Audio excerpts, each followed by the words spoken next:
What about now? Hey, there we go. Sorry about that. I'm not sure why. Sometimes, it doesn't even seem to happen all the time, but sometimes when I use my mic in something other than OBS will forget which mic it's supposed to be using. And I had a Microsoft Teams meeting this morning, so I didn't even use my mic. I was just listening, but I had my mic connected, and apparently that was enough to mess it up.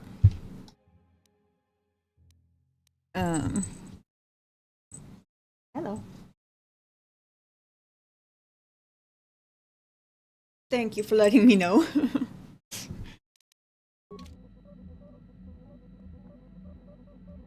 Okay, first priority.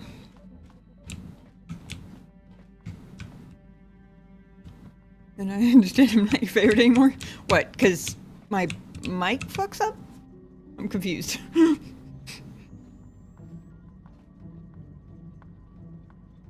Where was I going? Oh yeah. Workbench. I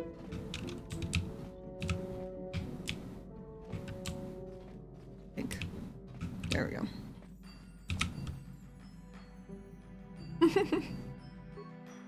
I am all kinds of a mess today. It's been a busy day. I started late because I went grocery shopping earlier and it took me longer than I anticipated.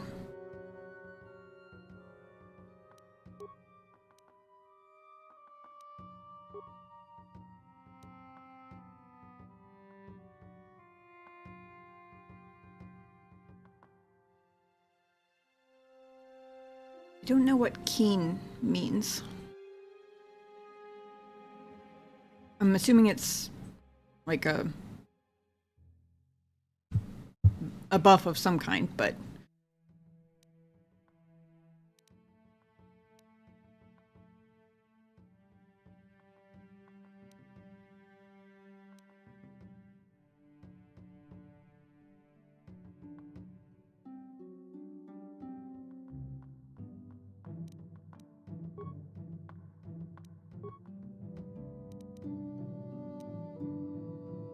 wow. Oh, that's right, because we went to the Crystal Caves last time, I think. Yeah. I forgot we finished off on that. That explains why I have so many crystals.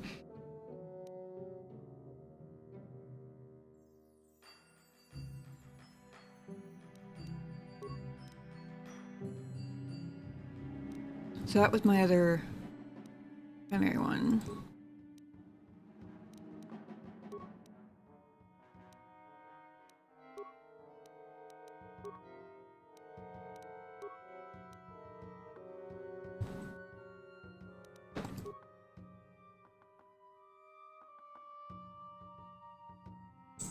I'm guessing the short ones are the only balanced ones. Yeah.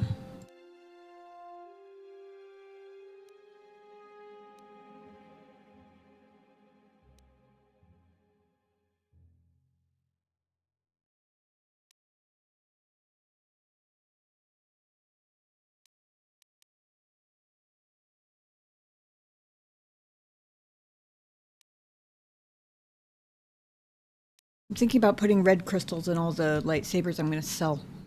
That way I don't accidentally sell ones I was actually going to use.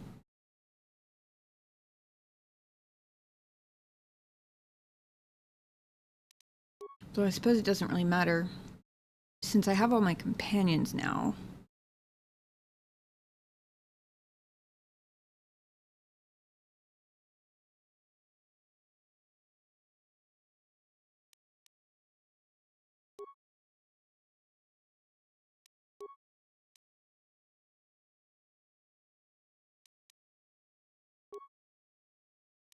Okay, I did upgrade that already.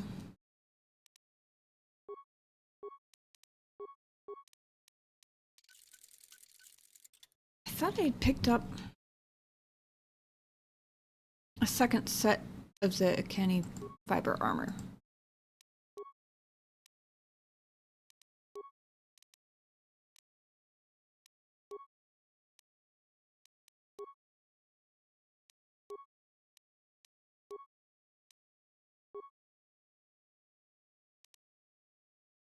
Okay, I'm missing a scope for the bowcaster and an energy cell for orders repeating blaster.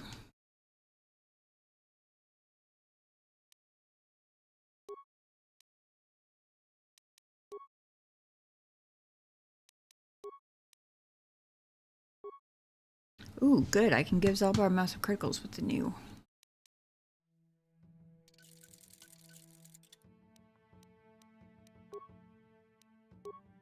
Missions vibrability is fully upgraded, as is the prototype. Wait a second. Are they the same upgrades, though? Operation Cell and Energy Protector. Aha. Actually, I can take... Because the prototype vibroblade is what I had equipped on Zalbar before he got Baka's ceremonial blade. I can just switch the upgrades over to that one. Really like that they let you reuse upgrades in this game. Hey son, how's it going?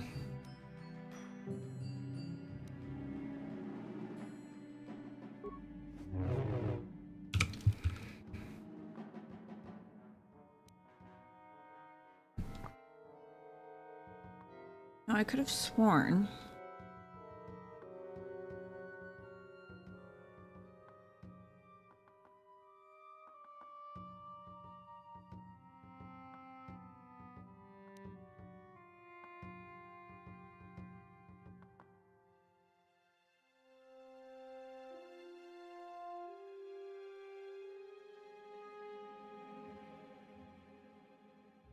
Yeah. Okay, light armor. Are they not all upgradable?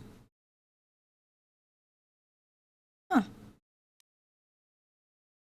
It had the same name, at least I'm pretty sure it has the same name as the one Mission's wearing, so I thought it would be upgradable also, but apparently not.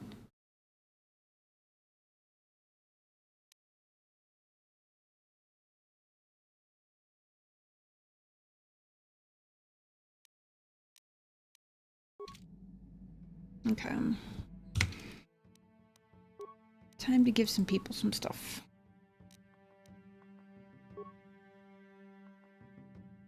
I'm pretty sure defense bonus 2 is the best of anything I've got for Jedi equipment.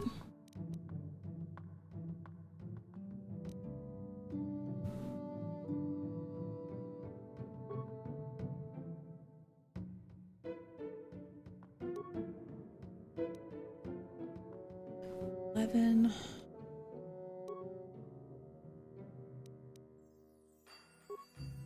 8 plus 3.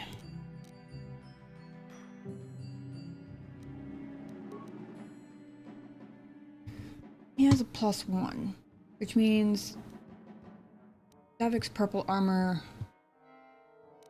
currently giving him 9, so the 11 is still better. Okay. Going good? Good. I did have a pretty good day. It was busy. Lots of stuff going on, but got a fair bit done, so that's good.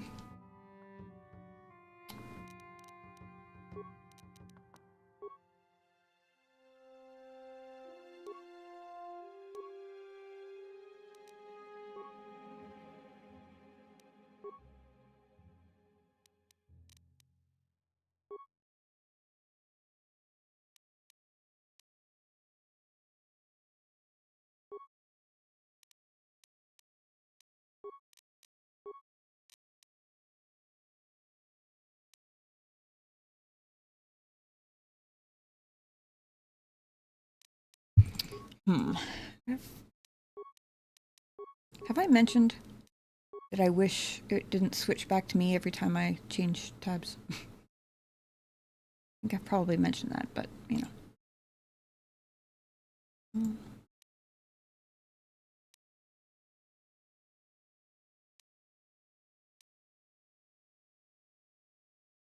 Okay, I was checking to see if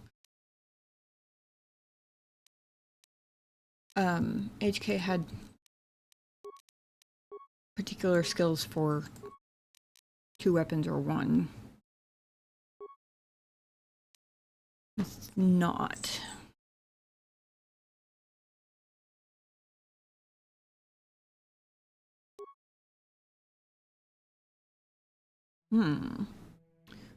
Interesting. So Zalbar's bowcaster, 2 to 11 damage, plus 16 to hit.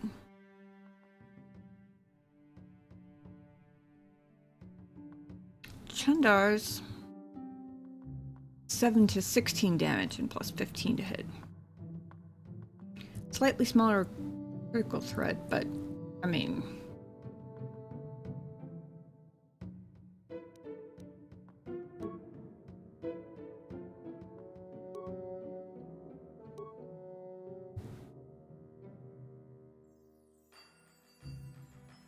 Chindar's bowcaster does more damage than a Mandalorian assault rifle.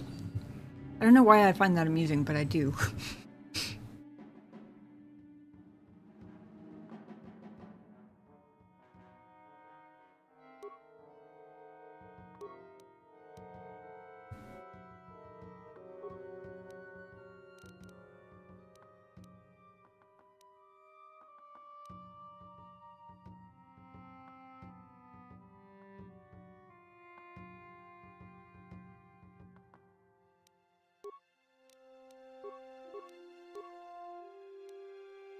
Eventually, I will presumably stop having to look at the stats of every character every time to remind myself who's good at what. Eventually, maybe.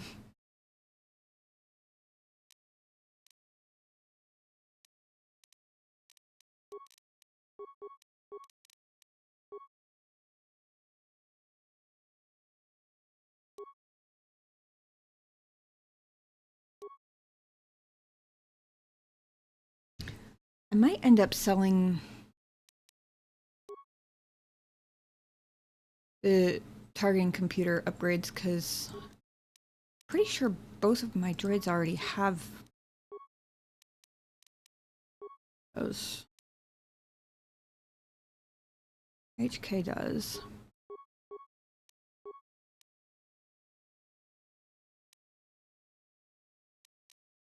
Yeah, T3 also does. Okay, so I can sell both of those.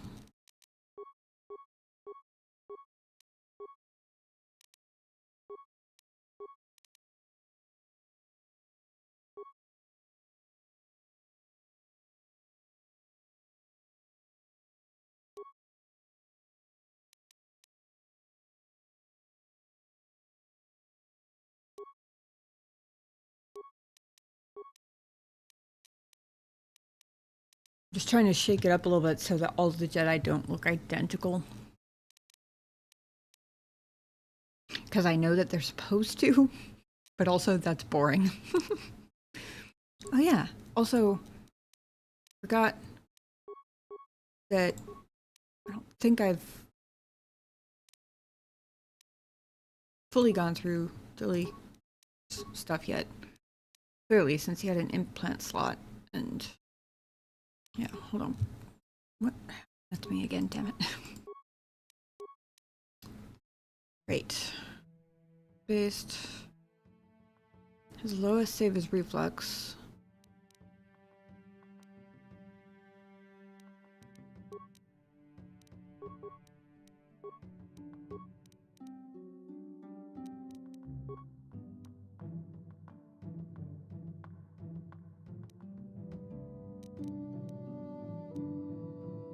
Okay.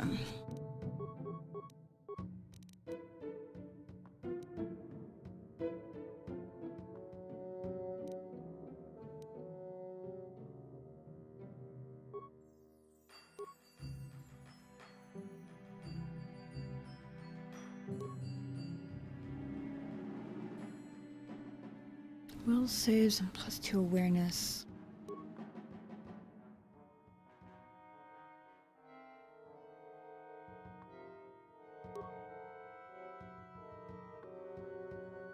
Oh, interesting.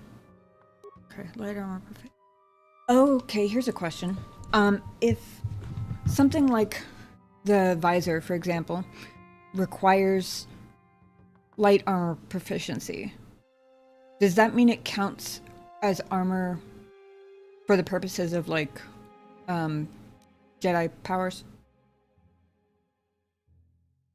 Because I have light armor proficiency, so theoretically I could use either of those, but is it gonna fuck my Jedi powers if I do, or is that just like actual body armor?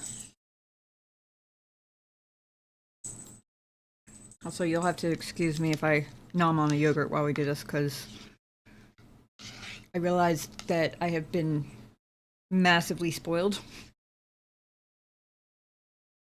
I am out of the habit of thinking ahead through stream about things like, am I going to be hungry before stream ends, that sort of thing, because bless his heart, Genobi's always like, you want some dinner before stream? And I'm like, oh yeah, that's probably a good idea.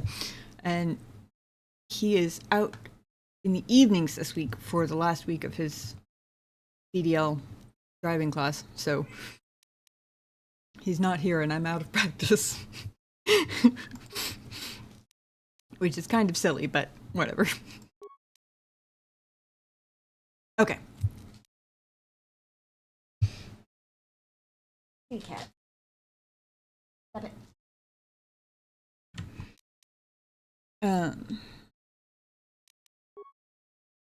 I will try and remember to keep an eye on it, but I won't completely rule it out then. Thank you for that. Looking for. Oh yeah. Looking to see if he has dual or he does have dueling. Okay.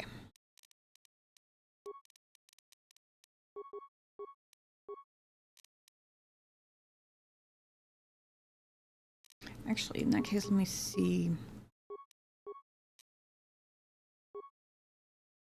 Oh, right. Because I just picked this one up. I remember the whole thing about, oh, it doesn't really look like a circlet.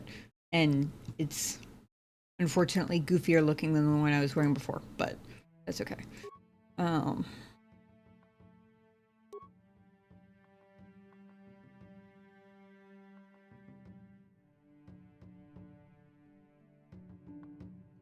I ended up with 2 interface visors.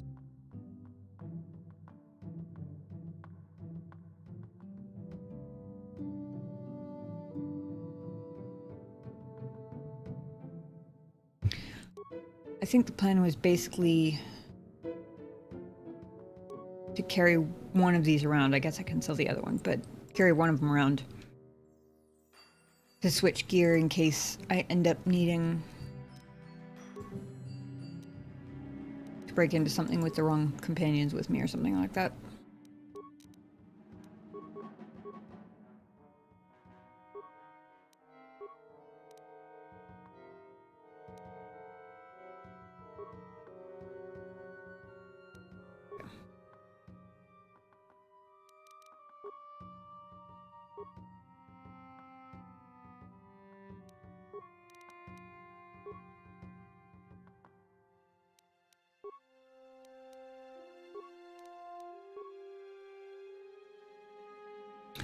Oh, it's not the same.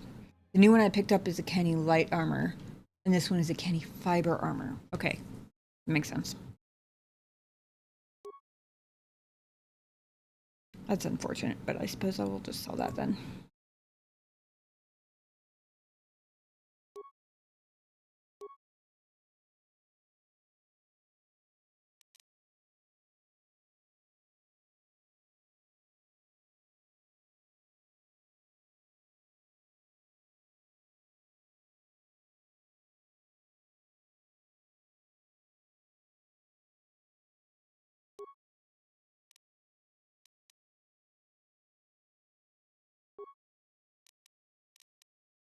Interestingly, it looks like mission, and I suppose also Karth and Cantankerous over here are going to end up having the most flexibility in terms of gear appearance.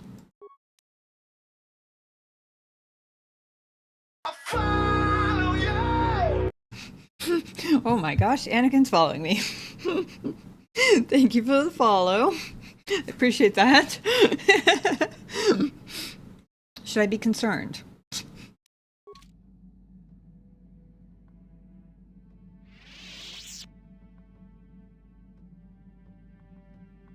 Oh yeah. I was gonna look at Andros's awareness +4.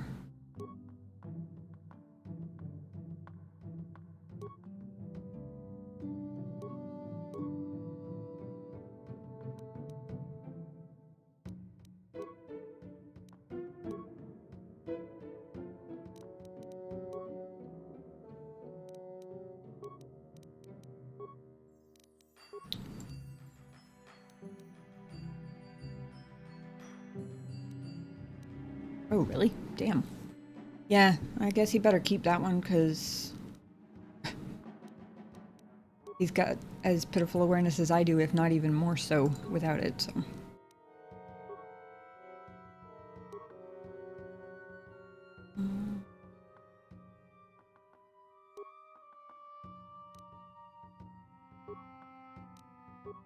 Assuming all the headbands are not usable by Wookiees. Oh. Well, I guess there's something, because Zelbar has a head slot, but... Nice alert. Thank you. Funny story with that one. I had, like, Spotify or something on shuffle. Like... I want to say it was, like, the week after I started streaming. And that song came up, and I was like, wait a second. It's like my brain did like screech marks, like slammed on the brakes. I was like, hold on, back up. Very literal, but kind of fun anyway.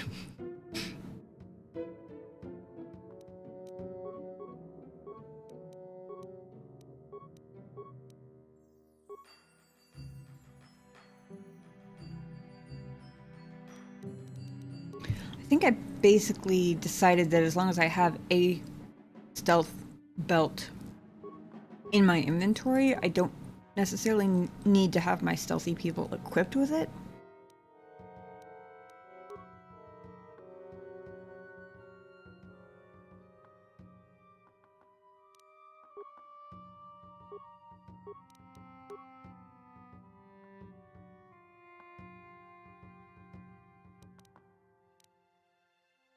It was meant to be, basically.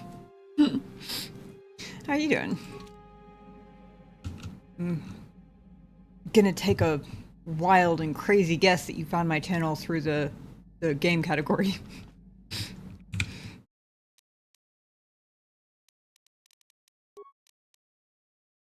Let's see. Okay, so for this planet we have Mandalorian Raiders.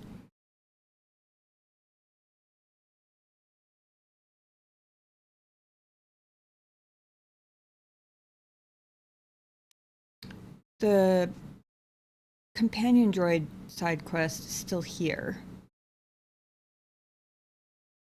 Maybe we go talk to her?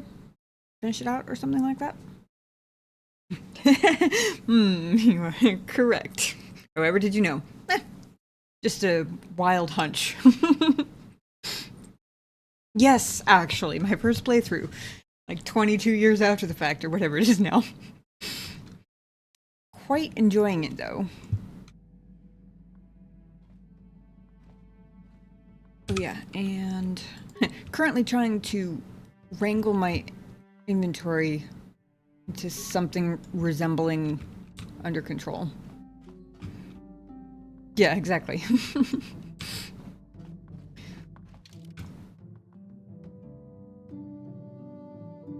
Who do I want to take with me? Julie is funny, and I haven't had much chance to talk to him yet. We ended up, I want to say accidentally, doing the entire planet of Kashyyyk last week. I say accidentally mostly because I didn't intend to stream long enough to finish an entire planet, but it sort of just happened.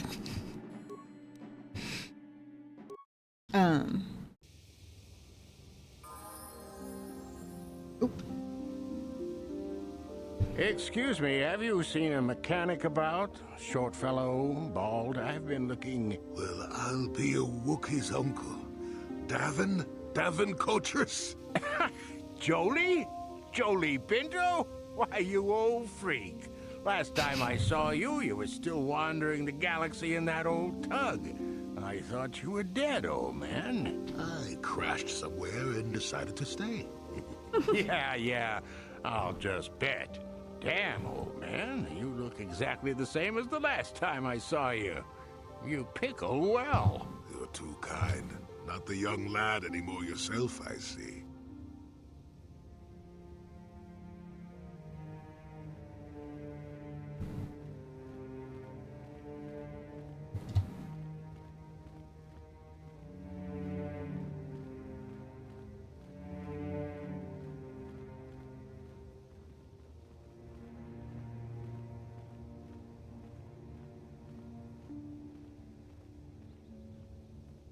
There we go.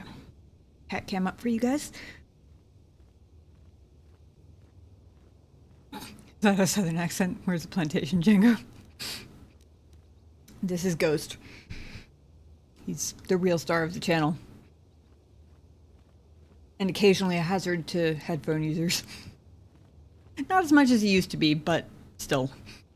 I used to have, my streaming mic used to be like this little lapel mic that I had clipped to a little tiny desk tripod that was like Dollar Tree. It wasn't very heavy.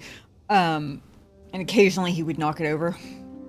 Now I just have to keep him from rubbing his face on the mic and we're okay.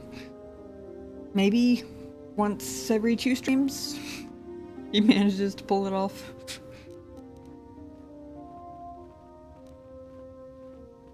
Care to introduce your friend, Jolie? What are you, deaf? His name's Davin. Old friend from my Wanderer days. By the by, Davin, I really should be running off. Of course, old man. Oh, wait. If you've been traveling in this sector, I suppose you heard about Sunry? No, why? What's there to hear? He's been picked up by the Selkath authorities on Manaan for murder. That's preposterous. I know. Laura is beside herself, as you can imagine. Maybe you could help them. I'm sure Sunray would appreciate a Jedi's assistance right about now. Perhaps I will at that. It's up to my friend here, actually. I'm just tagging along.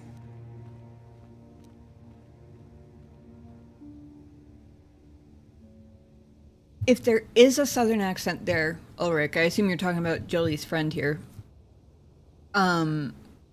If there is, it's a very, very slight one. There's not much of one.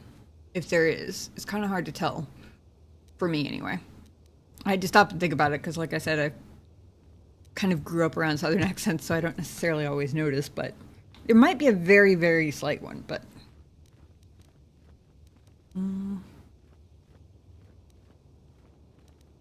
We could check into it when we're on Manaan Next.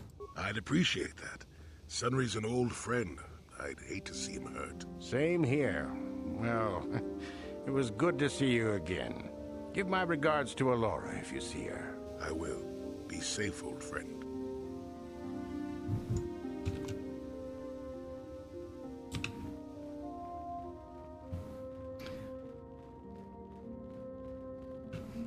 Pretty sure Jolie's friend's drinking corn moonshine. Oh, he's definitely not that southern, trust me. Yes, we know you like to talk, but I need to sell things. Okay.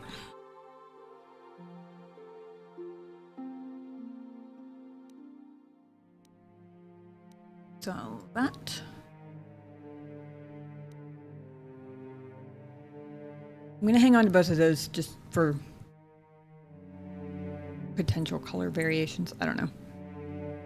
So far, the Jedi robes, dark side or light side, that I've run into are fairly boring, so I gotta try and keep as much variety as I can around. These we can sell all of. Unfortunately, you could sell that too. Actually,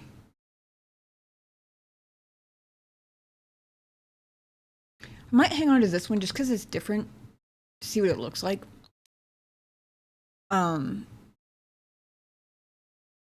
As we level up, I might be able to manage. If mission looks really, really cool in it, I might sacrifice 2 points of defense as we get into higher levels in exchange for looking really cool.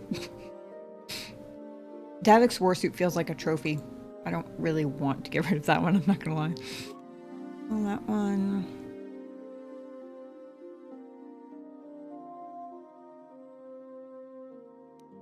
both the regular vibroblades.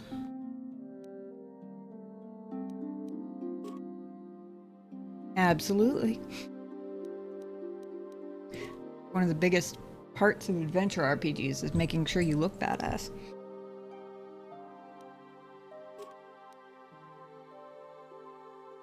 Which is why, for the same reason, and also for the sake of having variety available, I'm not going to get rid of the Crass double sword.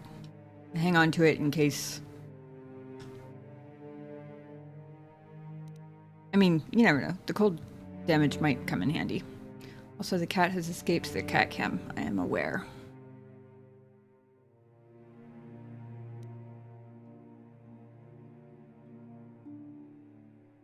Kitty cat. What are you doing?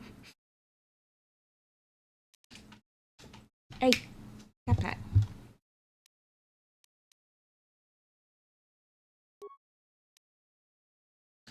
This might be the first time I've got, like, a bunch of good stuff to sell. Usually anytime I end up with good stuff, easy. It gets equipped on somebody.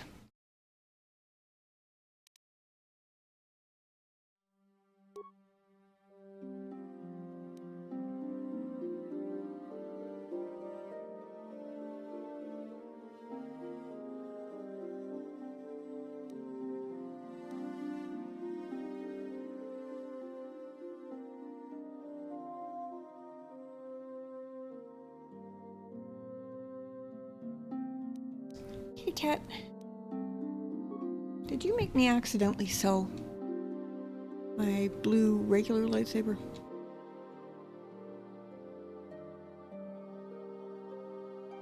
No. Okay. Oh, I bet it's because it's the one I crafted. I bet it's not sellable, is it? Makes sense.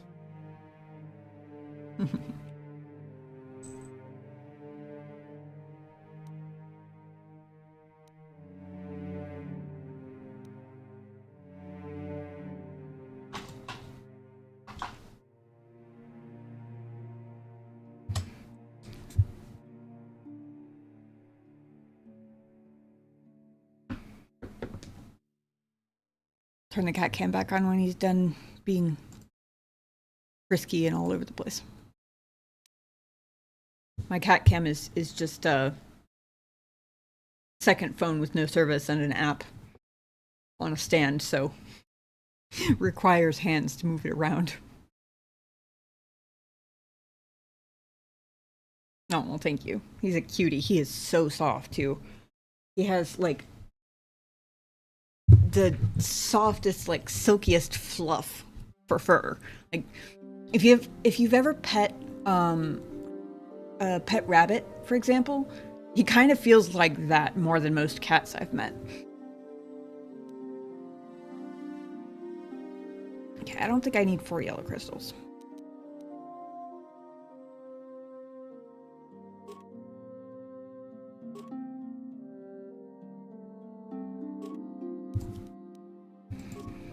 I'll keep 1 of each color, probably. Regular blasters, get out of here.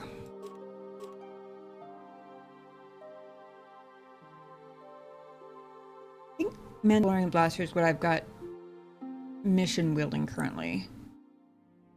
And I want to say I compared last week and discovered that those do more damage than either of the fancier sounding names, which is unfortunate because Mandalorian Ripper just sounds like it should do more damage, you know?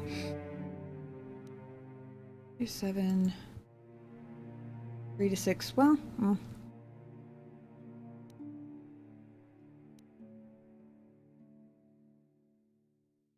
Maybe not.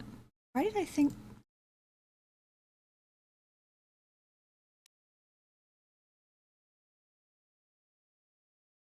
Hmm.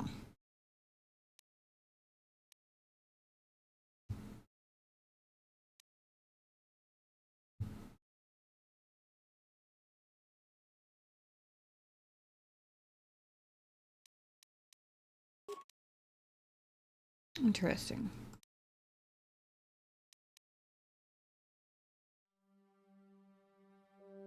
Much fun as machine gun sounds. Honestly, the bowcasters do more damage.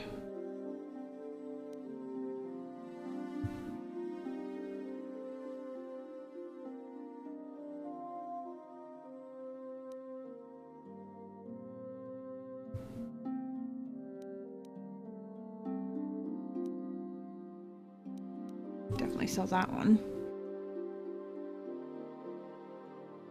I don't even have 3 people who can use assault rifles. So my cat's secretly a bunny rabbit. Actually, if you take that a little bit farther to the analogies that I have more often used for him, I suppose you could say that he's secretly a bunny rabbit who thinks he's a puppy. My mom calls him my puppy cat because he follows me around and talks to me and meets me at the door when I come home and doesn't know the first thing about the, like, aloofness that cats are supposed to have. He doesn't know the meaning of the word at all. I love it. It's like best of both worlds. Oh,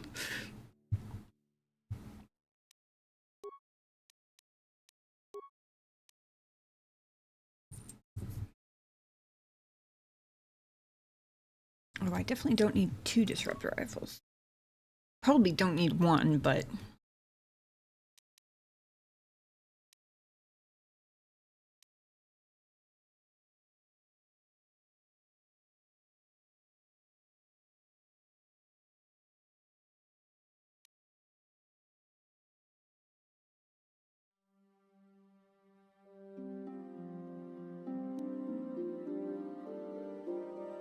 Don't need 2 of those.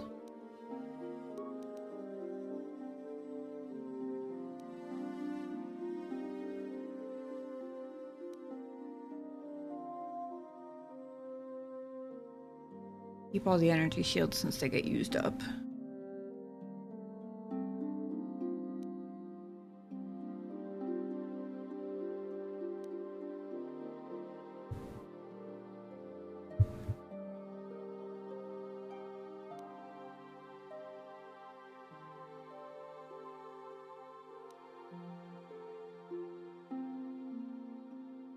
Ah, yes, lots of mines.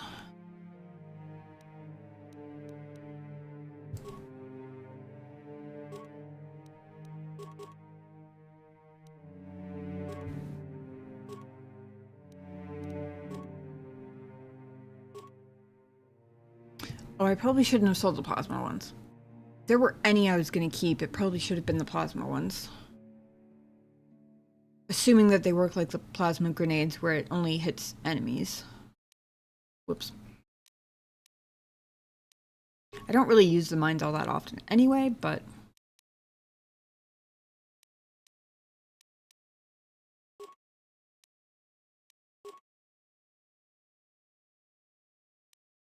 all the targeting computers.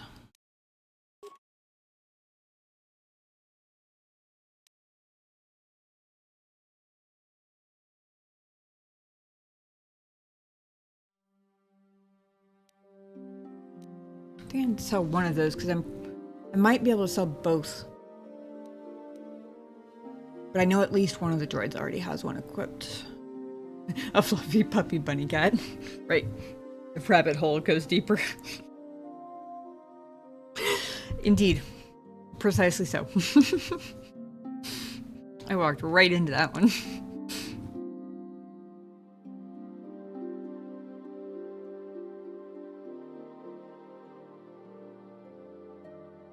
Oh, I guess I can sell the regular bowcasters too.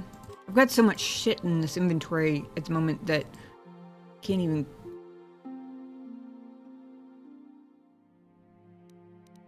I'm gonna back out Check against missions pistol.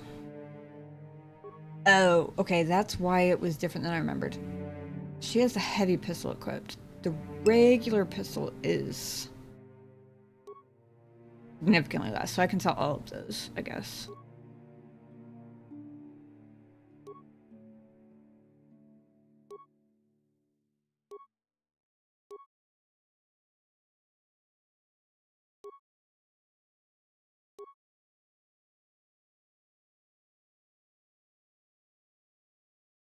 Might hang on to the Zabrak pistol Mark III as a backup, since I do only have the one Mandalorian heavy pistol and the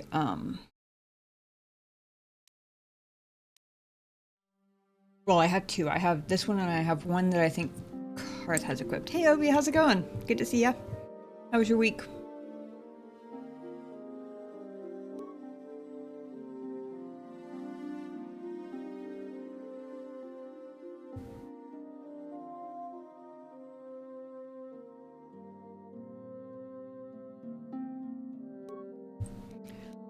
I don't remember what Karth has in his offhand. I think it might still just be a regular heavy blaster.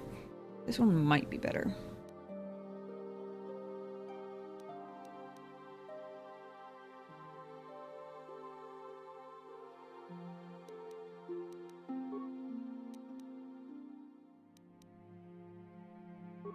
Let's go ahead and see if this looks cool. Because if not, I'll sell it. Oh.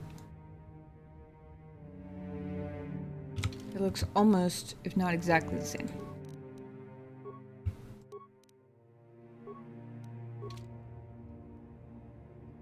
Well, it means I can sell it, I guess.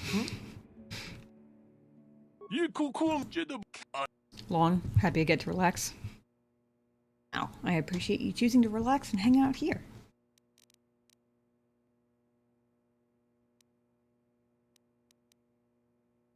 I had to stop and think about what I was doing there for a second. I was like, the fuck was I clicking on? Okay, so we can sell that.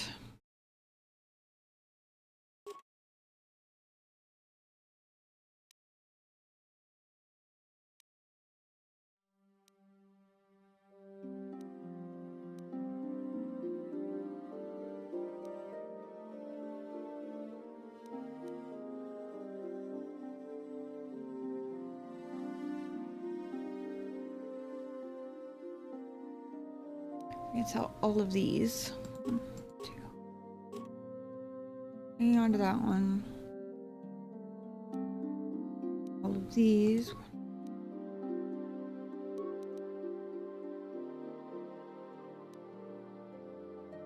It's balanced, okay.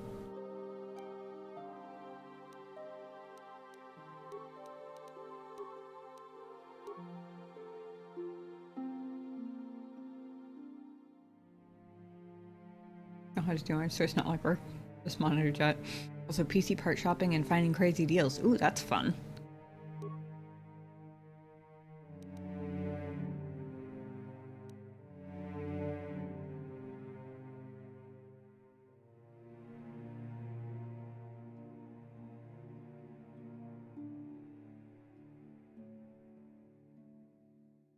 I think I'm going to sell the disruptor rifle too, because I still have a disruptor pistol, and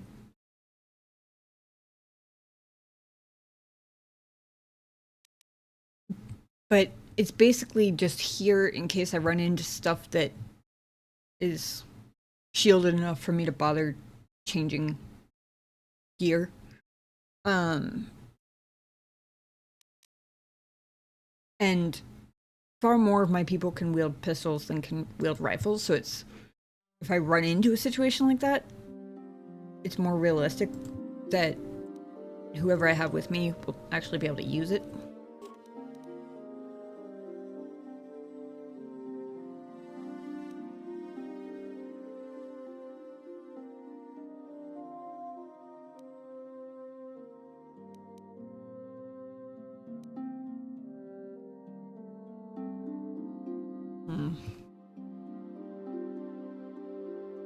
Debating whether to keep one of the Mandalorian assault rifles.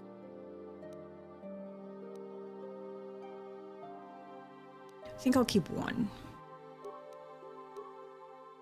I don't have a specific reason why, just for the sake of having variety to choose from. Granted, the more variety I have, the more I have to scroll through all this shit to find anything I'm looking for, which was kind of the problem that led me to realize I needed to do inventory stuff to begin with, but oh well. Nope, not yet.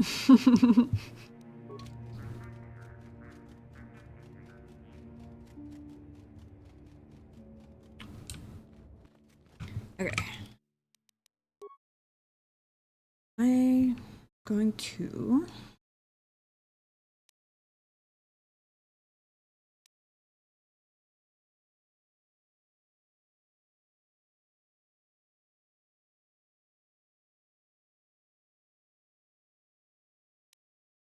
head out toward where the lady with the companion droid was. Keyword yet. I'm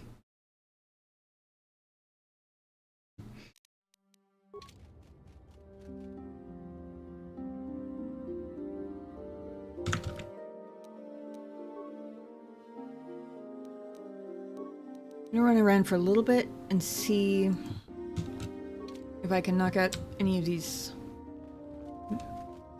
couple of remaining side quests. But I would love to know from you guys who have played before whether you would recommend going to Korriban or Manaan Next. Because I have no idea. Now, when I was... So I googled KOTOR 1 planets to make sure I was spelling them right in my stream title. And I didn't click any links because people have warned me to try and avoid spoilers for this game, so I am doing that. But the preview of one of like the top result on Google was actually just a list of the planets, which was what I was looking for to make sure that I spelled them all right. And they said something about in the preview said it to make sure that, or recommended doing Korriban last regardless of what order you do the others in. I did not investigate to see why, because like I said, I was avoiding the spoilers. But I am curious if that makes sense to you guys, or whether that's like a wait, why would they say that sort of thing.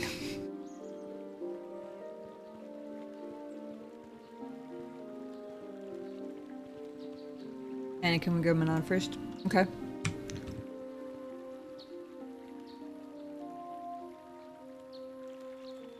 Talked to most of these people at least once already. Oh yeah, okay. There we go.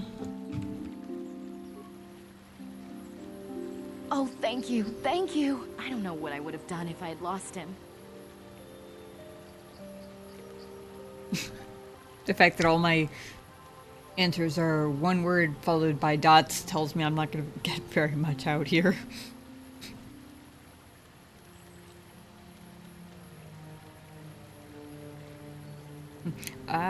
It's just so great to have him back. We're just gonna go right home, right now, and celebrate. Aren't we, my lovely little droid? Don't worry.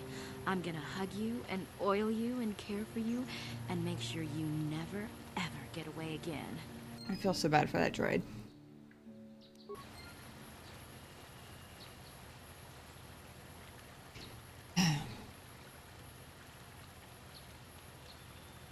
Part of me feels like it's silly, like the droid probably doesn't have enough feelings to care, but also I don't know that. So I kind of feel guilty. Also, I still kind of feel like I accidentally gaslit him into thinking... into, like, feeling guilty. When I didn't mean for that to happen at all.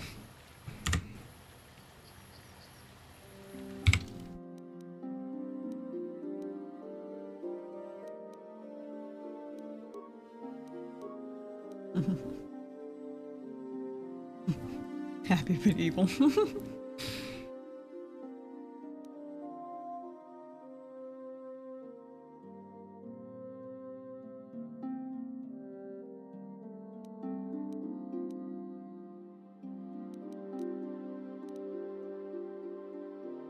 You missed a whole lot, Obi. You were here beginning of last week, right? Yeah.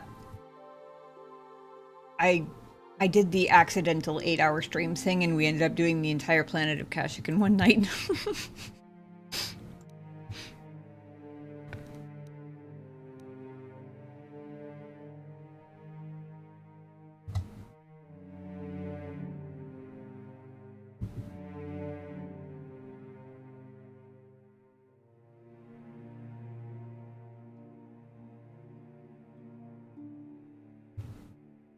I think the Mandalorian Raiders is the only one that's specifically this planet.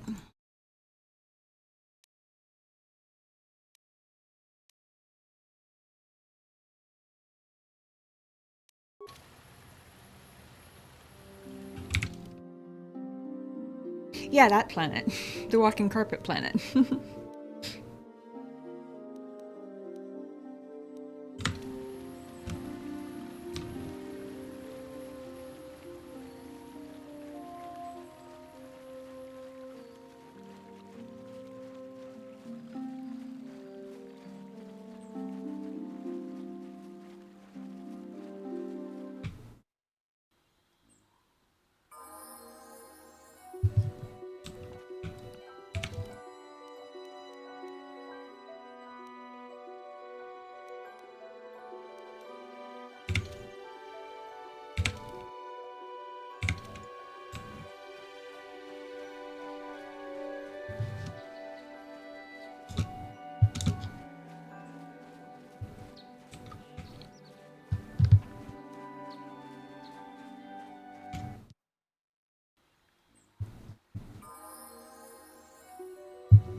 Rather prefer hot lava planet?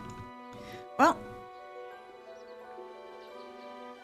unless somebody else pipes up and contradicts the existing suggestions, it sounds like we're going to Manaan next, and if I'm not mistaken, Manaan is the entirely water planet. Not quite lava, but... I almost said similar substance, and that isn't accurate either. Consistency? Sort of? PTSD.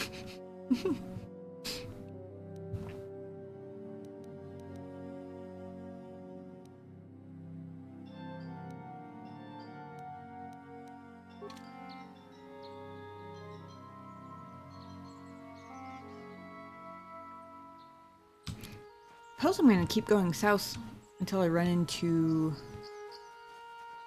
This is how legends are made.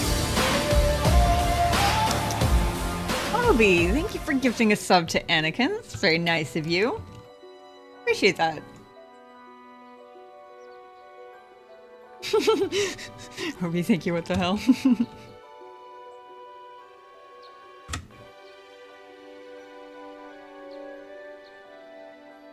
Obi Flay was actually the first mod I ever had on this channel.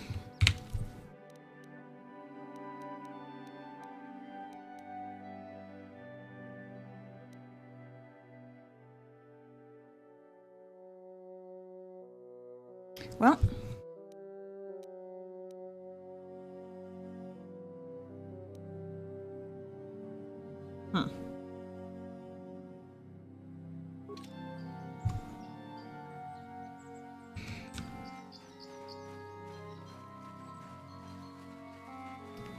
appears I have gone as far south as I can. I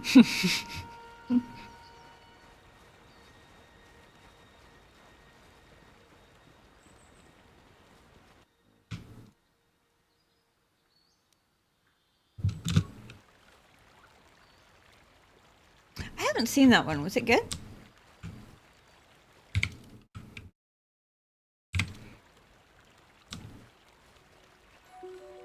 Pathhounds are back. I'm a little less nervous about that now that I'm like full. Well, not quite full level, but pretty close to fully leveled up.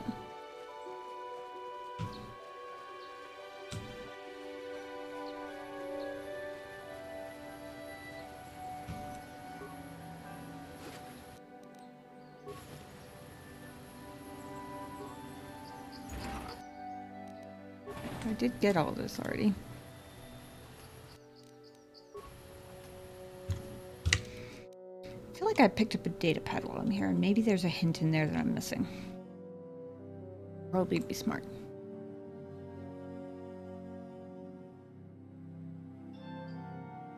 Oh, I think it was that one. Sector B, saw someone moving south of there. Okay, that doesn't really help me much.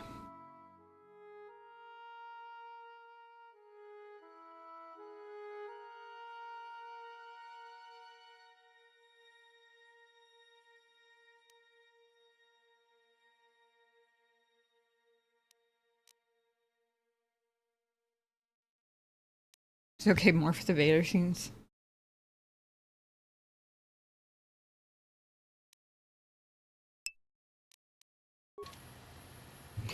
I have not seen Ahsoka. If I'm remembering correctly, I saw a YouTube video at one point that, if I'm remembering correctly, that's the one that they said was better than a lot of the other recent Star Wars stuff. But I could be mixing that up. To be totally honest, I did not study for this game. Or maybe I studied just enough for this game. I've seen the original 6 movies at minimum 2 to 3 times each.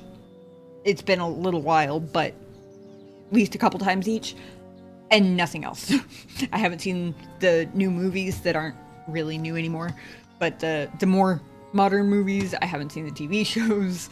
I haven't seen The Mandalorian, even though I heard lots of good things about that one.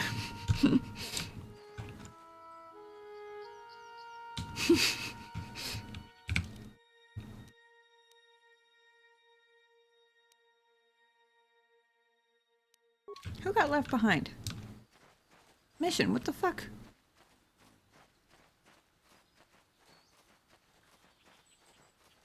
Hello?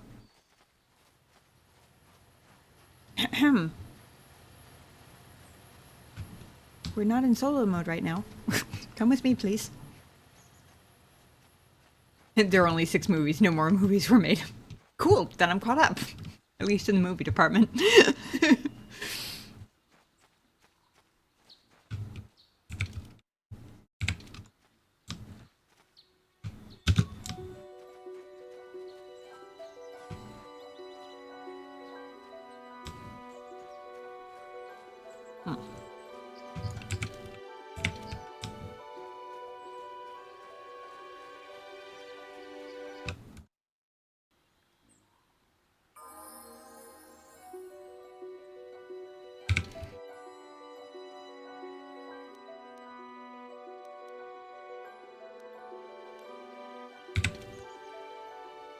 Aha!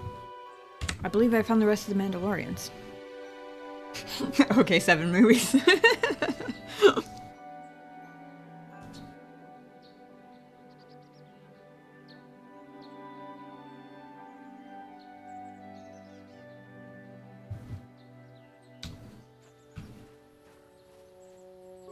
Ah, so this is the meddler. You have caused us far too much trouble for a mere Jedi. I will add your head to those of the other Jedi I have killed, and take yet another lightsaber for my own. Now you will know why the Mandalorians are feared.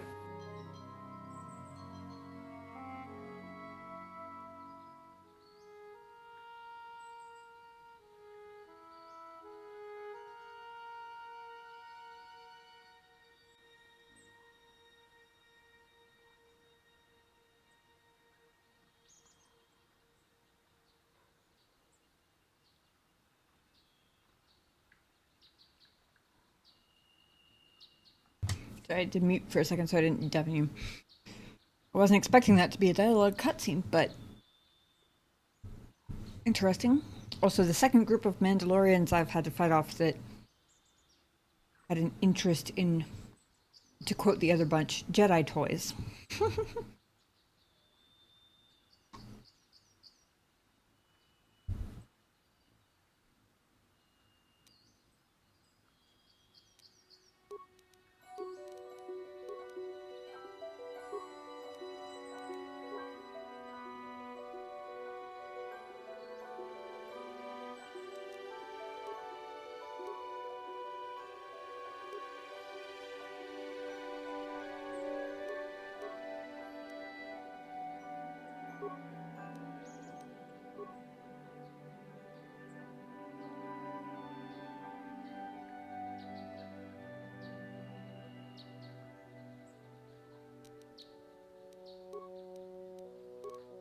still only has sniper shot as a skill.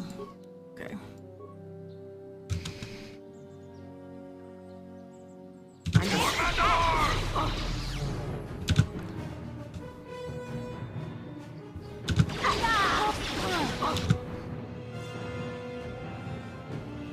I swear I have the sound effects turned down so far, but it still looks really loud on the mixer.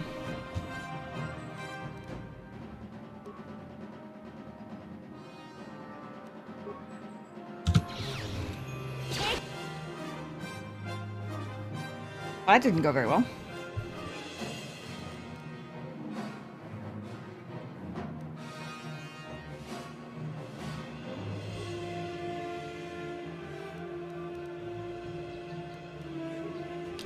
I have a terrible habit of not paying enough attention to my health bar.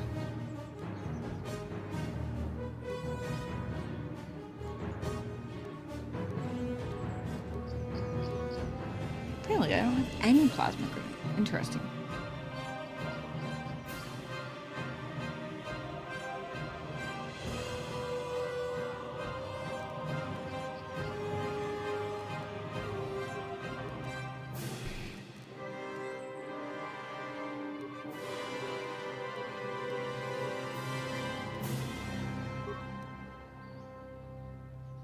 Start lobbing some adhesive grenades and hopefully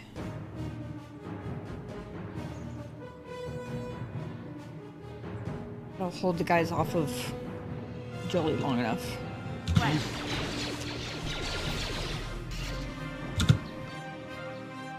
Well,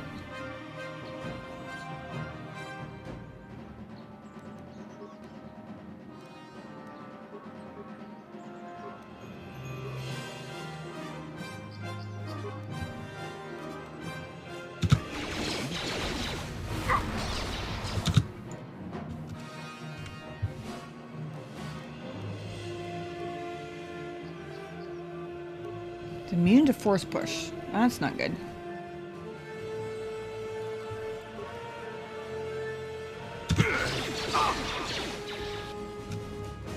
Well, fuck. This is gonna be a save reload for sure.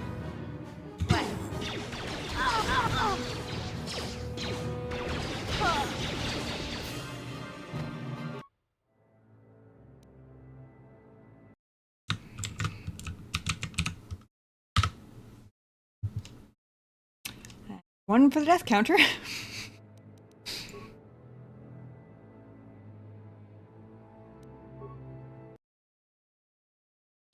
That is not the Jedi way.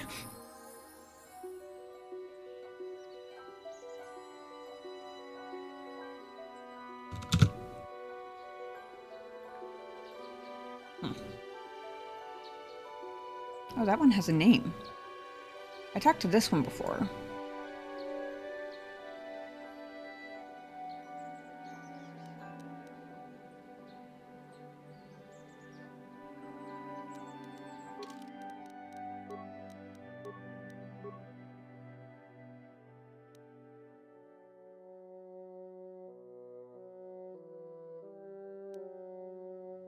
It's been a whole week since I played this, so I'm just refreshing myself real quick on just notice ghosts.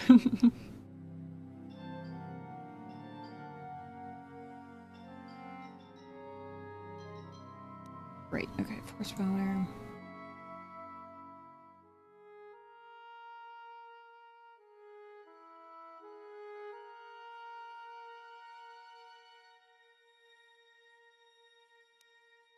Okay, and I need to remember that energy resistance works for everybody at this level.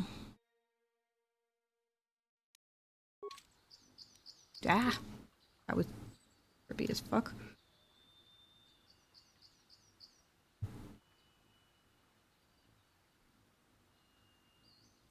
I'm here.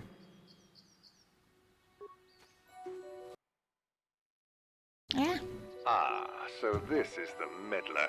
You have caused us far too much trouble for a mere Jedi. I will add your head to those of the other Jedi I have killed, and take yet another lightsaber for my own. Now you will know why the Mandalorians are feared. I will say, he's not doing them any favors by having such a hilariously stereotypical, friggin' villain monologue voice.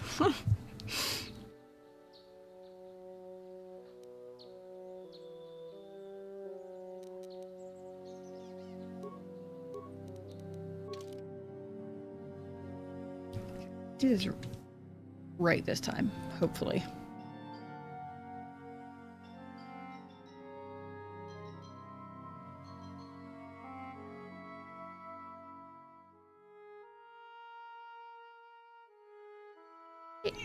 What you getting up for? Oh. Yeah?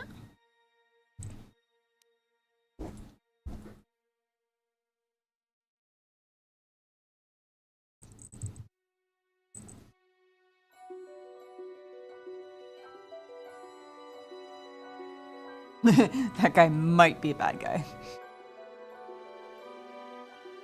Hey, what's up? Little sleepy cat?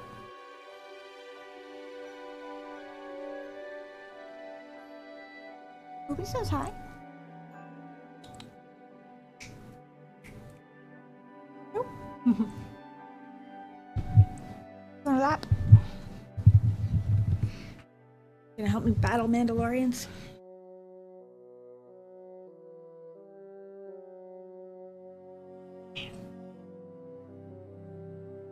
Are you gonna help the Mandalorians battle me by pawing at my keyboard? That sounds more likely, to be totally honest.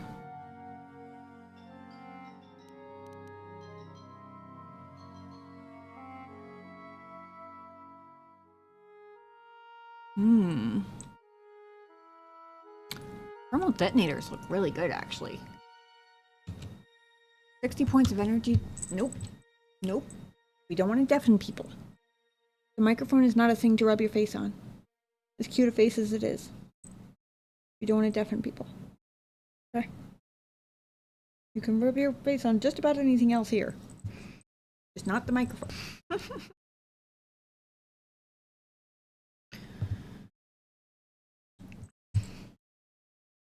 Nice.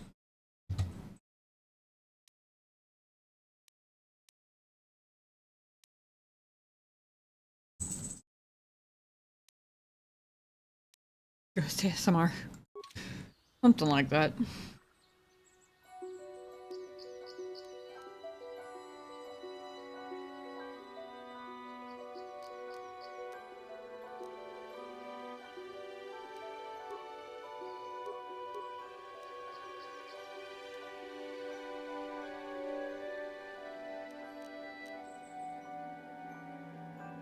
If I started the guy in front, then even when it's inevitably too slow for the guy I'm actually aiming at, maybe the guys in the back will run into it. Does it work like that? Will it slow them down if they, like, cross the area after it's gone off? Either way, it might work. See.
This fight is pretty rough. Words for me, at least. Rougher than the Clone Wars. Thank you. That makes me feel better about dying so thoroughly the first time.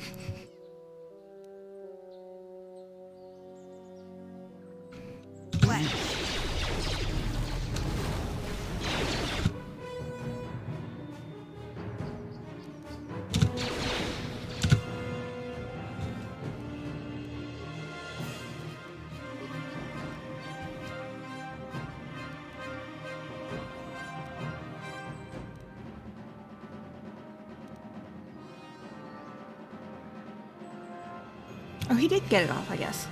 I don't know why the boost arrows don't show up on my character, but...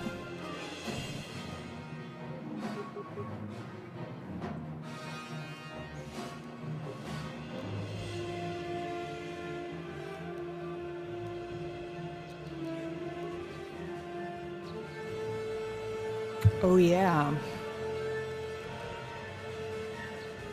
I completely forgot I had this.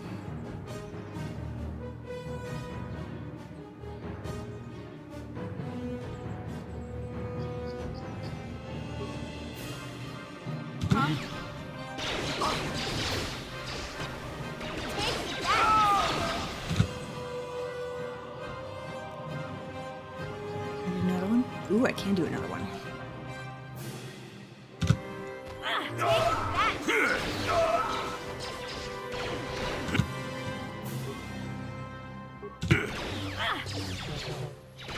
I still got it.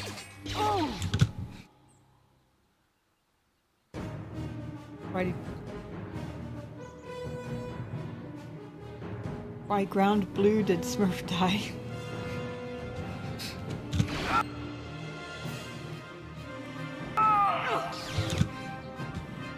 That startled me. For a second I thought it paused because I went down again, but no.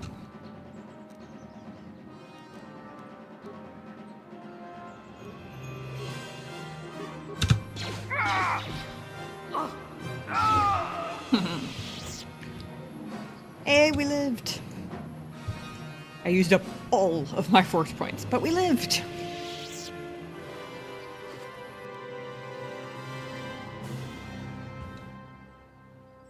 Sonic nullifiers. Interesting.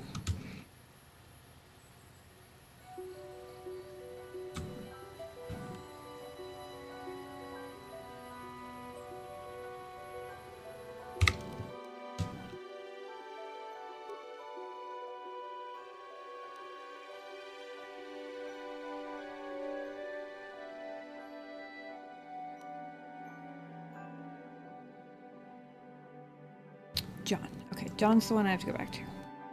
Picked up all these quests when we first landed on Dantooine, and I've been through a whole ass Jedi graduation. First try. Absolutely. 100%.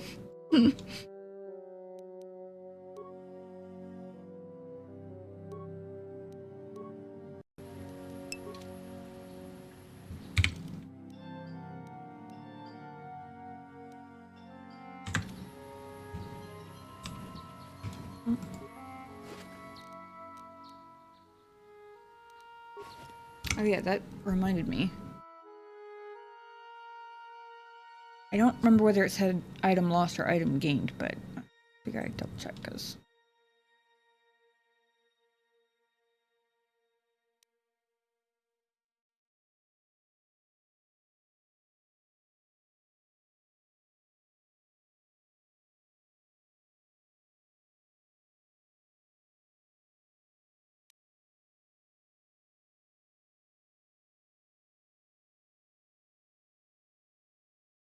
The data pads I picked up before from the other group are gone.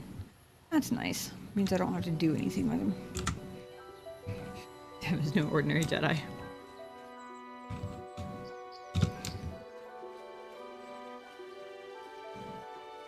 I'm certainly a weird one, to say the least. In all sorts of ways.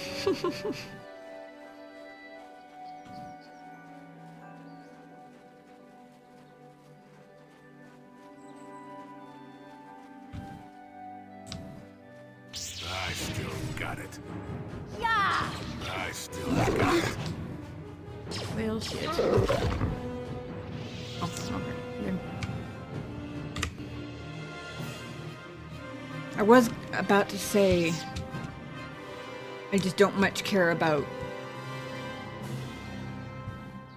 battling a shit ton of Cathans if we can avoid it, but then I remembered that the companions in this game are not exactly the most reliable when it comes to not spontaneously chasing after the nearest attackable thing in the vicinity.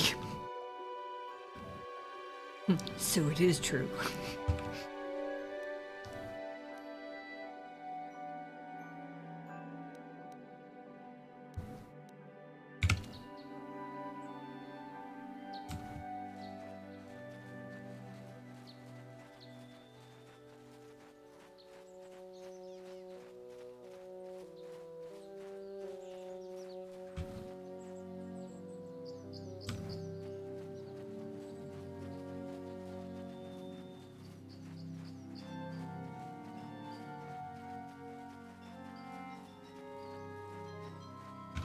Oh yeah. Also, I learned this the hard way last week. Or rather, I'm here. the one time I forgot to heal everybody back to full was the one time I got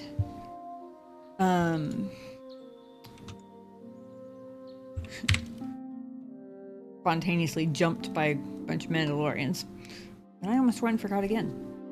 Mitchell, good to see you again. Welcome back. Yes, definitely still enjoying it. Currently dodging unnecessary Cathound battles on my way back to... Oh, wait. God, I'm an idiot. Nobody saw that.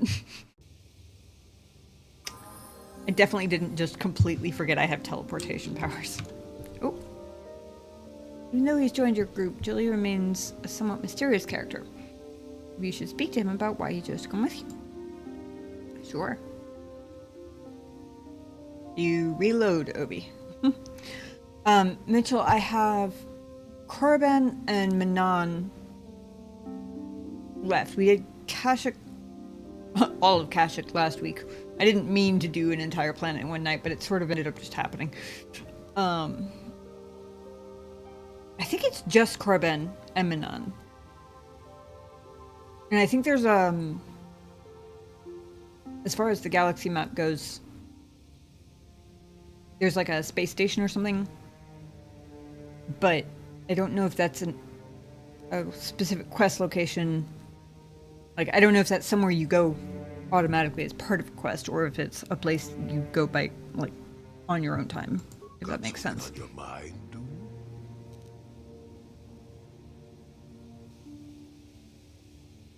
Why did you decide to come with me? You got yourself a fast little ship. I'd forgotten what engine sounded like. The closest thing to that on Kashyyyk is an uller in mating season. Oh, frightful.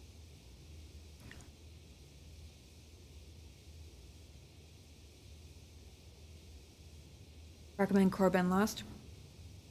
Fun voice lines if you do. Awesome. That solidifies it. Manaan Next, then. Thank you for the tip.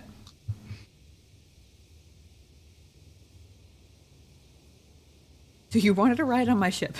Or it could be for the free food. What's the gunk that comes out of a synthesizer on this bucket anyway? Do you never clean the darn thing? I mean, only had it like this long and I sort of stole it, so blame Davik?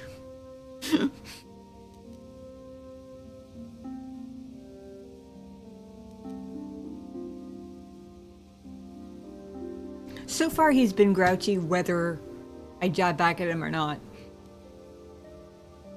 But I was telling the story last week about a customer I used to have. I used to work at a CVS pharmacy, and I was running the photo lab, and I used to have this regular who the first couple times he came in, he would come in like once a week to do photo stuff. And the first couple times he came in after I started working there, he was really quite rude to me. And I've still only got the first level of it, but I did remember to grab it, and it saved my life with the Mandalorians a few minutes ago. Yeah, he'd always be really rude to me, and like the second or third time he came in, but it was like there was no like bite behind that, if it makes sense. Like the words were rude, but there wasn't like a whole lot of intent to offend behind what he was saying. It was just like objectively rude words, I guess, if that makes any sense. The second or third time he came in, I was helping him out again, and he said something that was kind of along those lines. Like, he wasn't saying it with any venom, but the words were kind of snarky and grouchy and annoyed, and I don't know what got into me, because usually I'm pretty good at maintaining the customer service, like, tone and everything. But in that one particular instance, something happened in my brain, and I gave him the smartass reply that I normally wouldn't allow myself, you know, when working my job with customers. I'm sure my manager would not have approved, but the guy did. In fact, from that moment on, the guy was really nice to me. He stared at me for a second and he burst out laughing. And I don't remember what exactly he said, but it was basically to the effect of, finally someone shows a little personality around here.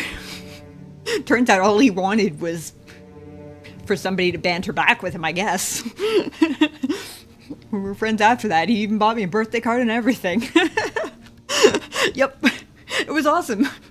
His name's Uncle Don. I think we're still friends on Facebook. This was like 10 years ago.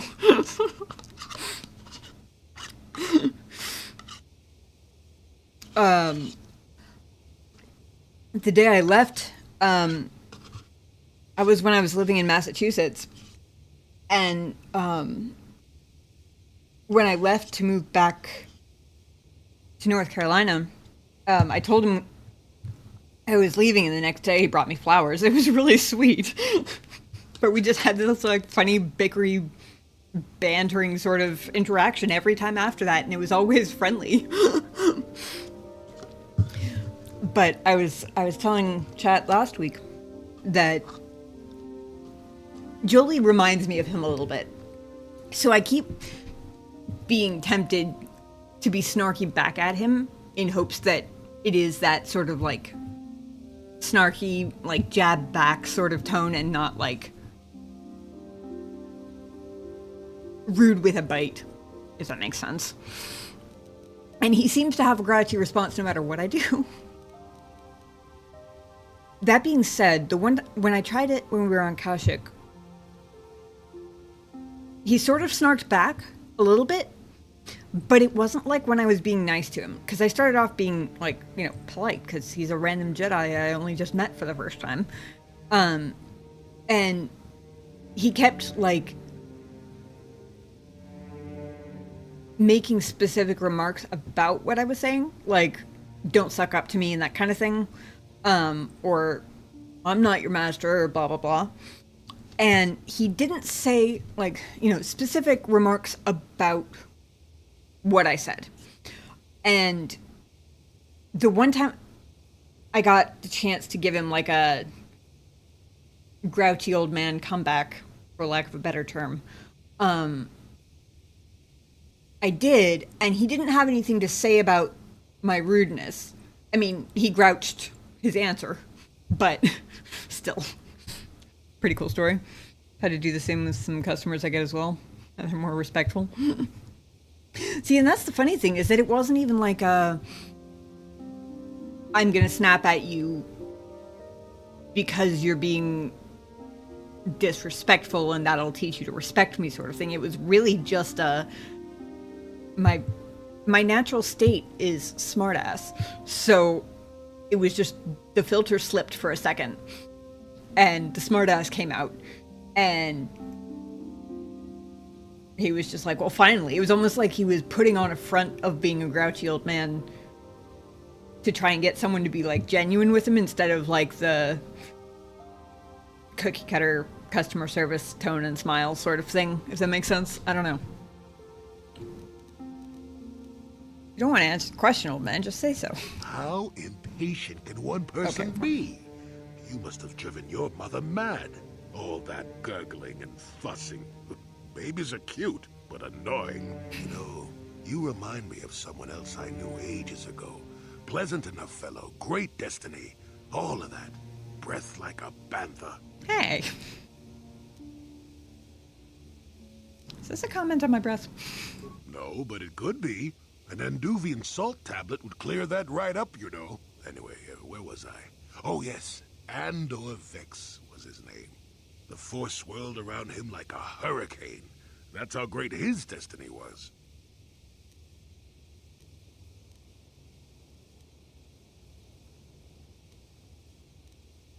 And you traveled with this man? I did. Just because someone has the Force swirling about them doesn't always mean they have a great destiny. But it doesn't hurt to check it out. Well, it turned out that poor Andor believed a wee bit too much in the infallibility of that destiny. That overconfidence turned out to be his downfall. There's supposed to be some hidden meaning in that.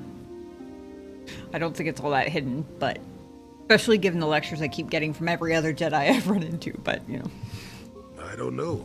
Are you overconfident? I hadn't noticed. Even if I had, I would never comment on it. We're talking about Andor, remember? Let's see. Oh yes, Andor's downfall. I was pretty young myself when it happened.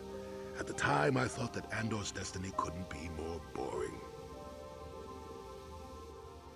Oh, come on, Julie. I am, at my very core, an overthinker. And overthinkers very rarely suffer from a lack of overconfidence. Usually it's the opposite.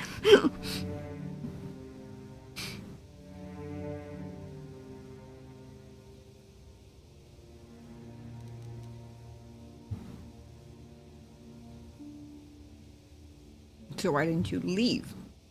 Well, he had a much better food dispenser than you do. That and the fact that even I wasn't an altogether impatient twit. I was just about to abandon Andor to whatever the Force intended for him when his ship was overtaken by a Dimian warship. Now, you've probably never heard of the Dimians, but at the time they were a nasty lot led by a nastier overlord named Krat. Tall fellow, big teeth. Krat has us hauled onto the bridge of his ship for questioning, and that's when I knew that Andor's destiny was at hand.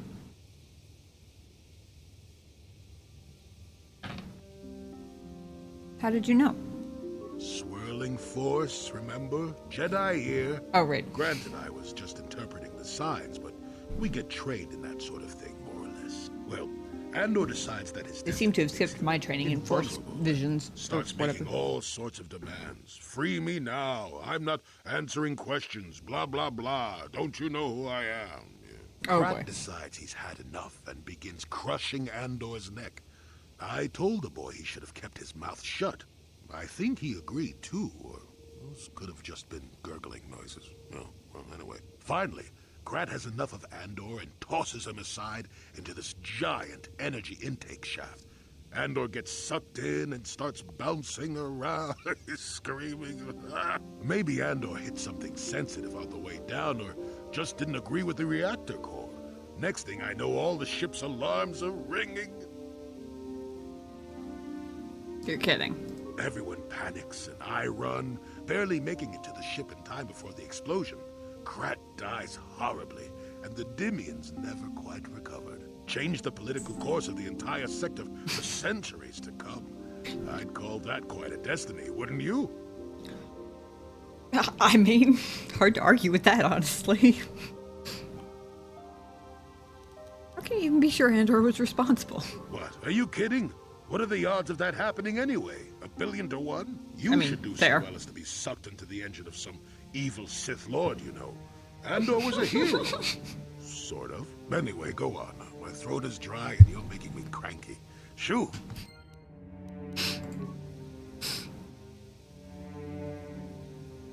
Okay, then. Where was I going? Oh, yeah, back to John.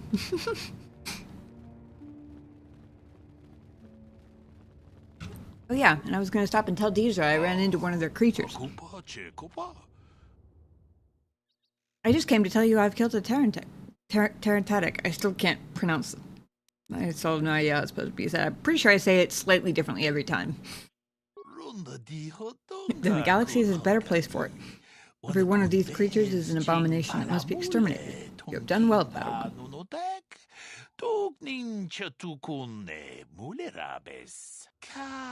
But do not let your success blind you to the dangers of these monsters. A Jedi must never become complacent when facing one of the Terrantatics, as well you know. Is there anything else I can do for you, Padawan? All I will say is that if you think the Terrantatics are hard, you should try a squad of Mandalorians. Because compared to that, the beast was a fucking breeze. I don't think I even took any damage.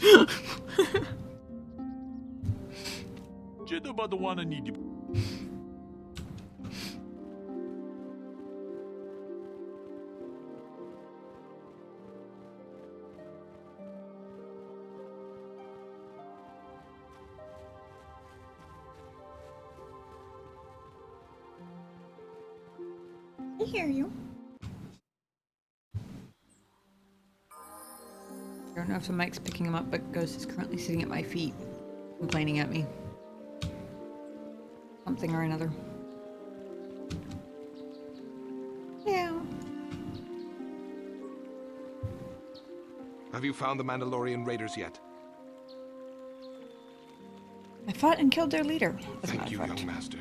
My daughter can now, I think, rest in peace. Here is the reward I promised you. Yes, Mitchell, I did. I only have the first level of it at the moment. But I looked at the second level, and I'm pretty sure next time I level up, or next time I get a power upgrade, I think I'm going straight for the level 2 of the lightning one. Because the level 1, even just the single enemy, saved my ass with the Mandalorians that caused that one death currently on the death counter on screen. Very satisfying. Very helpful. And I got more uses out of it than I honestly expected, considering how light-sided I am. I was expecting it to eat up more of my force points than it actually ended up doing.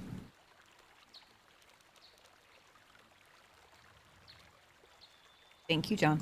Again, I thank you. Because I I'm will be good, sure but to tell not the good council enough of to your turn great down deed. offered payment.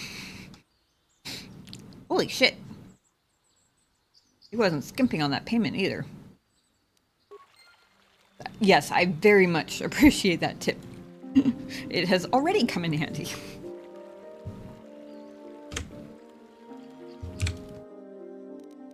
Alright.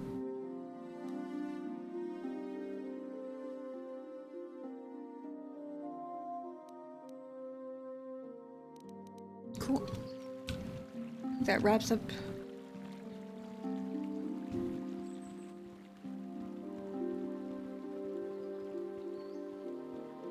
What, Obi? The skill or the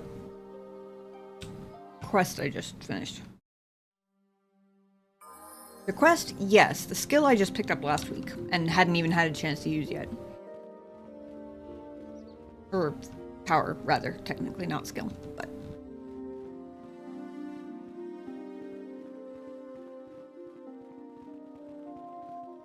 I don't know why I came back the long way, but oh well. Here we are now. Oh, death counter, yes. In fact, I've had some version of it or another since the early Minecraft streams.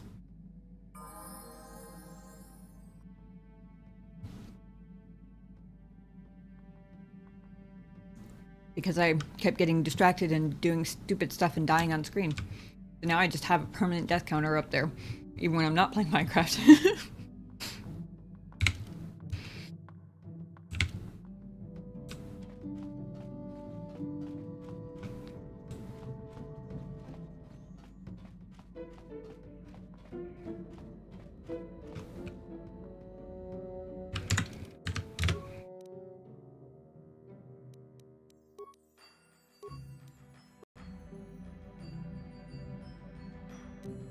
You guys been there? I need classes. You know, in the Discord, there's a moderator accessible board that has cheat sheet of all the custom commands and like who can use them and stuff. Fun fact, if chat is wondering, you can do exclamation mark commands and it'll show you all the custom commands and like enabled commands that you guys can use. But for Obi specifically, there are mod specific command cheat sheet in the Discord.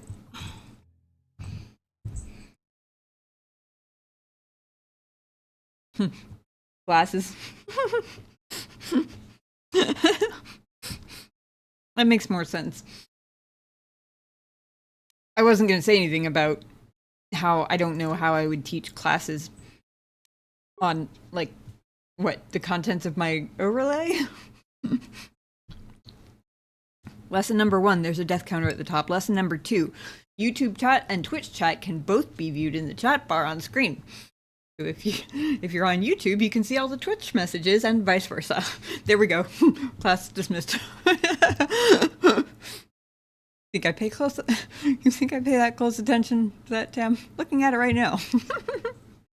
Fair enough. Okay, where is...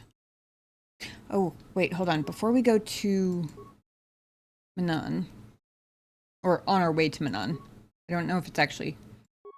Where's Dantooine? Okay, technically it's not on our way, but it's space travel, so who cares? Mission's brother.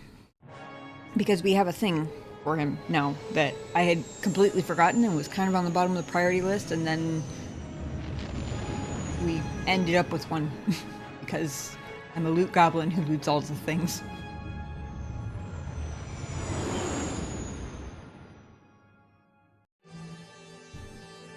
Uh-oh.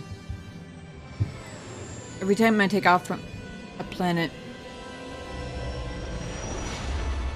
I remember how bad I am at using the point defense weapons, and I hope we don't get intercepted. Because I'm really bad at the point defense weapons.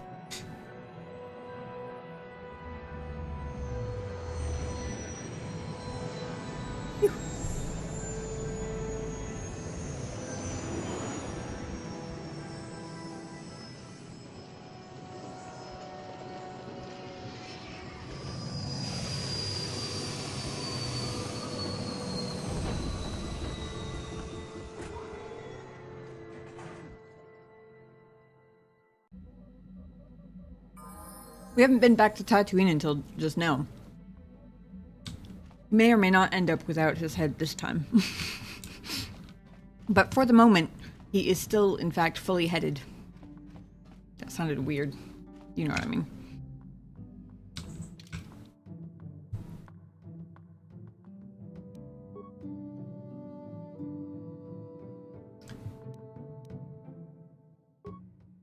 I'm bringing Zalbar on this one. For similar reasons of why I wanted to bring Mission on the last one. You'll do a dark side playthrough after this? Save it for later.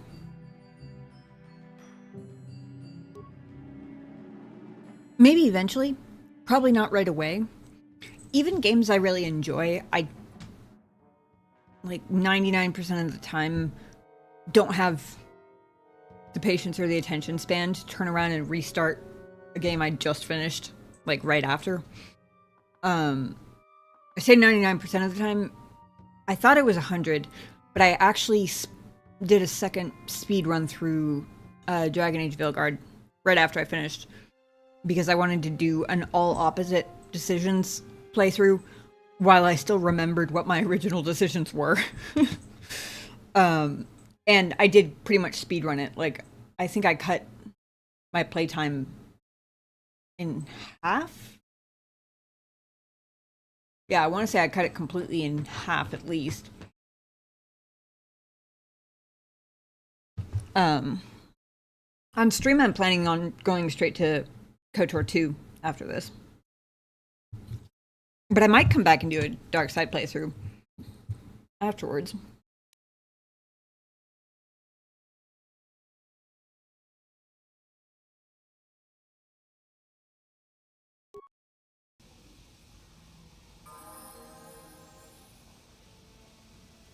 After all, we have a tradition to maintain. Second, I got encouraged to start my first playthrough of Dragon Age Origins on stream. I was just doomed.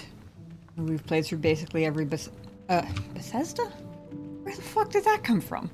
Every single BioWare series. At least every, like, major classic one on stream since then. All first playthroughs.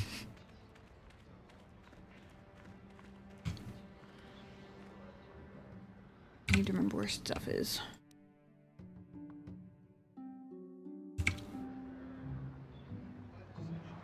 Right, okay.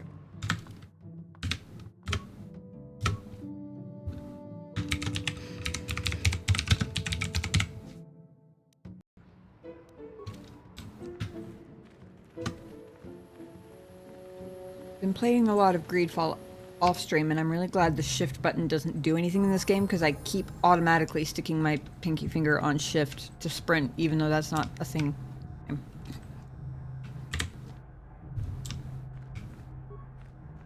You're back! I knew you'd come through for me. I knew I could count on you. You do have a tech land for me, right? So jealous, I wish I could play through this for the first time again. Yeah, I completely get that, especially now that I've played through like all the Dragon Age games and all the Mass Effect games. I definitely get that. I got a lot of people saying similar things when I was playing through Dragon Age Origins for the first time. They were like, "Oh man, I wish I could go back and play it through for the first time again." And I will say I completely understand that now. There's nothing quite like that first time, especially on like such an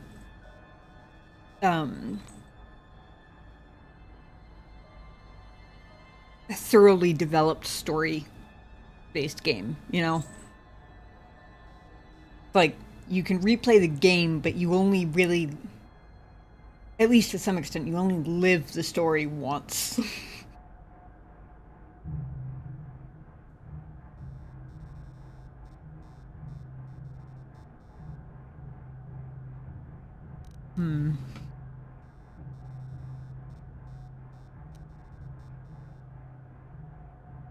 I mean, I got the tech land for free.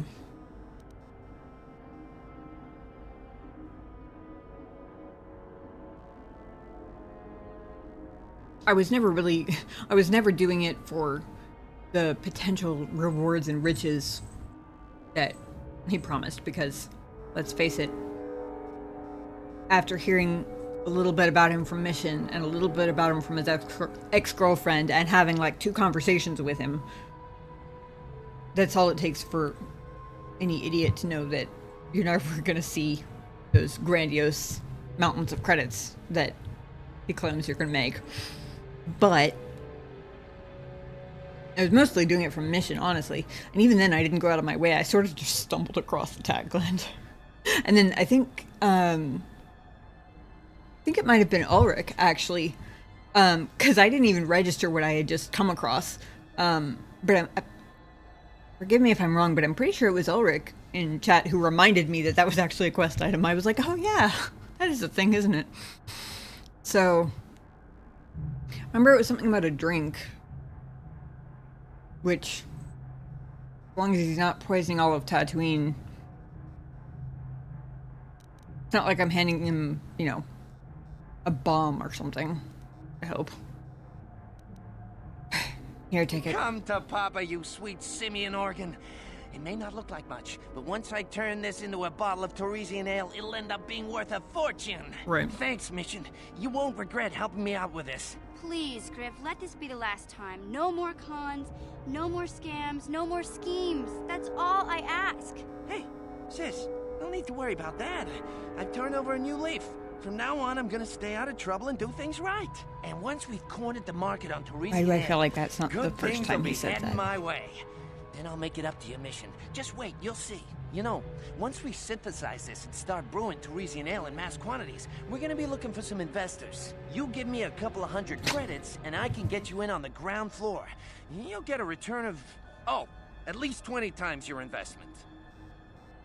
Oh yeah, that, and how blatantly he makes up numbers every time he comes up with an estimate of how much money he'll make.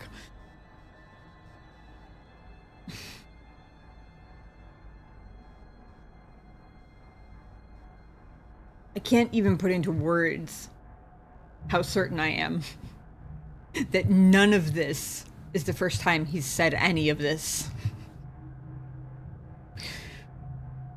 Like, I'm sure he's made all these promises to countless people before, and probably to his sister before, too.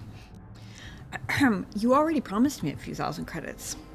Hey, don't worry. You'll get your credits as soon as we start mass-producing that Torresian ale. I just wanted to know if you were interested in an even bigger payoff. I've done more than enough for you already. Hell, I went to a different planet. You don't have to know that it wasn't technically for you, but whatever. Closing my eyes and hearing sleazy USA Italian from New Jersey with a gray dog telling me how much I could make by trusting him. Yeah. Foolproof trust. It's proof against fools, that's for sure. You don't know much about Or proof business, of do you? fools. When an opportunity like this comes along, you have to jump at it. Come on, what do you say?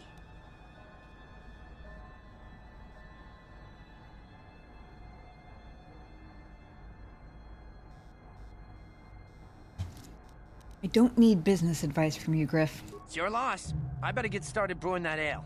Meet me back here later, and I'll give you a down payment on what I owe you.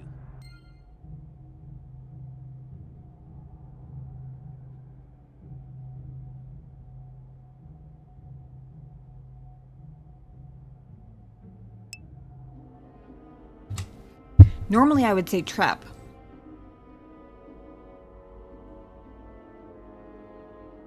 Just put a bullet between his legs down the tentacles.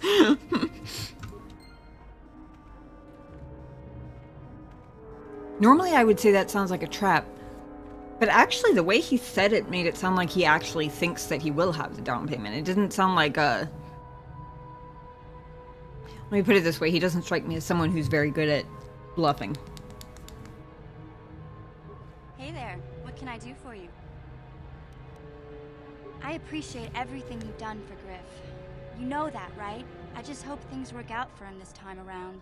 I guess we'll find out when he meets up with us at the Zerka Corp shop. If he's got those credits he promised you, then maybe there's hope for him yet.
Sorry, I'm trying to get the cat cam to cooperate.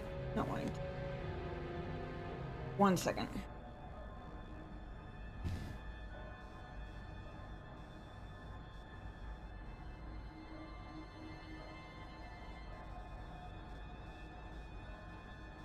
There we go. You're killing it by the tentacles to do a Roman calamari with a dash of lemon. Manaan is the water planet, right? The one that's described as being all ocean? I'm looking forward to that.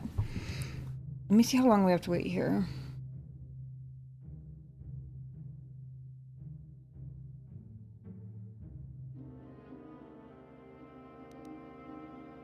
Much later, I wonder. Because I assume this is the Zerka supply shop, right?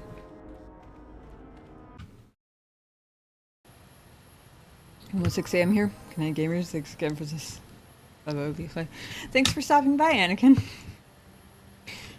Appreciate you hanging out, chatting for a little bit. I hope you sleep well.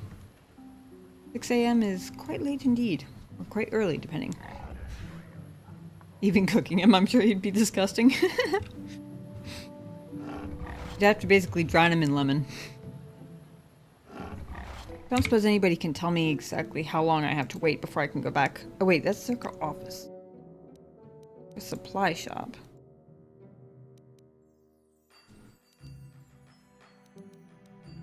I was assuming they were talking about the shop in the Zerka office. Is that accurate? Because I'm second guessing myself now.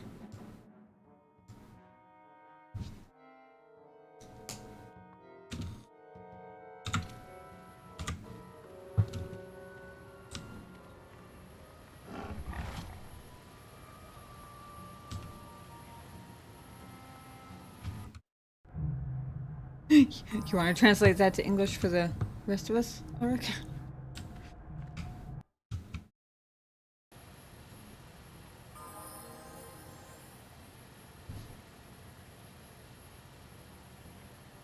Even dead, he gave us the runs. That's pretty funny. Anybody know how long I have to wait before he reappears? Oh, go off planet and come back. That would make sense, I suppose.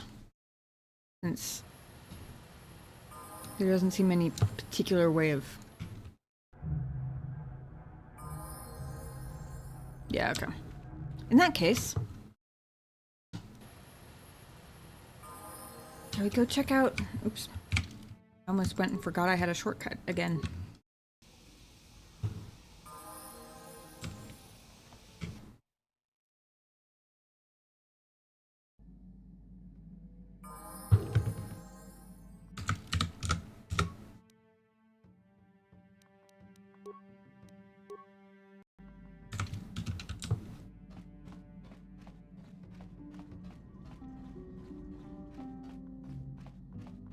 Captain, let us depart. Oh wait, I'm pretty sure that's me.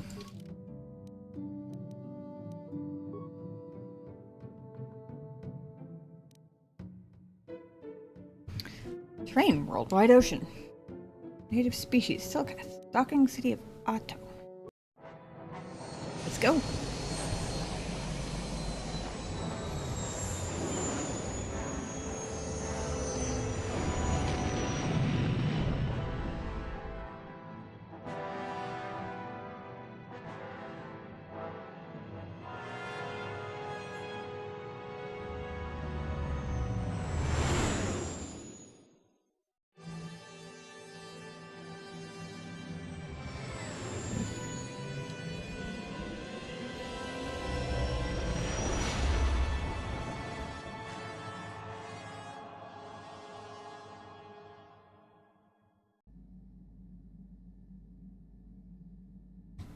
Here's our... I didn't forget to expect the dream this time.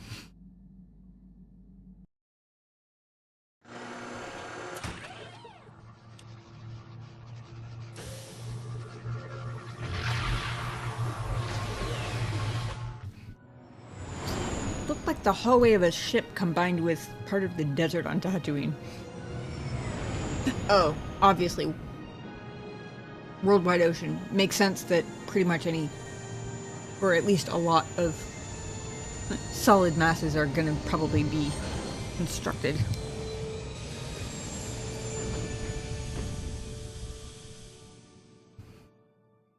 Worldwide ocean. Literally any solid mass that's not underwater is gonna be constructed, presumably. Duh. You felt it, yes? Another vision? The Force continues to work through us, showing us the star maps unearthed by Reverend Malak. It is strange that anyone would have built a star map here. The entire surface of Manaan is covered by nothing but vast oceans.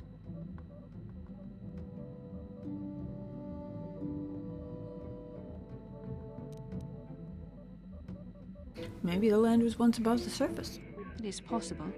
The melting of polar caps or a cataclysmic earthquake could have buried the land beneath the waves eons ago. Records from that time are incomplete. The ocean floor is vast, and much of it is uncharted, even by the native Selkath. But how could Revan and Malak have found their way down? No doubt things will become more clear once we discover the star map's location. Doesn't seem like too much of a stretch after what we learned about the history of Dantooine.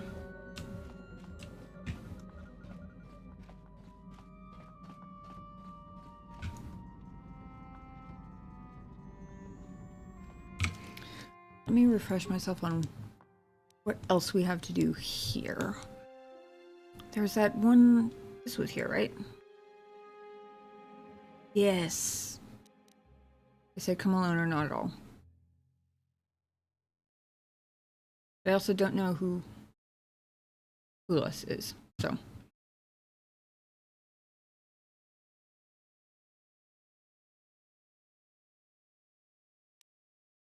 Finally figure out the What's up with that random mystery data pad that I quote-unquote dropped? Just those two?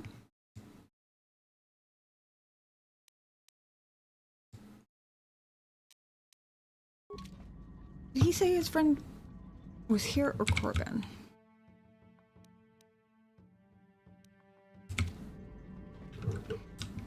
So I'm guessing he's in the other crew quarters?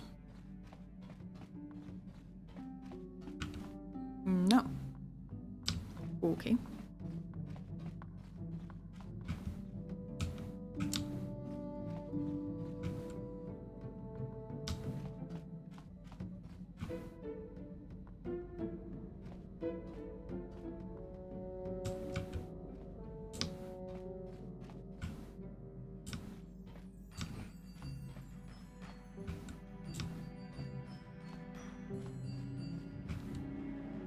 Hope you've been leveling persuasion.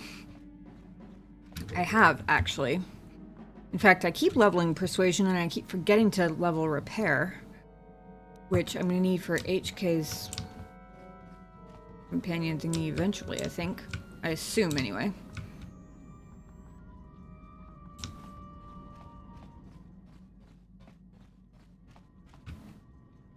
Where the hell does Jolie hang out?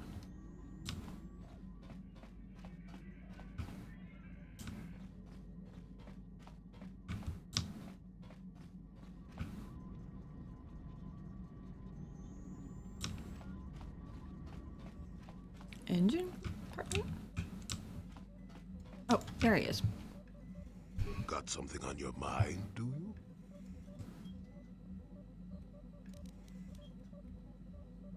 You never did say why you decided to come with me.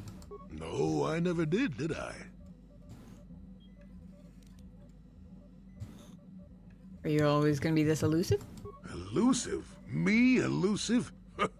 Obviously, you've never tried to grab a Twi'lek dancing girl after drinking too much Onderan Willick juice. Nope, At any can't rate, say I have. I already told you why I wanted to leave. I'd seen everything I wanted to on Kashyyyk. Time to go. Time to move on. Move on to where? To bed. I'm old and tired, you know. Amen. But no, How really. many kilometer-high trees can you find an interest in before you figure you've had enough? I'd bet you can't be bothered to stay in one room for more than 15 minutes. And then there's all the critters in the Shadowlands. I'm just happy to be back in space, doing something new. Is that too much to ask? He spends all his decks dodging questions.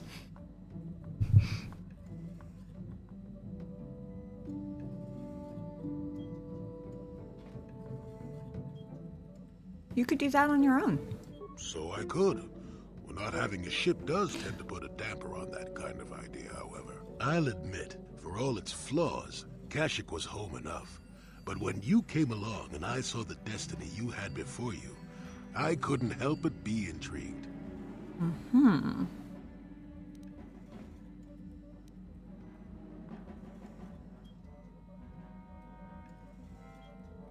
Do you know what my destiny is? Of course not. Weren't you listening last time? I can see that you have a destiny before you, but the details are far from clear. In fact, everything about you that I can see is odd. That's Slightly me. off, as if my eyes are trying to trick me. Something is very dark about you. But, I'm sure you don't need to hear my ruminations. You've probably got enough nosy Jedi offering you one opinion after another to make you sick. You know what? That last part is possibly the most insightful thing I've heard you say yet. I mean, I was all on board with the assessment of me being an oddball until that weird, spooky comment. Why does everybody think there's something dark about me? Jeez.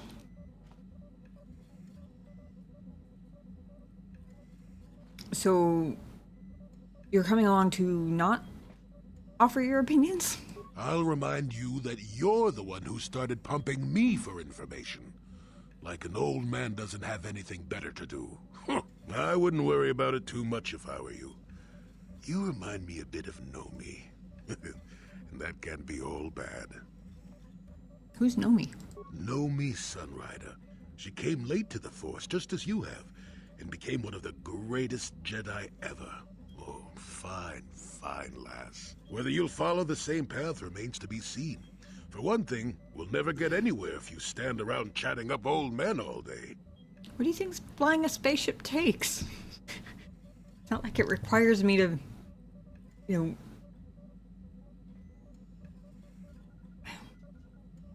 I was trying to come up with an analogy and there were too many partial ones floating around in my head. I almost said pump the sails, which makes no sense whatsoever. It doesn't require rowing. There we go. That's a much better. It's much better.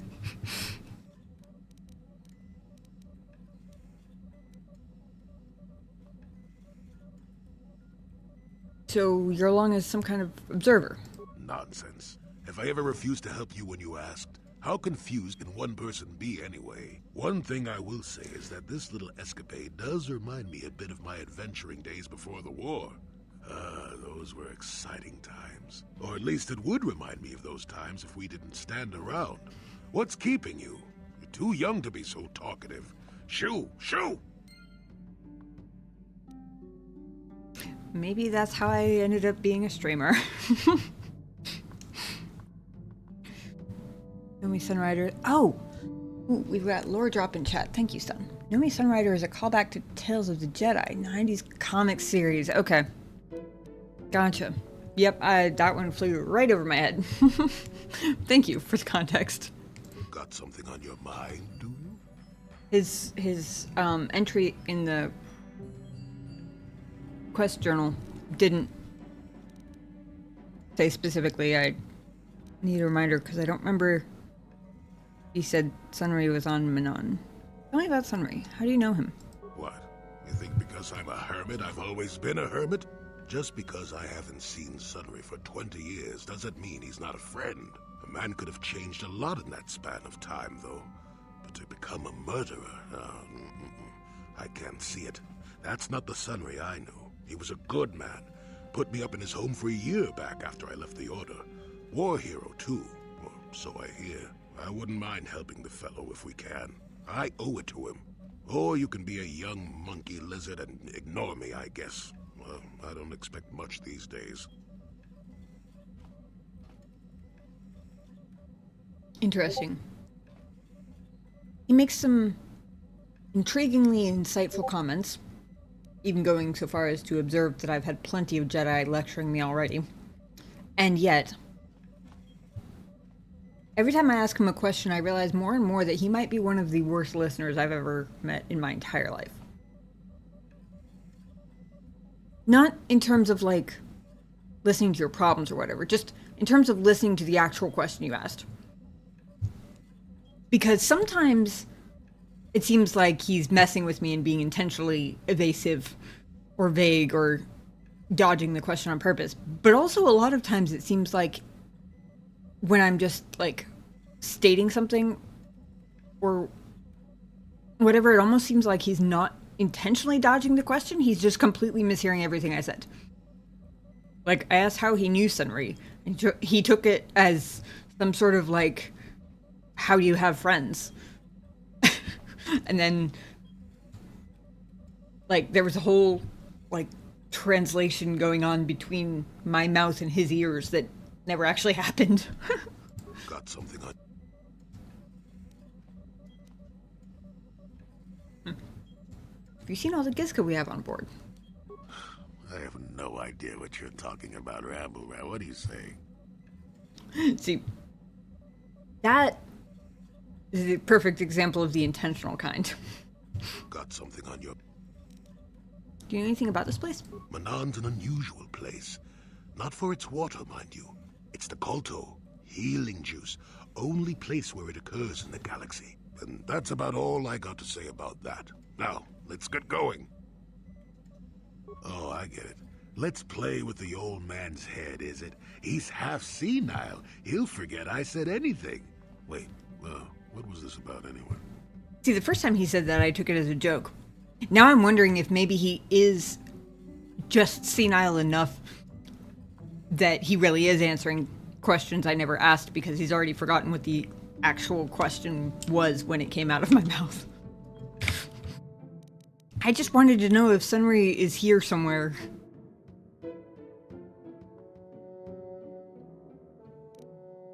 Gain more experience. Okay, gotcha.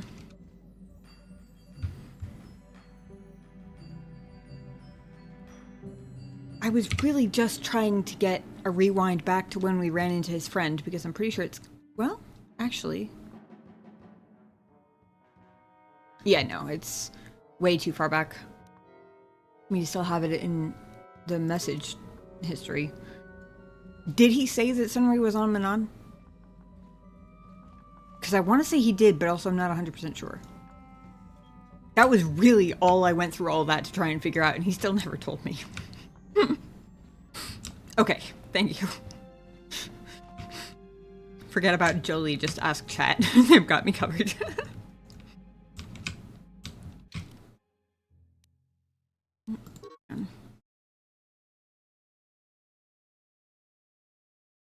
Oh, I forgot about that. How do they want me to... I guess solo mode. I was about to say, how do they want me to come alone to that one meetup if I can't leave the ship without companions, but...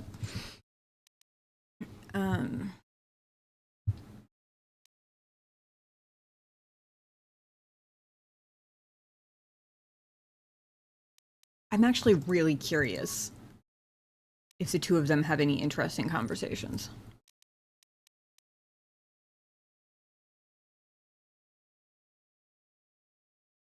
I'm trying to keep track of interesting, like, companion dynamics. So far, the people I've heard banter with are Mission and Bastila. I won't forget that one because Bastila gained significant likability points in my head when she tripped Mission with the Force after pretending to be all high and mighty and would never do that. That's what taught me Bastila has a sense of humor. It's buried deep down in there somewhere and locked very tight in a metal box. Deep down inside the depths of her somewhere. But it's in there. HK is pretty funny. So far, he seemed very predictable in terms of, like, just taking him for the Sand People missions on Dantooine. Like, I feel like I can already predict most of everything he says. Like, if we're talking to NPCs, he's gonna pipe up and want to kill them. But the way he does it is quite funny. I had...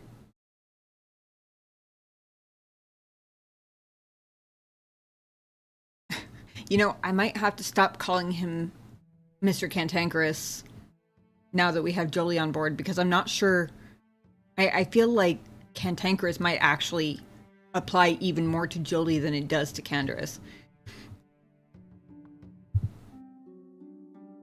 Which is unfortunate, because it's such a perfect warping of his name there. I took him and Basil at one point, and no surprise, they got into a fight about morality. Shocker. But I'm really curious about Jolie and Duhani, so I'll see if they have anything interesting to say to each other while we're exploring the water planet.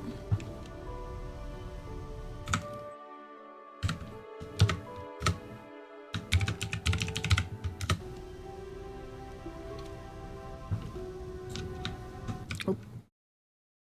A little surprised we didn't get interrupted by a cutscene already, but... Oh. I'm a dumbass. We didn't get interrupted by a cutscene. I just got too close to the entrance to the ship.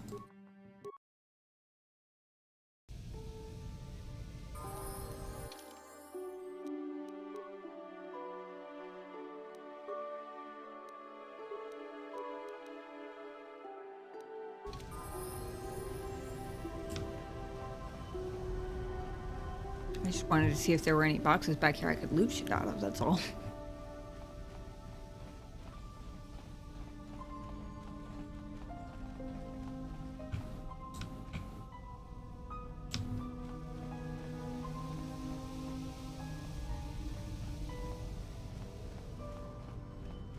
No loot boxes, that's okay.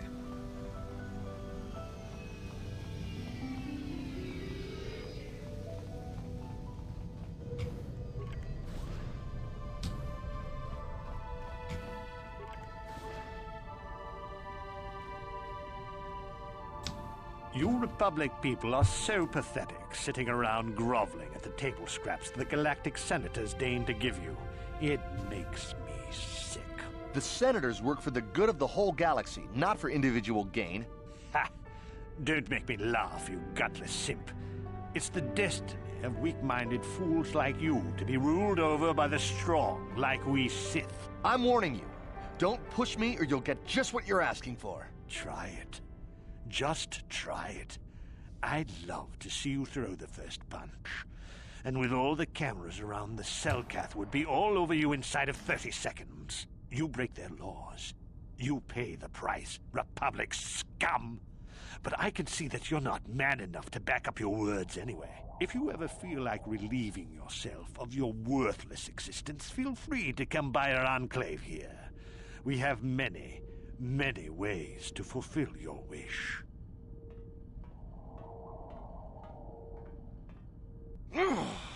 Yeah, what are you... Oh, I apologize, Master Jedi. I should not have been rude.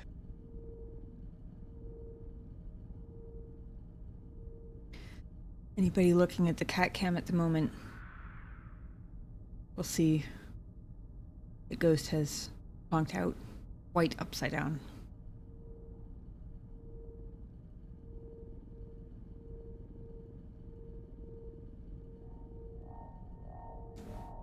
And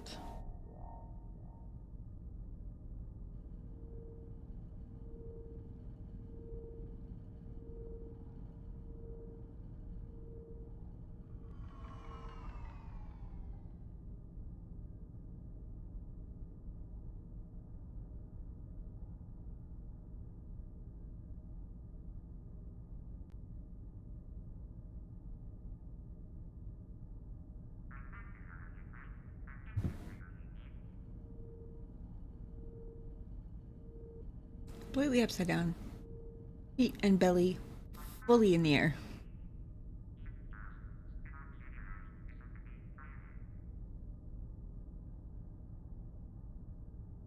Oh.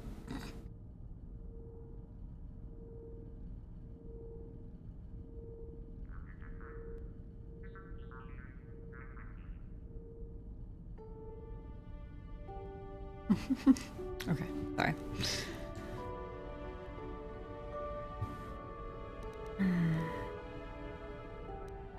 It's alright. No, really.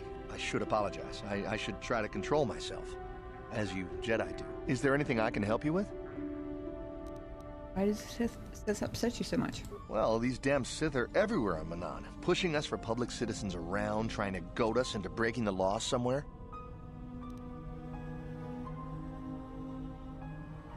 Breaking the law? Yeah, the Selkath want to maintain their neutrality in this war we're fighting with the Sith, and they enforce it very strictly. So we just have to sit here and let the Sith insult us, and we can't raise a hand against them. Otherwise, the Republic will face severe KOTOR export restrictions, and that could lose us the war altogether. What is KOTOR? You're joking, right? No, I'm sorry, dumb. But everyone knows what KOTOR is. It's the most powerful healing agent in the galaxy. I would have died several times myself if we didn't have this stuff handy. But the reason it's important here is that KOTOR is only found naturally on Manaan, and all of our attempts to synthesize it have failed miserably. So, we sit here on the surface, the Selkath harvesting what KOTOR bubbles up from the bottom of the ocean, and we buy it from them. Well, us and the Sith, of course. The Selkath don't want to play favorites. Republic and the Sith both stay here? The Selkath think that by staying neutral, they can play both sides, selling KOTOR to everyone that needs it, and making themselves too valuable to be worth conquering. Well, that, and they threaten to destroy the only natural source of KOTOR on the planet if anyone tries to attack them. But I think they're underestimating the length the Sith will go to get what they want. They're probably planning something already. Is there anything else you require? You're probably right. They probably are. But I gotta say, pretty clever move on the Selkath's part. Have you seen an ancient star map? Yeah. I'm gonna maintain the habit of not asking the first person I happen to bump into as soon as I walk off the ship, because that still feels like a really bad idea. Of course. If you have any other questions, you should probably see Roland Wan. He's the Republic diplomat here. He's by the Republic Enclave near the visitor residences. Oh, if you don't know where that is, go north from here, then south past the port official in the first courtyard, east into the second courtyard, then north, then east again. You got that? Have a pleasant stay, Master Jedi. Only because my datapad records all of my dialogue. That is the only reason I got any of that. Because I forgot it by the time you finished.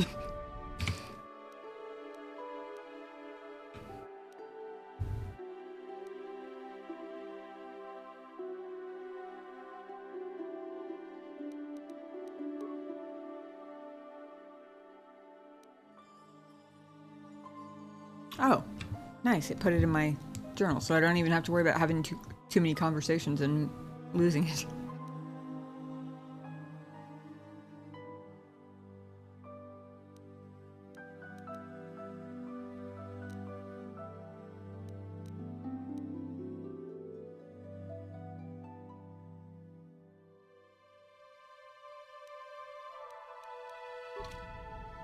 Right. South to the first courtyard, which is presumably the one called West Central. That's not confusing in the slightest. Fortunately, I have no sense of direction in video games anyway, so... Greetings, human. Welcome to the Otto City Visitors Provisional Stand. We're here to provide visitors with all manner of indigenous treats and products produced right here on Manaan. We carry all manner of foods and provisions and have contacts with resellers across the world to provide you, the customer, with the best shopping experience possible.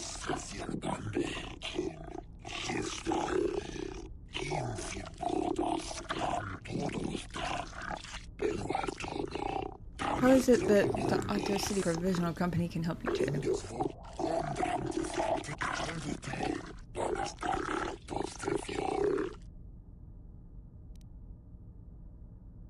Tell me about Otto City.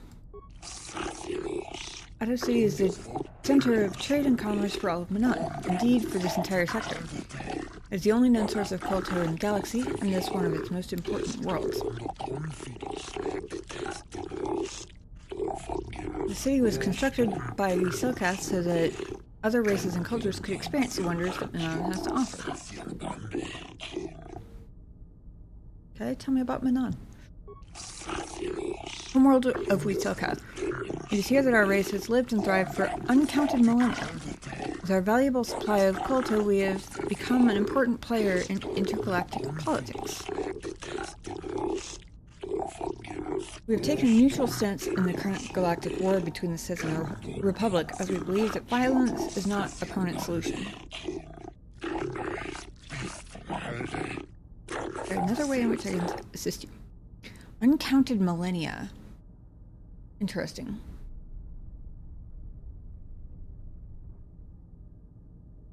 On the one hand, that makes me think a little bit of the way that Jawas talk on Dantooine.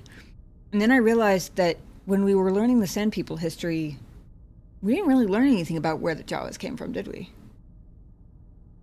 The way they talk it makes it sound like they've been there since well before it was all sand. Or at least, kind of makes it sound like it's always been sand. When now we know it hasn't, I guess, but... all that to say, uncounted millennia, maybe it was always underwater, who knows? Let's see your inventory. I just want to see if you have anything really interesting. Ooh, you have plasma grenades. Those are interesting.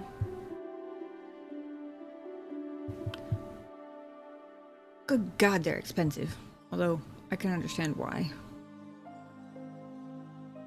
Half the reason I don't use more grenades is because of friendly fire, so...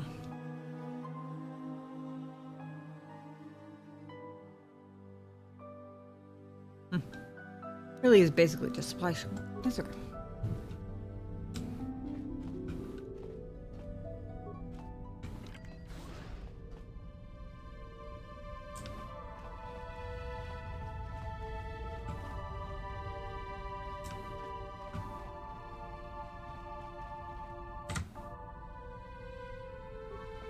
Nubasa. Greetings. Forgive me if this seems an odd question to off-worlder, but might you have any exotic species for sale? Nothing dangerous, mind you. I mean, I have a Wookiee, but he's not for sale.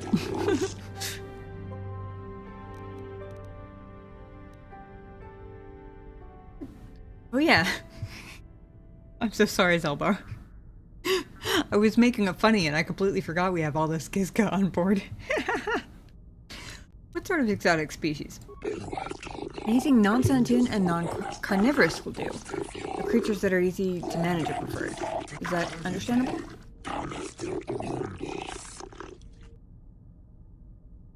Why would you want to buy animals? Ah, good question. Selkath have little exposure to life from other planets, you see, but our government hopes to change that. We are setting up a zoological compound for visitation by the public. We're hoping to stock it with non-offensive foreign creatures of all types. I mean, I do have a lot of Gizko. The only problem right now is actually procuring the exotic species we need. Selkath's import restrictions are quite prohibitive, to say the least.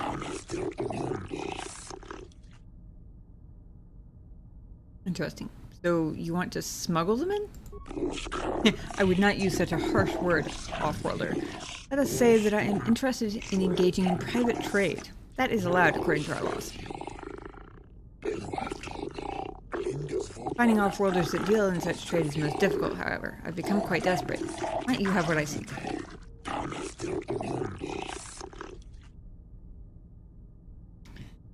You know, I hadn't really put much thought into why I have all these Gizka on board. I knew that there was Gizka poison on Dantooine, and I was not even remotely interested. I didn't even buy any because I was like, you know what?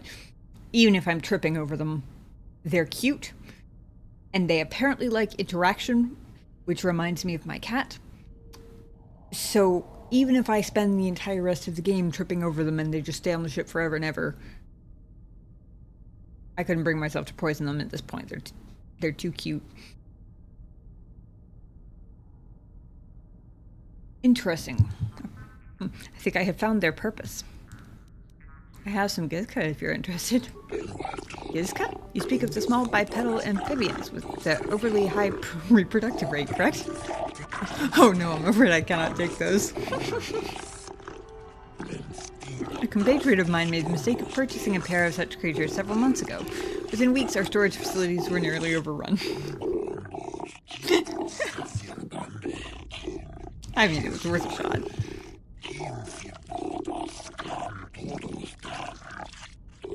If you're in possession of such creatures, I hope you keep them separated. If not, then you have my condolences. I have too many of them to keep them separated, honestly. Ooh, interesting.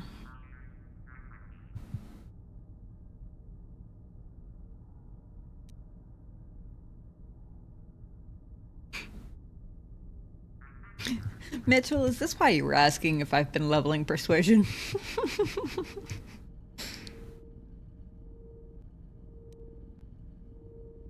Honestly, they started off being too many for me to, like, and they move around too much. I was originally going to count them because as soon as they were on the ship, I was curious if they would multiply. But they moved around too much, so I never even got an accurate initial count. I guess it is a lie to say that they don't reproduce because the dialogue options tell me so, but...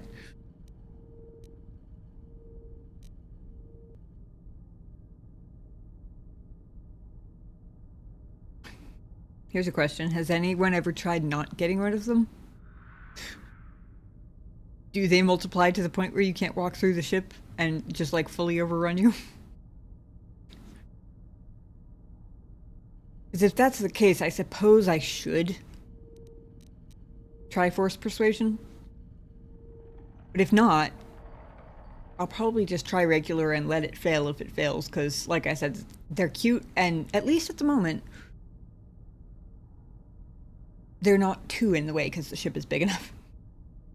But if they actually keep multiplying in-game, as long as you have them, that could become problematic, because there are quite a few of them. No way to convince you to take them off my hands? Oh, well, my persuasion's high enough, I suppose. I suppose having a few creatures would not be of harm. We do have experience handling them now, I suppose. 100 credits to take them off my hands because they're so difficult to maintain.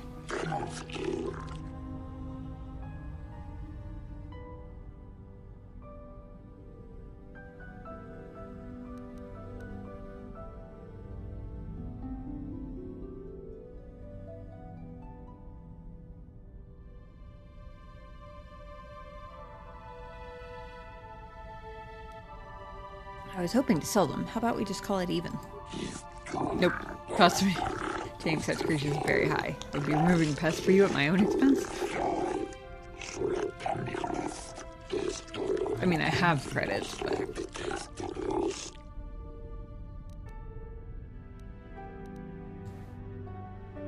I expect if calling it even failed, then... trying to get him to pay me is probably also likely to fail. Probably a higher DC. Although, when there are rolls involved, I suppose you never really know, but...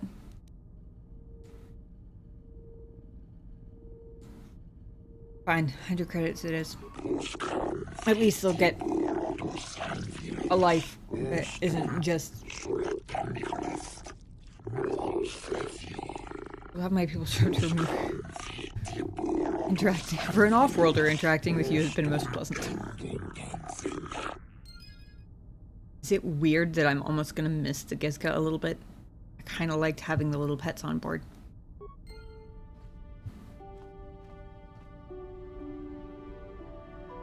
Oh well.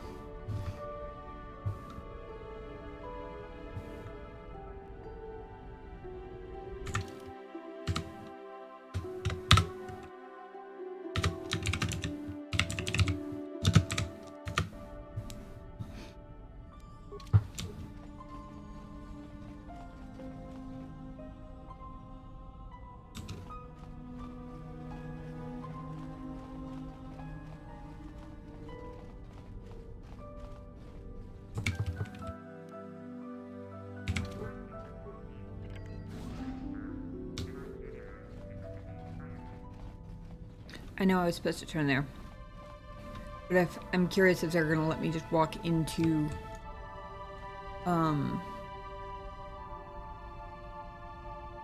this private hangar. Same way I did in our apartments and stuff. Paris.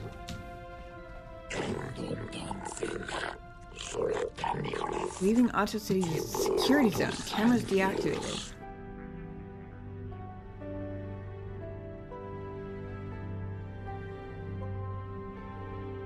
Know what that means, but okay. Private Sith docking bay security clearance required. I don't feel like fighting Sith right this second. Not for a private hangar. I have no particular reason to care about at the moment anyway. Go find our way to the embassy, and I'm sure we'll end up back here at some point.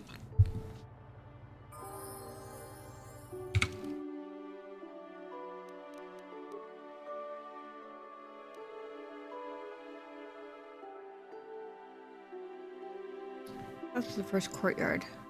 And east.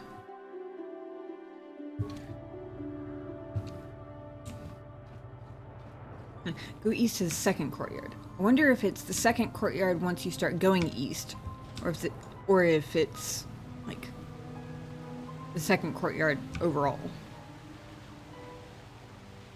Does that make sense? You have a name. Yeah, what do you want? You had a name, I was curious. Who are you? My name's Jolin. I was a traveling Kazakh player with no special story to tell. Uh-huh.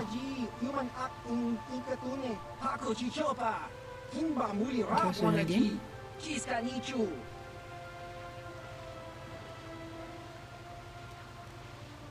Sure.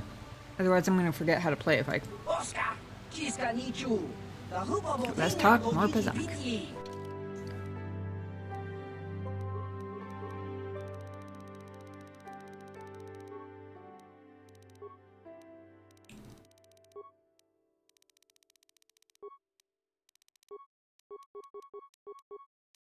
Wager 100, sure, why not?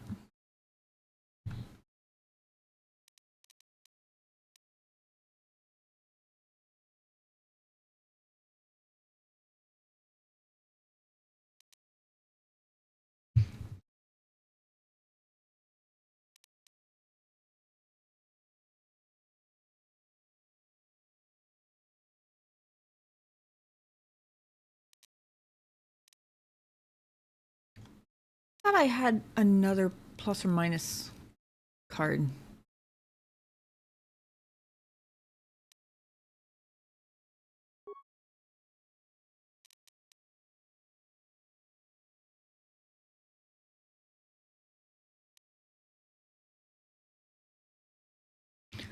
Trying to figure out for a second if it remembered what I did last time. Problem is, I don't remember what I did last time, so I'm not 100% sure.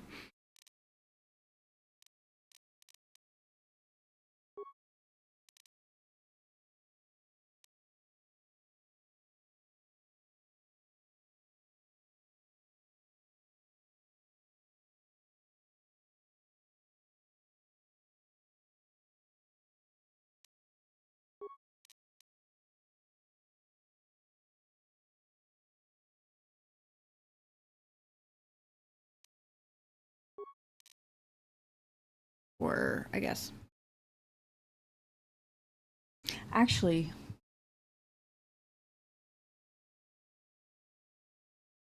trying to think. I had the initial thought that maybe minus cards are actually better than plus cards overall. Just because you can keep drawing cards as long as you want, right? But eventually you're going to go over 20.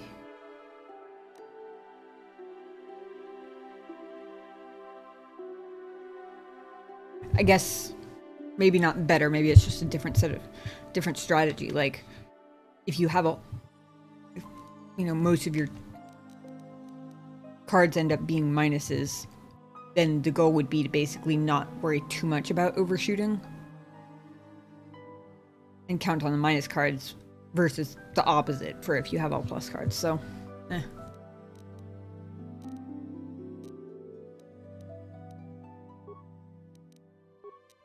But also I need to remember I only get 4 of these, so.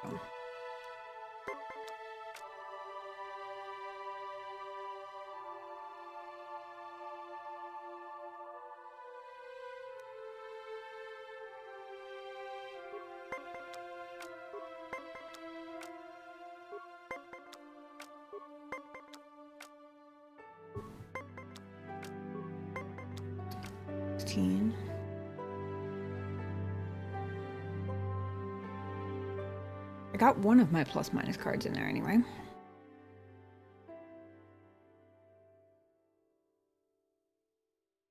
I think I still don't actually know how high the drawn cards can go. I want to say it's 9 or 10, but I'm not actually 100% sure.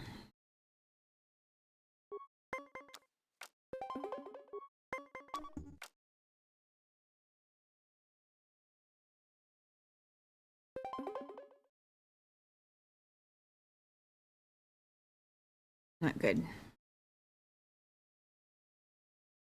Oh, shit. I was about to say it's not good I have to play 2 of my cards in the very first round, but damn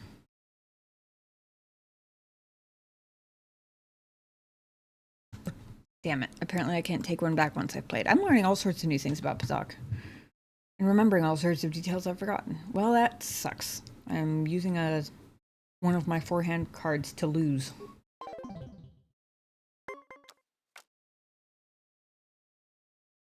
I'm sure I knew at one point that you can't use more than one. But I had completely forgotten that fact.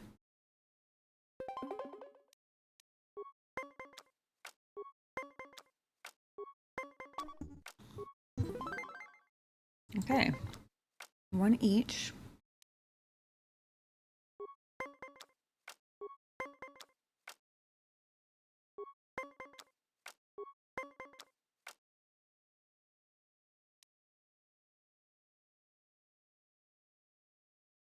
I could make it an even 20.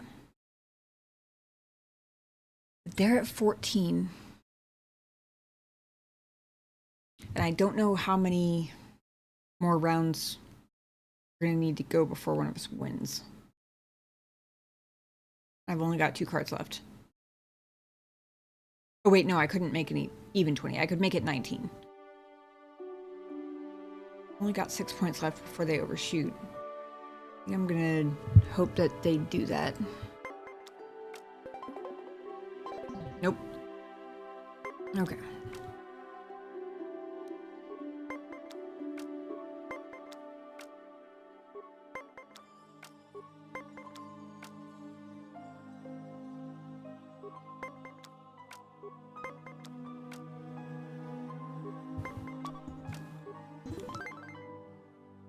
They overshot before I even had to worry about getting too close to 20.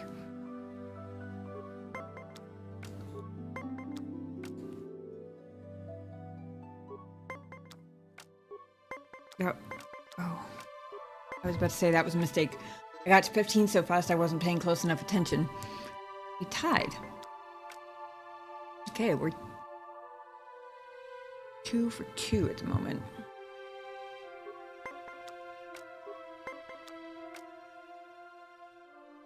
Ooh, that's an interesting one. My only plus card is a +1. And it's 17. I think...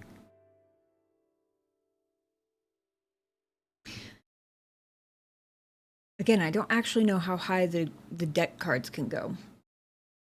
I think 10 is the highest I've seen. But if that's the case...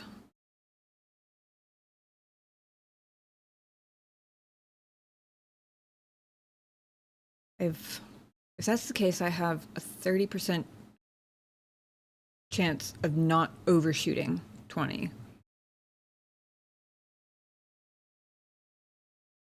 I have a 50% chance of not overshooting 20 by more than I can fix with the cards I've got.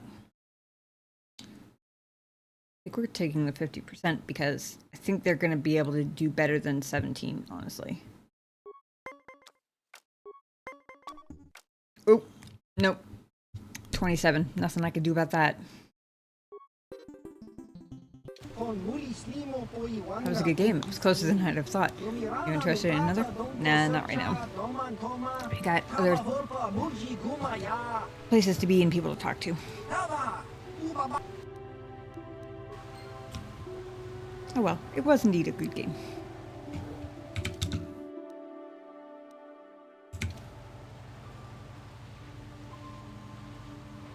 Guessing this is the first courtyard.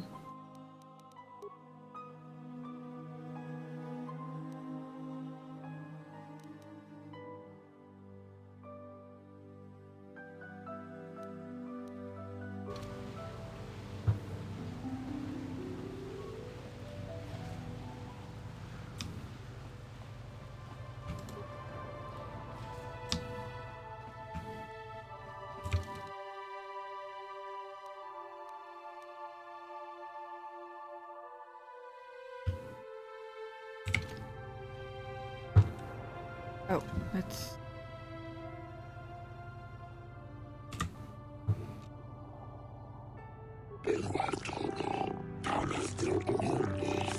Welcome to Manaan. While you're here, I trust you'll follow all the rules governing the activities of off-worlders. What are the rules? That'd be good to know. The single most important law in Manaan is very simple. Kolto smuggling is punishable by death. If you're carrying any unprocessed kolto, you better have a permit.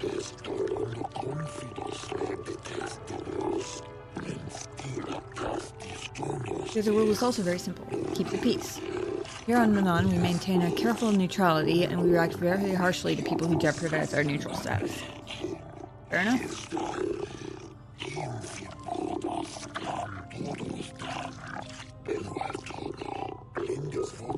Any confrontations between the Sith and Republic are dealt with swiftly and decisively. This understood.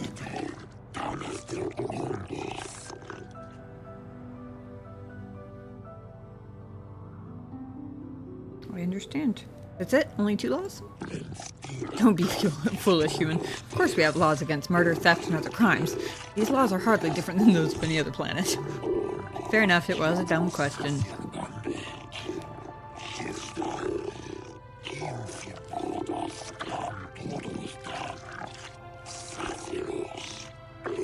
Manaan's new tally is closely linked to our KOTOR production. That was why I made special mention of the laws regarding smuggling and keeping the peace.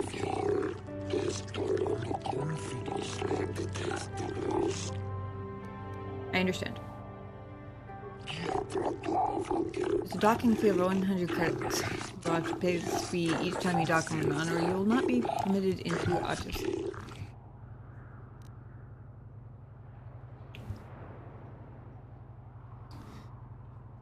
Well, my reasoning from last time still stands. I'm not using the Force for personal gain, I'm just using the Force to retain what I already have. I haven't paid a docking fee yet, knock on wood. I don't need to pay the docking fee. Ah, I see, yes, you do not need to pay. The Jedi Council wouldn't approve, but they always were a little stodgy about using the Force on people. Sometimes you gotta do what you gotta do. The gates of Vato City are now open to you.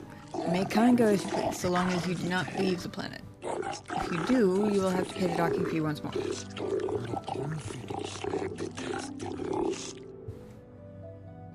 Curious, apparently Juhani has nothing to say about that one way or the other.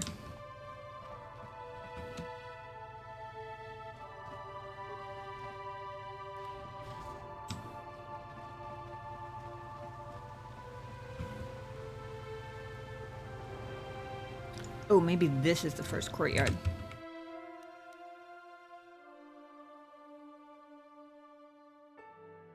That would make more sense.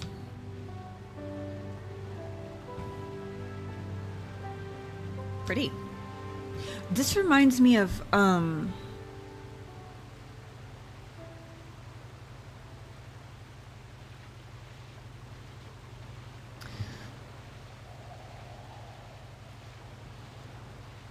am I thinking of? Mass Effect Andromeda? I feel like it must be because it feels too recent to be the original Mass Effect.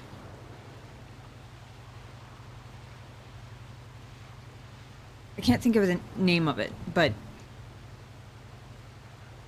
the, like, city area was, like, sort of similar tiles and fountains and, like, view. Although, there are, of course, not just water, but... Okay, great. Directions. East? What we said? And east to the second courtyard. Okay. This way.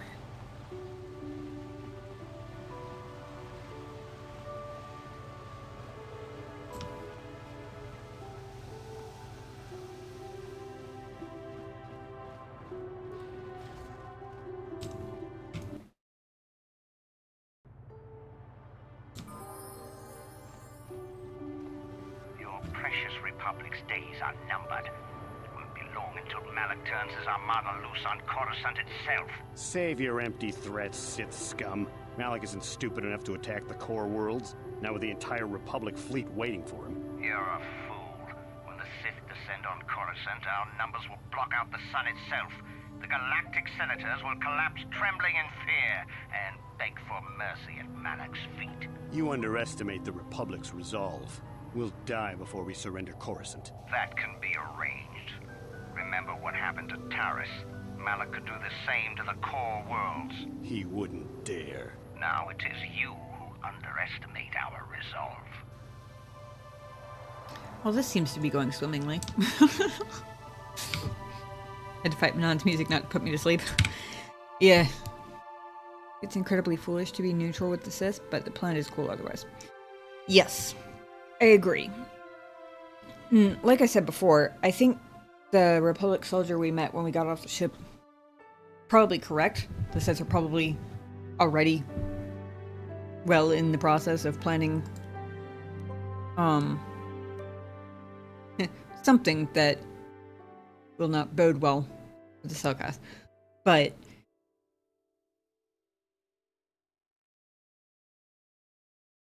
I also don't know how much knowledge they had of the Sith and the Republic when this whole, like, neutrality stance started.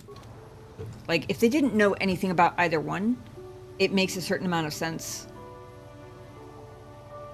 And it's kind of clever, depending on how badly they needed the extra trade. To basically make it forced peaceful, given that they might be the only world in the galaxy that has a resource valuable enough to back them up, basically. But...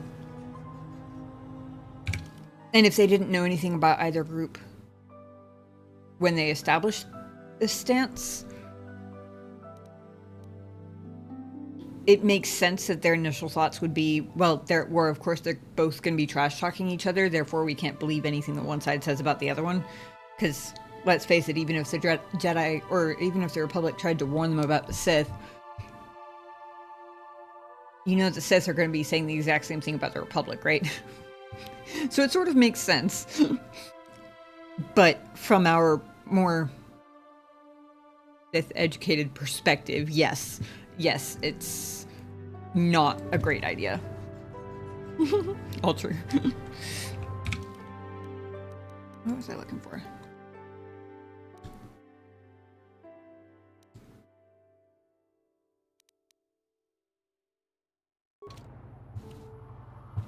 Northeast section. Is this northeast?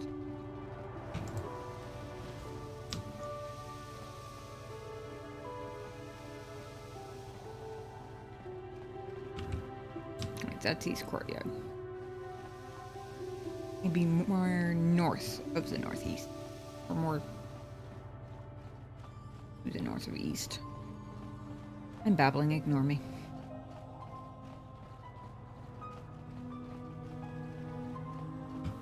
Hey, found it.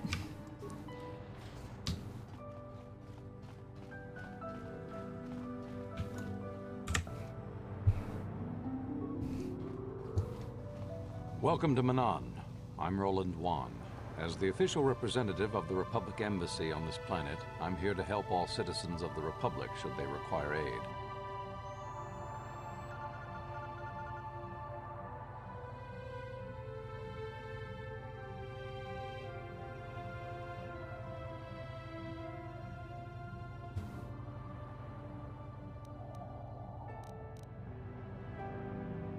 Why are your soldiers loading so much Kolto? Kolto is a precious resource. Its healing powers are near miraculous. During times of war, Kolto becomes even more valuable. As long as we have the permits, we will continue to harvest Kolto and ship it to our Republic soldiers battling against the Sith. Of course, the Sith enjoy the very same privileges. If there was some way we could gain an edge over the Sith in our Kolto supply, but the Selkath are fiercely protective of their neutrality in this conflict. They do not want to grant either side an advantage.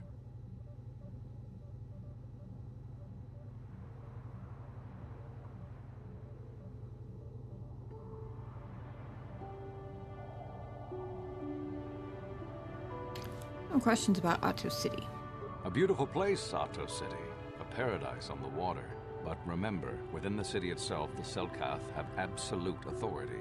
They're a tough race, but fair. Obey the Selkath laws, keep the peace, and you should encounter no problems. I assume you received a visitor guide to the city when you docked your ship. I regret there is little I can tell you that's not in the visitor guide, my good Jedi.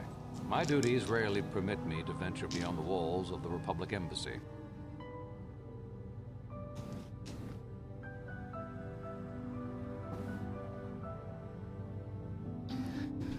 In that case, I probably shouldn't tell you much about a mission from the Jedi Council. Although... yeah, actually, I probably shouldn't, because... I don't remember whether it was something Bastila said, or whether it was one of the dialogue options I could have picked. I think it was one of the dialogue options I could have picked. Said it looked like it was underwater. Which, if that's the case, then probably only the Selkaths would know about it. Then I shall wish you good day. On behalf of the Republic, I hope you enjoy your time here on Manaan.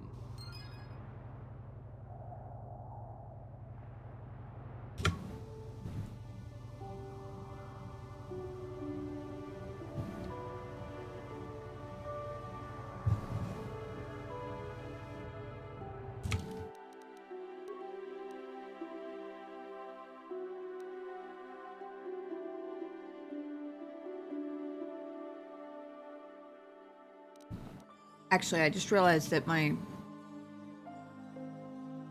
star map quest says to talk to him. Welcome to Manaan. I'm Roland Wan. As the...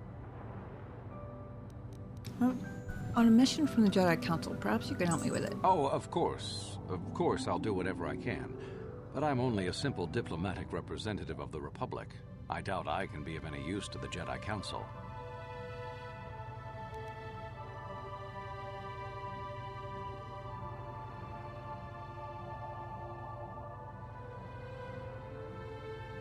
Take a star map, the remnant of an ancient and forgotten race. An ancient and forgotten race. And you think it may be here on Manaan? Know something? Well, perhaps. But if you want to get information about that, you'll have to do something for me first. Sounds alright. What do you want me to do? Well, the lazy part of me is tempted to use persuasion to just get him to tell me. But the gamer in me knows that I need more XP in order to unlock Jolie's quest on this planet. So I might as well pick up all the side quests, right? What do you want me to do? We were using a submersible reconnaissance droid in the ocean surrounding Otto City, and it was damaged. It took a data recording of the outside of the city before being driven off by the Phyraxan sharks, but while it was returning to the surface, it encountered difficulties and was disabled. Its automatic systems floated it to the surface, but we could not retrieve it in time. The Sith were applying subtle pressure to the Selkath authorities for some reason we've not determined, and were able to delay us long enough that they could retrieve the droid before we did. The droid's data centers are heavily encrypted, so it will take the Sith several days, we believe, to get to its data. It was captured 12 hours ago. It is imperative that we get it back. More Sith base infiltration. BioWare loves the ancient and forgotten races. Yeah. They do indeed.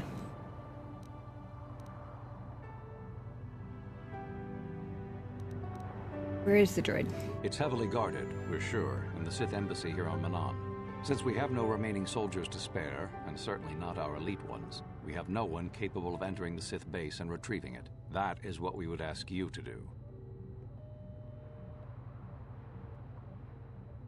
How do I get in the Sith base? There are several leads we've been working on to get into the Sith base. Any of them should work for you, although it might be wise to concentrate your efforts on just one. The first method that's possible is to help us interrogate a Sith prisoner we managed to catch after he tried to infiltrate our base.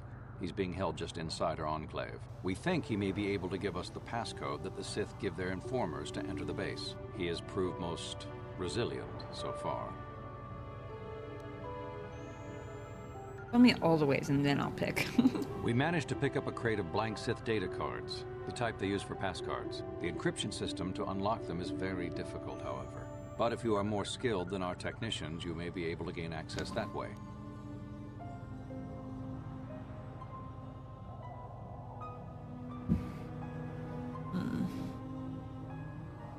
The Sith have got the Selkath to give them exclusive use of one of the main hangar bays. Visiting Sith Masters use this bay to land, then take a speeder over the water to an external entrance to the Sith Enclave.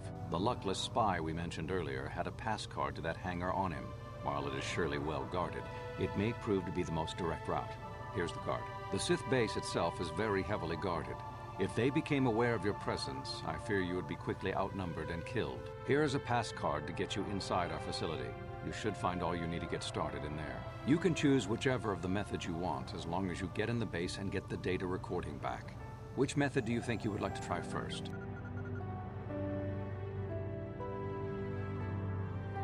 Didn't I say we'd end up back at that hangar eventually?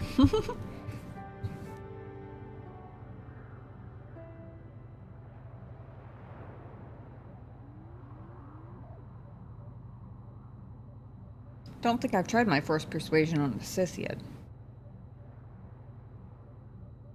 I don't have my best hackers with me, so right now, I think I'll start with interrogating the prisoner. Good call. Just make sure you don't push him too hard or we might lose him. I wish you luck in your task. Should you retrieve the data recording from the droid, return it here to me, and we can see about getting you that information.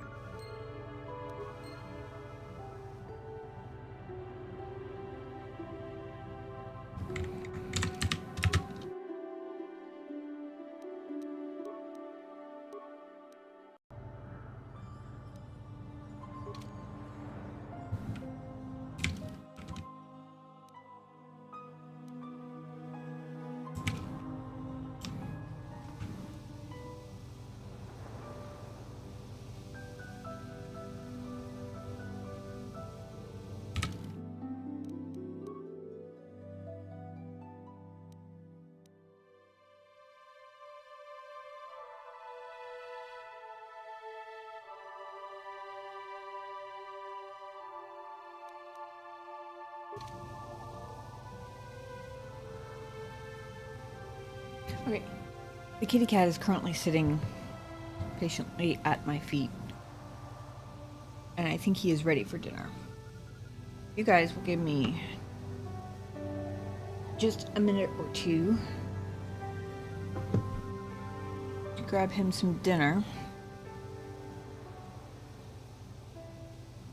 We'll be right back.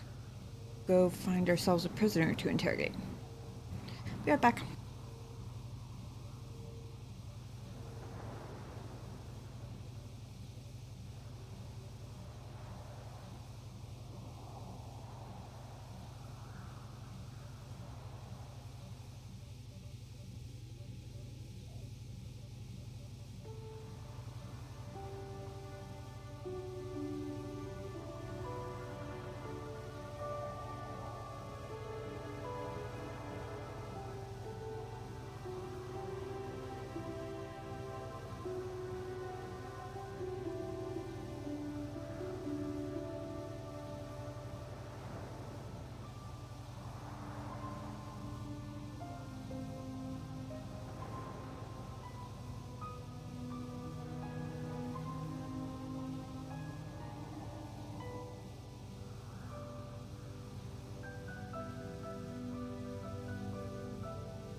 Okay, sorry about that.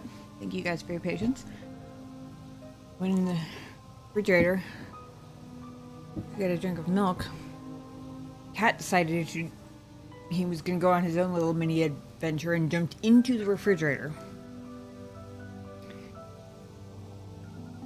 Everything's an adventure with this cat around, I tell you.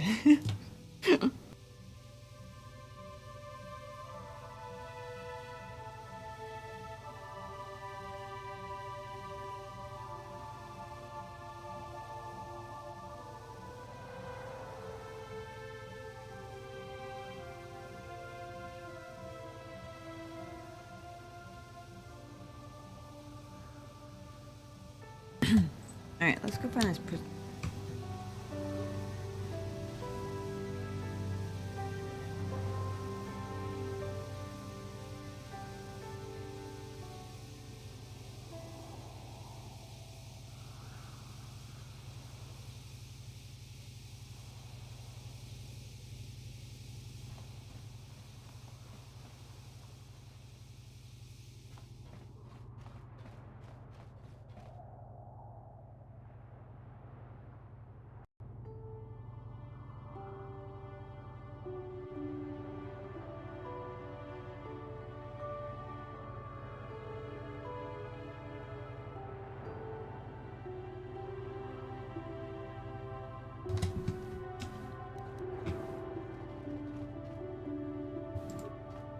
So, you're the one Roland has got to help us interrogate this prisoner.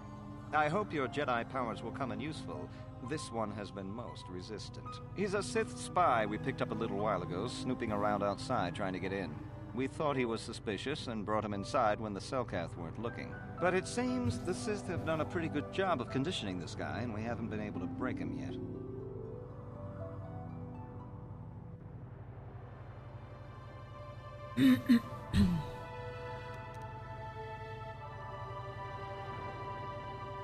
What did they do to him? The Sith protect their really important spies with some sort of mental force feedback system.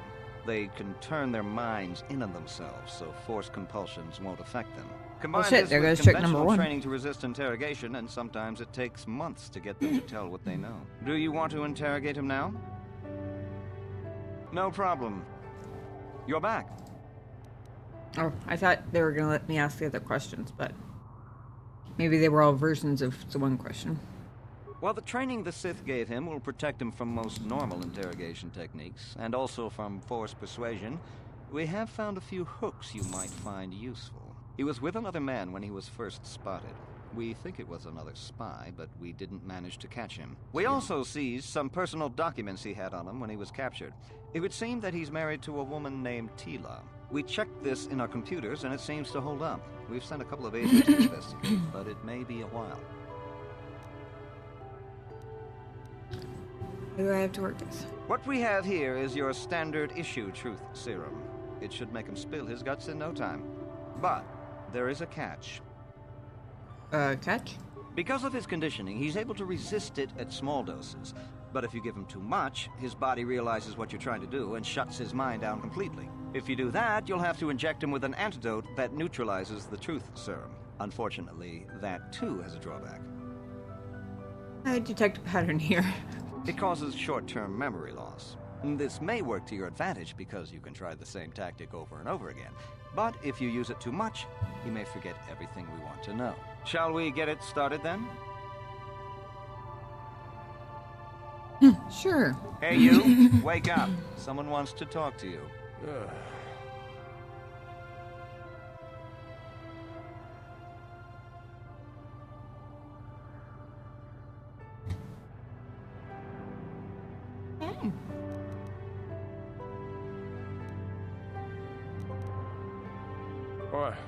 What do you want?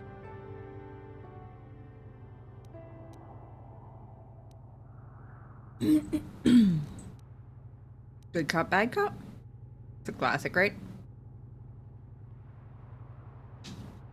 I didn't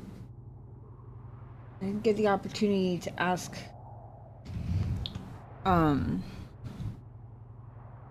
whether they had already mentioned any of these things to him. I guess I can assume not.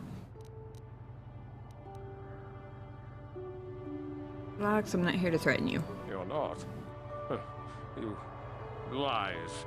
You work for the Republic.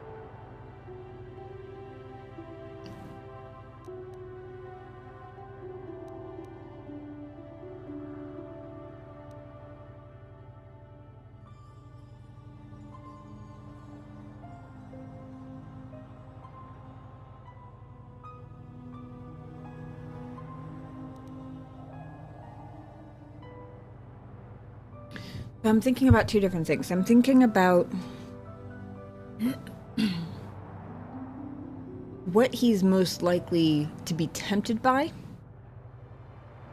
I'm thinking about what he's been most likely to be trained to resist. Or the most heavily trained to resist. Like, I don't want to hurt you unless you make me.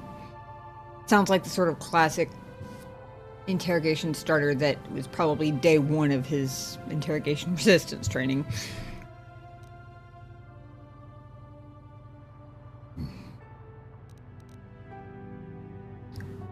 If you talk, we can make it worth your while could mean all sorts of things. Most obviously being money, of course, but could also mean any other number of things depending on what it is he wants. We're the only ones who will take you in now is a much more specific appeal. But it also seems like the least expected out of the whole list. And because of the truth serum and him having some training to resist it, I feel like catching him off guard and surprising him and being as unexpected as possible is likely to get me. I mean, he didn't tell me much about this truth serum, but it seems like if I can catch him off guard, it seems most likely that it can basically get him to blurt out stuff that he otherwise might not. That makes sense. It's very specific.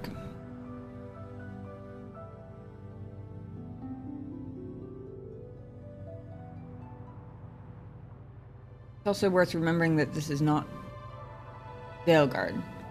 Like, dialogue option is the dialogue option, not an indicator of the dialogue option, if that makes sense.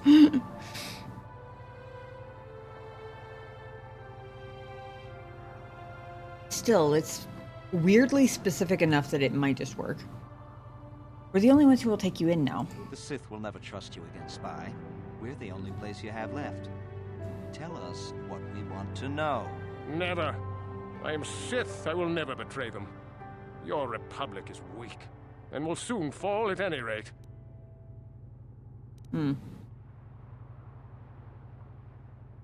Talk, we can make it worth your while. Ha! Worth my while. That one succeeded. The Sith Interesting. don't pay very well, but they'd kill me.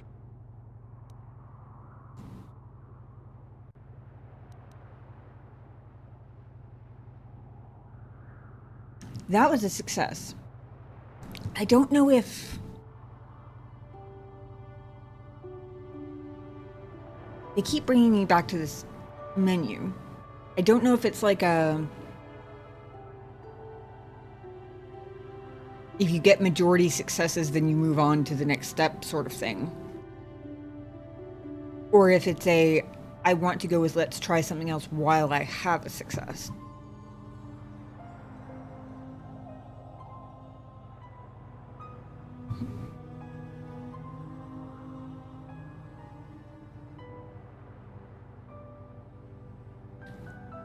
Like, I don't want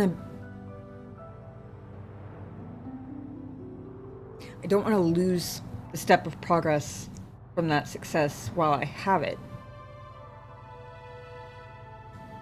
But I do want to build off of it, and I don't know which one will happen if I click try something else.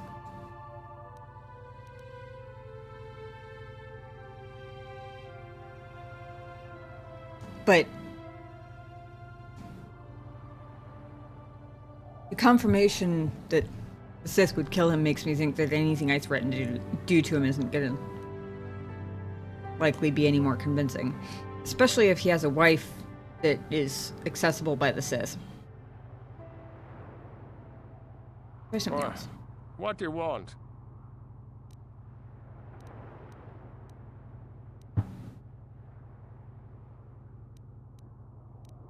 You know about your companion? What? What companion?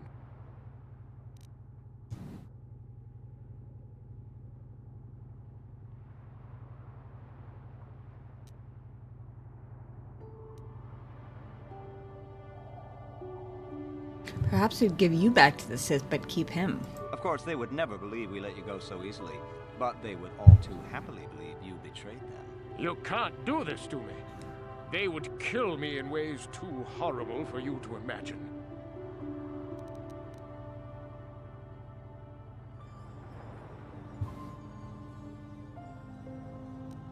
So now I'm thinking it's either a certain number of successes overall, regardless of which tracks you take to get there, or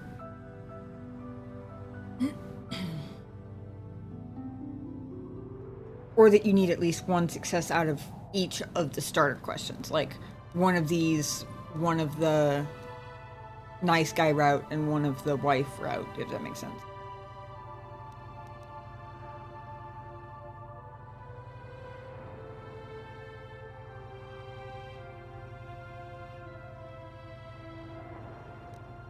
Although, if he thinks we're about to let him go, this makes for a pretty decent follow-up, because we don't really need to. Your companion will tell us what we need to know anyway. The gutless Sith worm is already starting to crack. We'll have what we need within hours. He wouldn't talk. Or has he already? No.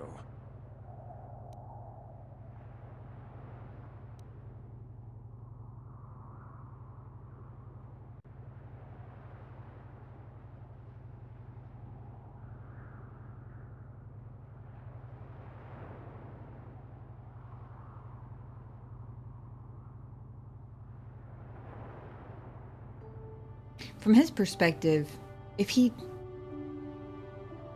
tells us the Sith kill him,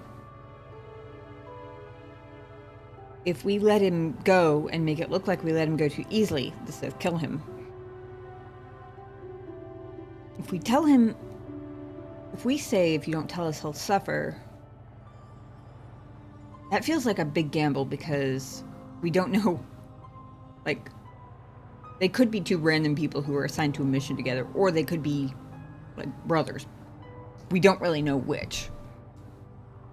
We know that he's second-guessing his companion, though.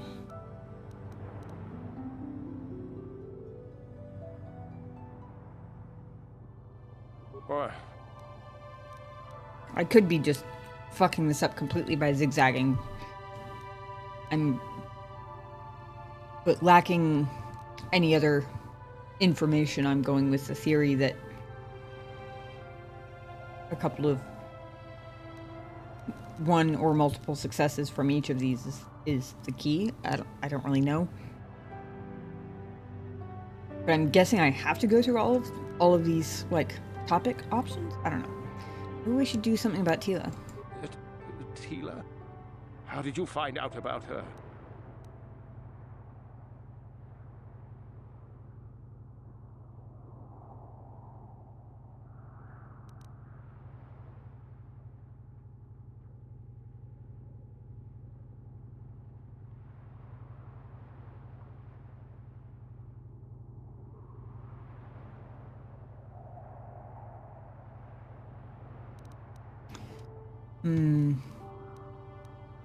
This is an interrogation, not a negotiation.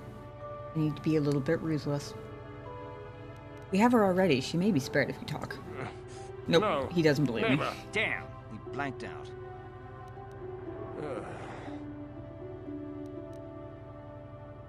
Why? You're not. Okay, let's start with the ones I know worked. Actually, persuasion's a roll. I don't actually know whether the ones I failed were because the DC was higher for those or just because I rolled unlucky. Try this again. We're the only ones who will take you in now. The Sith will never trust you again, spy. Never. Okay, that one failed both times. Talk, we can make it worth your while. You think me weak? Oh, that one failed again. Or that one failed that time. You think me weak enough to give in to false promises of wealth and riches?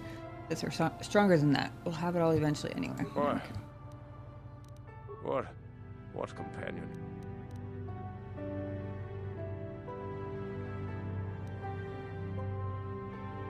Perhaps we would give you back to the Sith, but keep him. Of course, they would never believe we let you go so easily, but they would all too happily believe you betrayed them.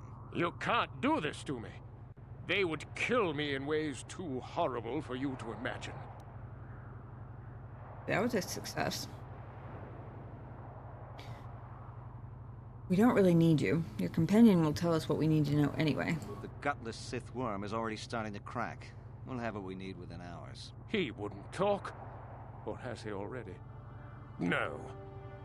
I'm changing my strategy. I'm going to see what happens since both of those were successes again.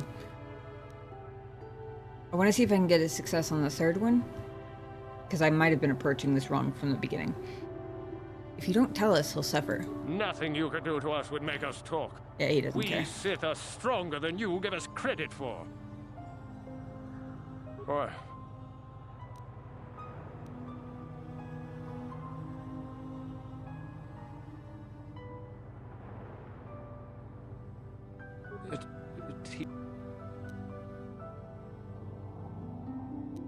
We could make life easy for both of you here in the Republic. You think bribes will work?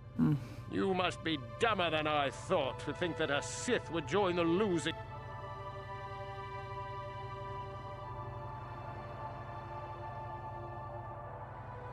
Fuck, or something may happen to her. Not No. down. Boy, what do you want?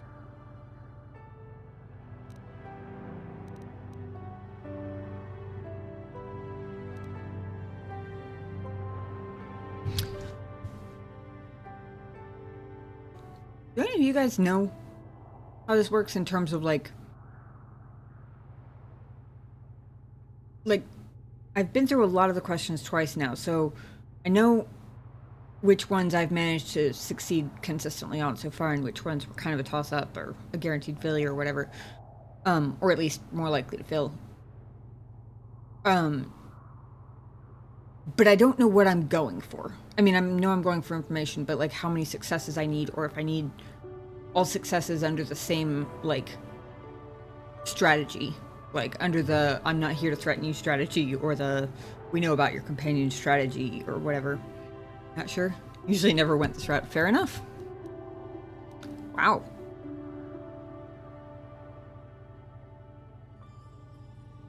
I managed to come up with a question too niche for Sun to answer.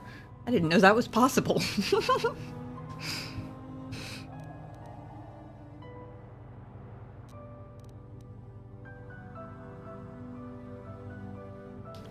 Maybe I mix it up a little bit. Start with the wife and then be like, don't worry, I'm not here to threaten you. Tila? How did you find out about her?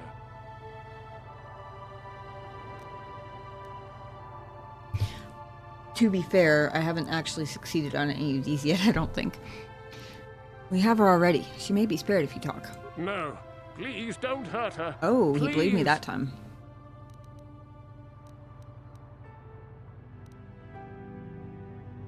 Boy, what do you want? What companion? Perhaps we'll give you back to the Sith, but keep him. Of course, they would never believe we let you go so easily, but they would all too happily believe you betrayed them. All right. All right. I'll tell you what you want to know. What's the passcode to the Sith base? Interesting. It's Zeta 245698 Alpha. Just no more. Good. With this pass, you should be able to get into the Sith base without trouble. Just don't delay too long, or they might learn that he's been captured. To be fair, I understand why you don't know, because I still don't know.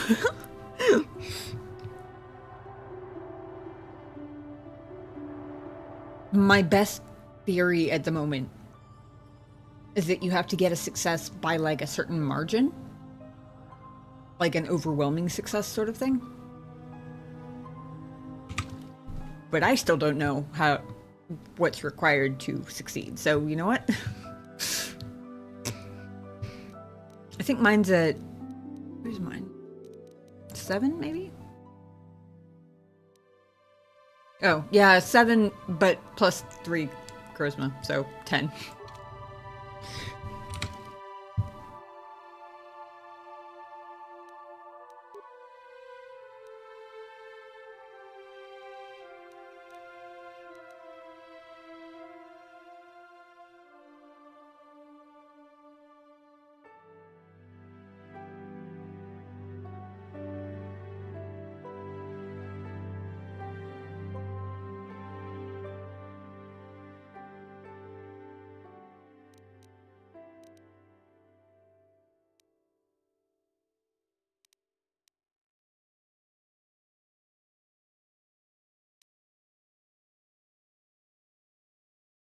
Okay, the passcode allows entry.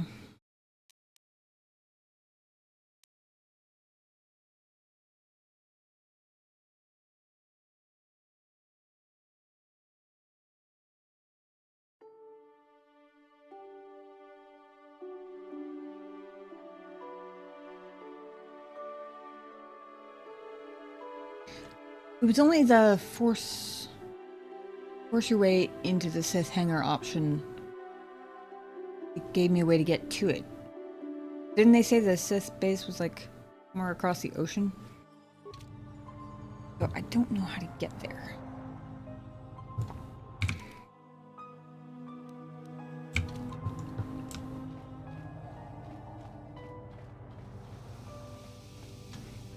Roland, can you tell me? Have you managed to retrieve the data from our droid in the Sith base? Nope. Time is a critical... Yeah, I know.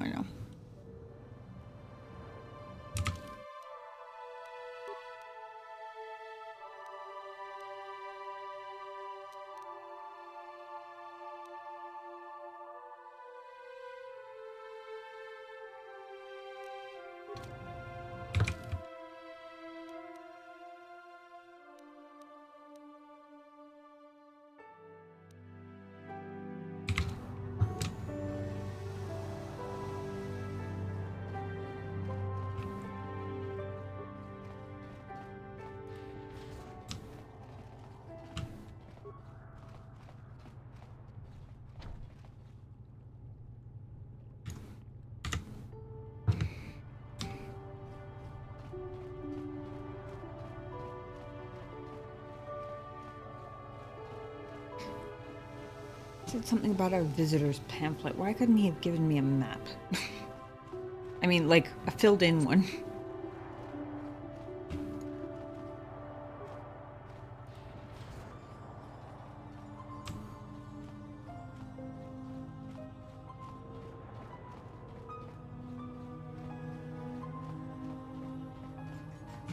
I cannot render assistance, citizen. Move along. Oh. On the guide for the mystery data pad.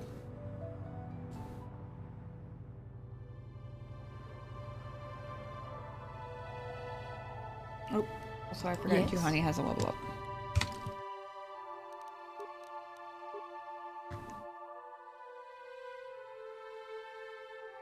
Far west, okay. That at least gives me a direction to go, thank you. I mean, they're talking about staking speeders across the ocean to get there. But the only way they told me to get a speeder was through the force your way into the hangar option. I'm like, well, that doesn't really help much.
We'll level up her build for now.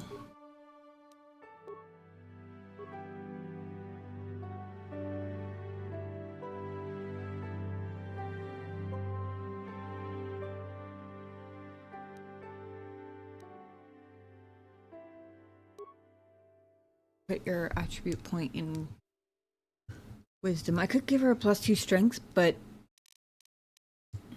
her wisdom's only a 12. And putting it in strength would literally only be to make it an even number. So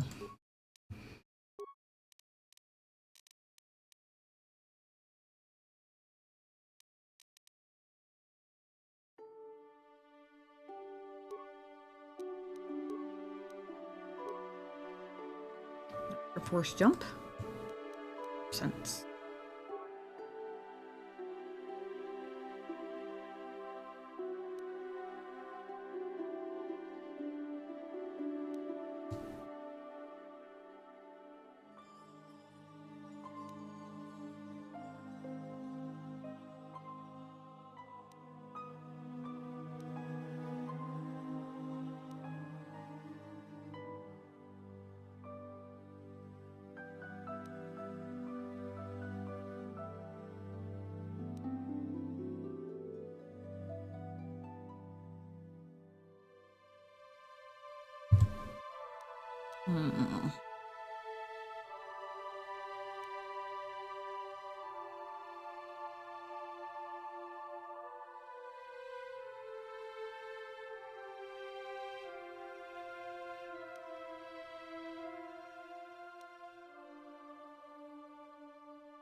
It's considering the blaster bolt deflection thingy, but considering we're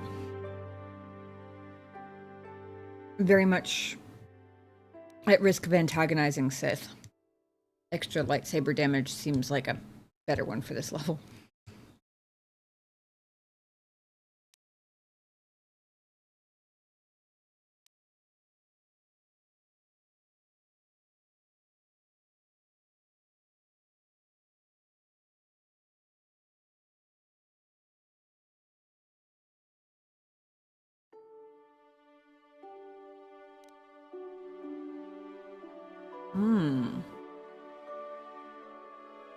Basically, the later levels of the speed Jedi power is basically like flurry, but with a buff to defense instead of a debuff. That's pretty nifty.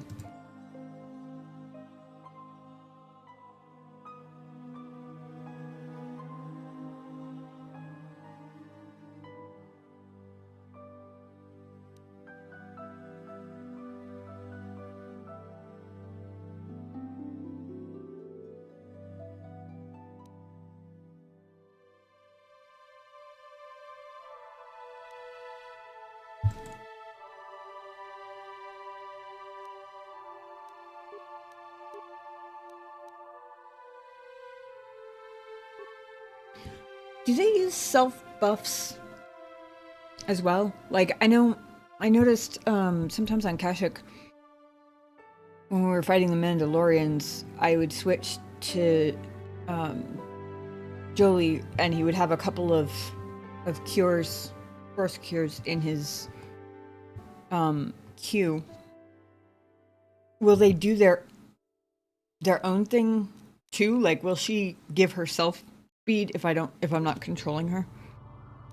I'm here.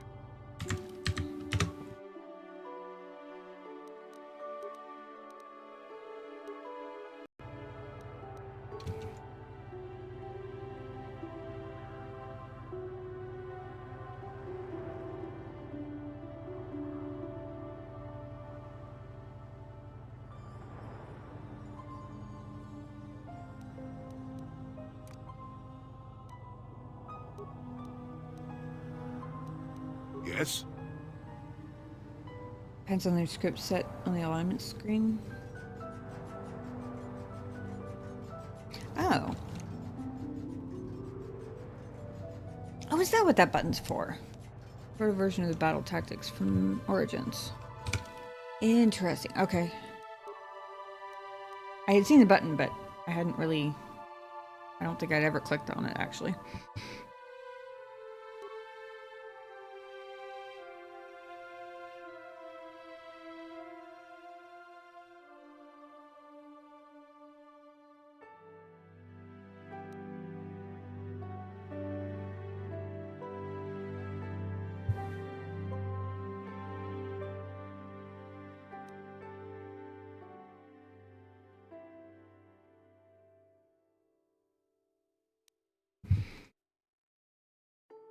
Oh, I see. Okay, so it's basically a single selection thingy.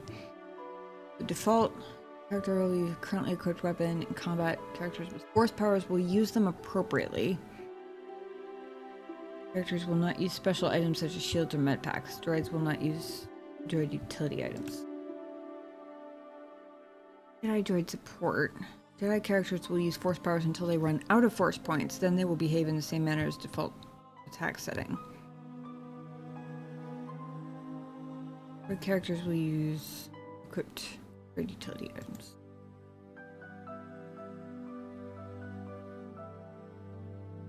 Character will use grenades in combat when appropriate. It will try to avoid catching other party members in the blast. It won't waste a grenade if there is only one target. Otherwise, the character behaves in the same manner. Interesting.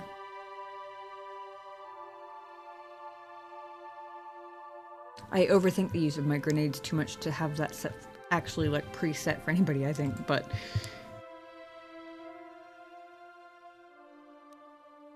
so when it says characters with force powers will use them appropriately,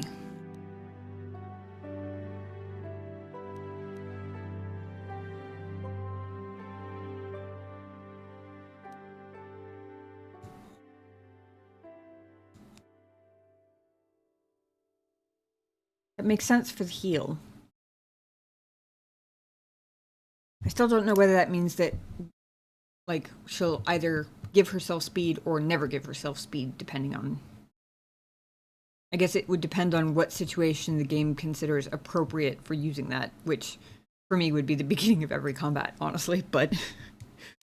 but also, I'm not sure I necessarily want her to use up all her force points in the beginning of battle.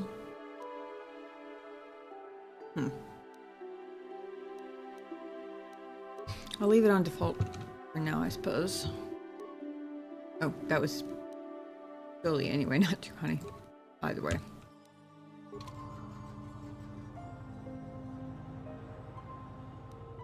And you need?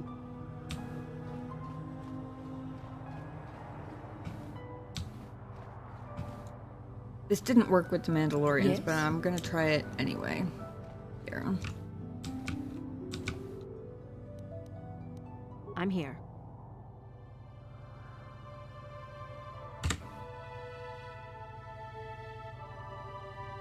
I'm in solo mode. Technically, I'm alone, right? A human? There are Selkath everywhere, but you chose to speak with me. Am I so different? Do you think I have answers that others do not?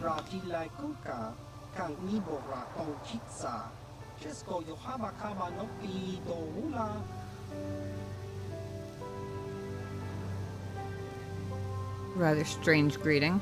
These are strange times. Sith and the Republic battled to control the galaxy, but their war destroys what they both seek to possess. War sows fear and confusion. People are lost. They want guidance, direction. They have questions, and they want answers. That is why I am here. I, too, seek answers.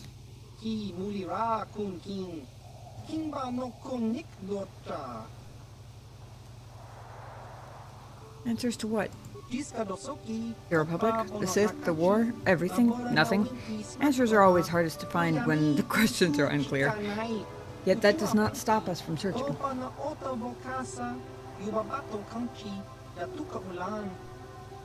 Who are you? A name? There's power in names. And in the end, a name alone means less than nothing. I am Huas, a traveler from the world of Duro. And what is your name, human?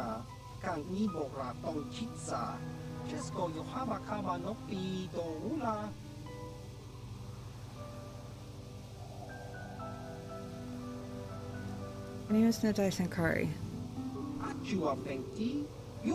Now we know something about each other. But really, we still know nothing. What do you want with me, human?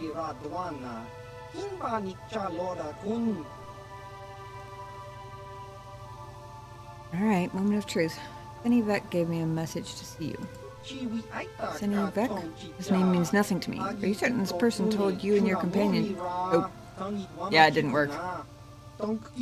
This is very strange. Obviously there must be some mistake. Or maybe this is a joke. I doubt anyone named Senny Vec told you to bring your companions and come speak with me. Okay, solo mode does not work. Confirmed.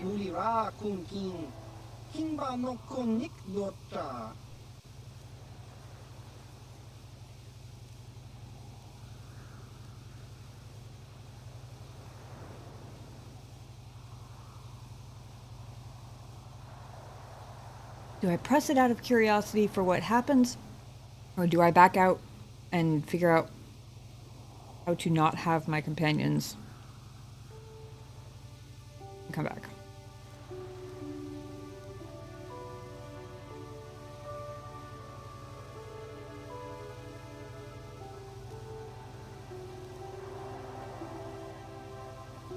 It did say come alone or don't bother coming at all, so.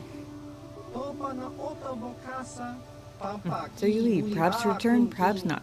Yet I will remain here, for my work is not done. No, it's not. Presumably you're still waiting for me.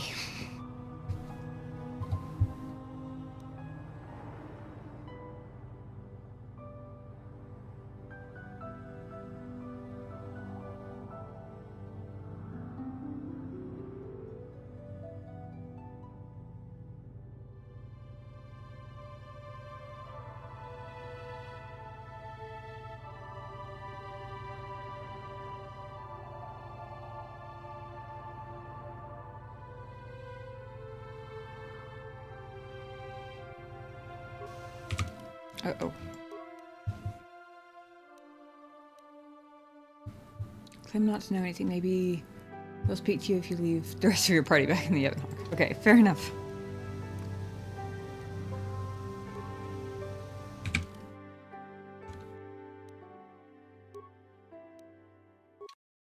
At least it's giving me more than one chance. I quick saved before I tried that because I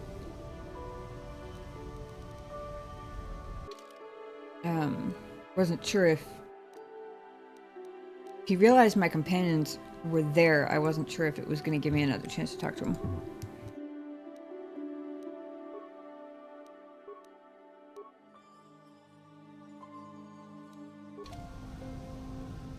Okay. I'm now companionless.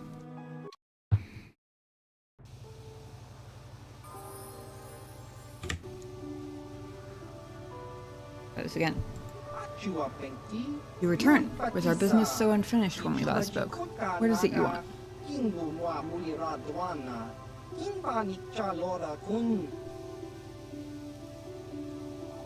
Senny Vec gave me a message to you.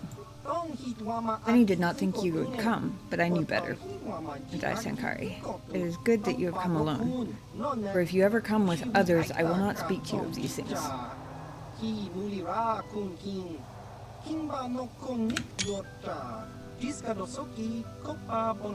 I am Hulas of the Ganoharadan, secret society of bounty hunters. For 1,000 generations we have existed, but always hidden beneath an impenetrable veil.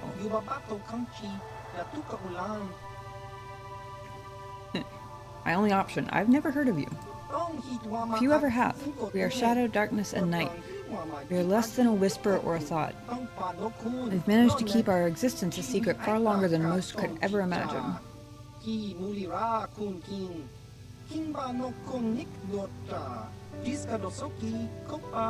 you are ever foolish enough to tell anyone about this meeting or the Ganoharadan's existence, they would not believe you. They would probably think you were paranoid or mentally unstable.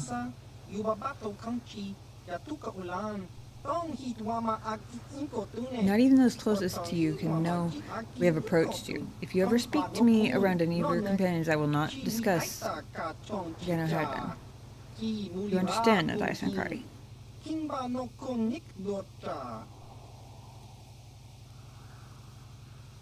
I understand. I believe you speak the truth, Nadai Sankari. But remember this. If you ever betray us, this opportunity will be lost forever. Okay, you haven't told me what it is, though. I'm still very confused. Few among the galaxy have ever heard of the Genoherden. They never see us, they never know we are there.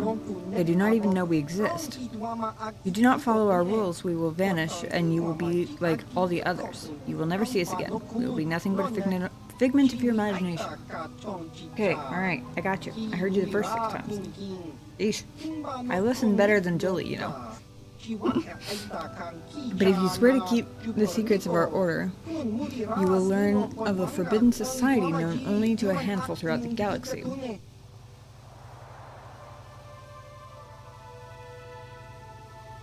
I have so many questions.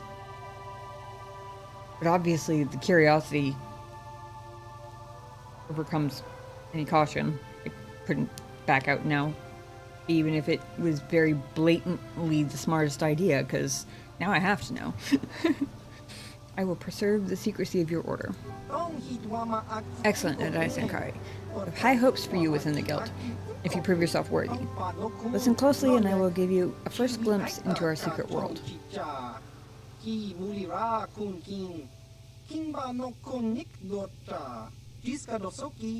Genoherden are an ancient guild of elite bounty hunters. Thousands of years we've been at work throughout the galaxy, eliminating our targets in near total secrecy. I feel like I'm pronouncing the name of the guild wrong every time. How does anybody hire you if nobody knows you exist?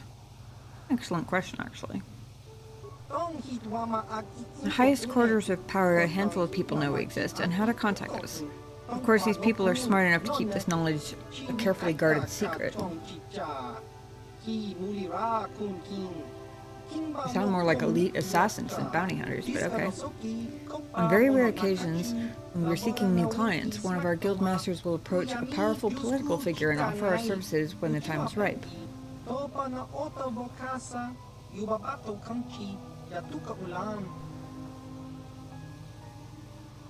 What does this have to do with me? Oh.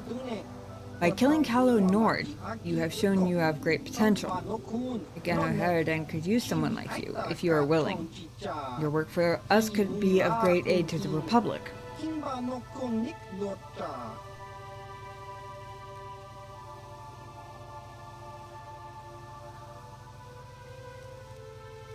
Why would the Genoherden protect the Republic?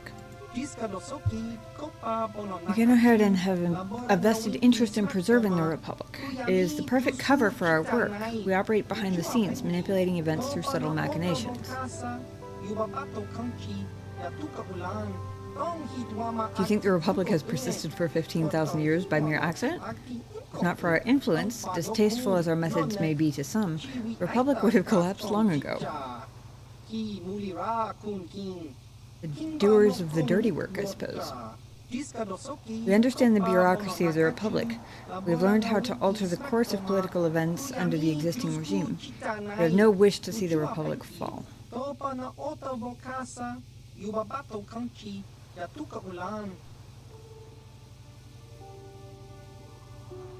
To be fair, if those are the sorts of political games they play, I imagine they would be easier to play with Republic higher-ups than they would with Sith higher-ups. We don't have enough time to voice this NPC with a lot of dialogue. Make him an alien with looped audio. That sounds about right.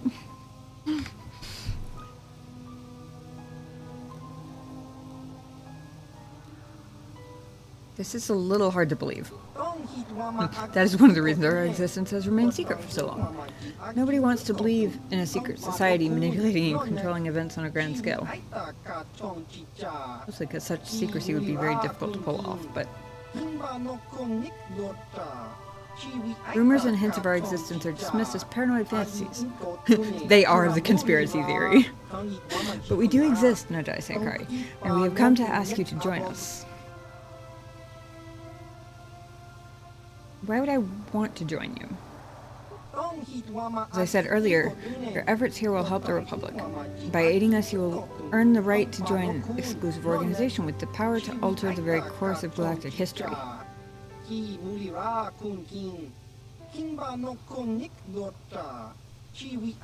And of course, there's the simplest reason of all. To get ahead and reward their agents very, very well. That is honestly the simplest reason of all.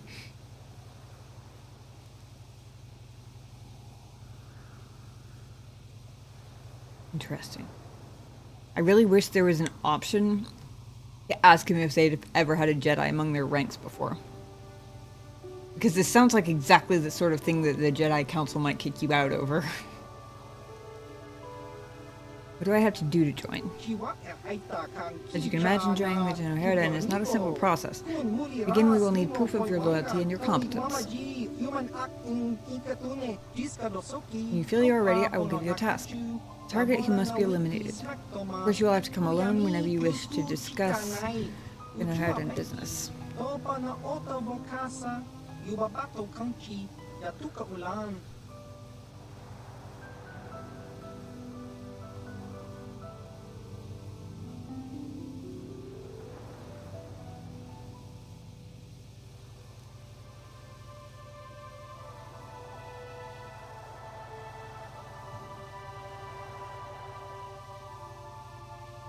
I feel like I heard somebody pronounce it at one point, but I don't remember how they pronounced it.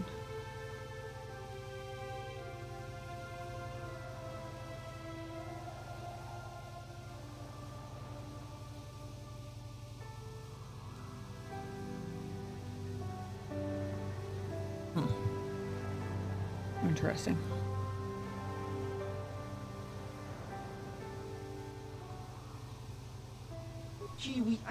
Be back later.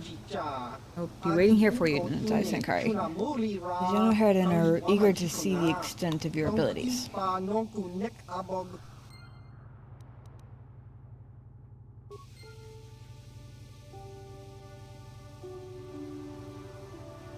General Harridan?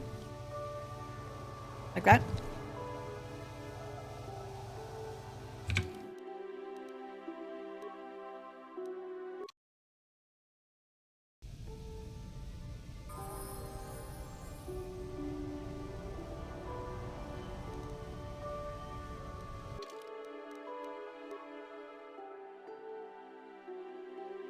Gotcha.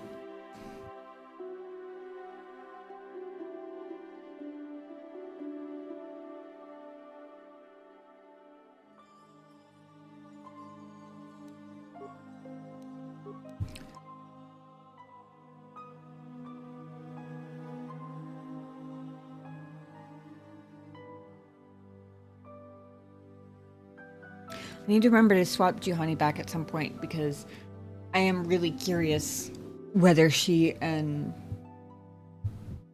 Jolie will have any interactions with each other. But for infiltrating the Sith base, I need my security specialist over here.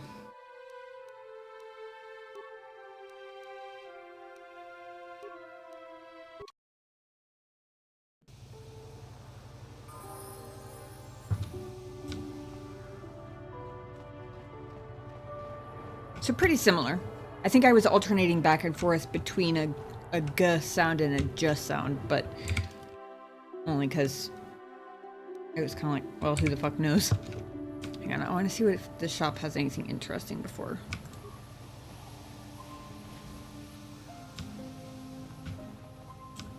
How much for all this stuff, Tybark? Sith, a month's pay, but since you're a member of the Republic, I will charge you a week's salary. Thanks, Tybark. Catch you next week. One thing I will say to what you were saying earlier, son, is the part that might be, if not foolish, then at least short-sighted of the Selkath is not anticipating that the more off-worlders you bring together, the more there are going to be existing sides chosen. Like this, where the Sith get charged 4 times the Republic's prices and that sort of thing. that was probably a little short-sighted on their part. The Selkath now seem more distant than before. They treat members of the Republic at arm's length only. I hope this does not negatively impact our trade. They give too much deference to the Sith, and the monsters will simply come in and take over.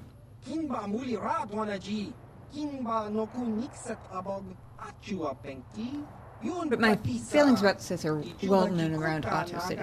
I shall spare you further outbursts. What may I do for you? You think that's a Prussian point? Awesome. Honestly, it hadn't occurred to me until that interaction, but after seeing that interaction, it totally makes sense. So I can't really say I'd be any better, because I clearly didn't think of it in advance either, but... Still. Inventory contains the finest airtech equipment you can find in Manaan. All of it far superior to the Zerka corpse world the Sith are so fond of.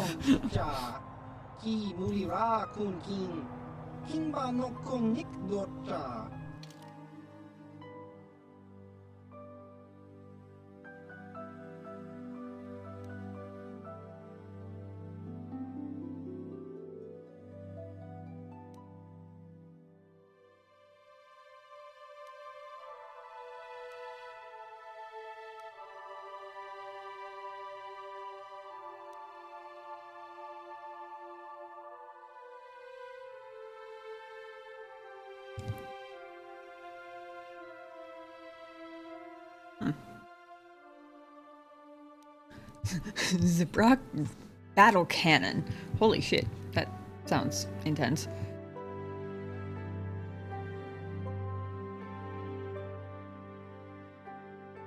Blaster rifle, but almost light artillery.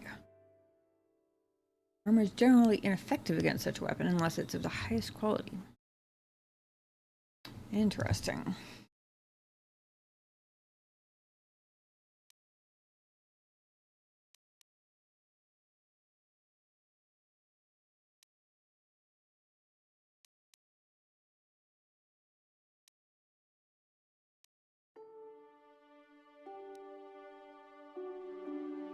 Creepy stabilizer mask.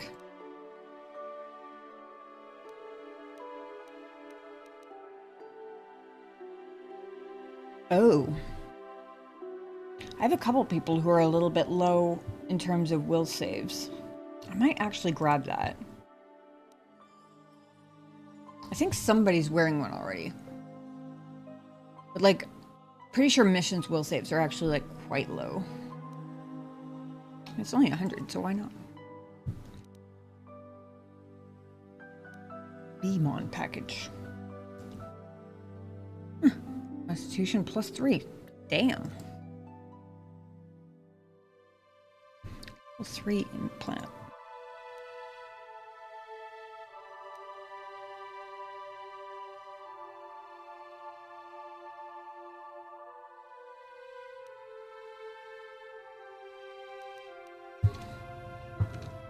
Neat.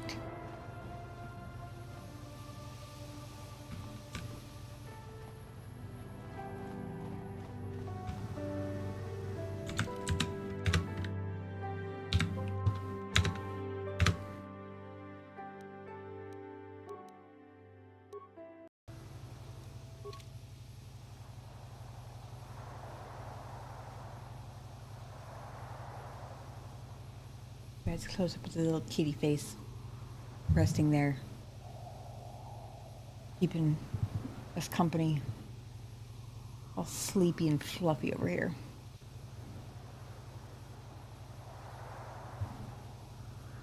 How come you gotta get up just because I was talking about you? Huh?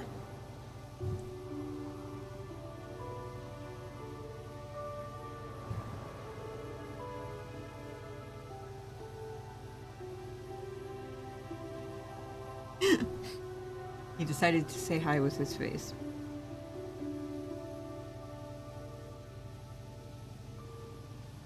Now, if you guys will give me just a second, I very badly need to use the bathroom. Hoping I could go with just one break tonight, but apparently I need a second. Give me 2 or 3 minutes. I will be back as quickly as possible.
Sorry, guys. Just as I hit BRB, Shinobi texted me from the parking lot. You need me to unlock my car, and then I still had to go to the bathroom, so. But we're back now. And we are going west. Until we can go no further west, or until we run into a Sith base, whichever one comes first.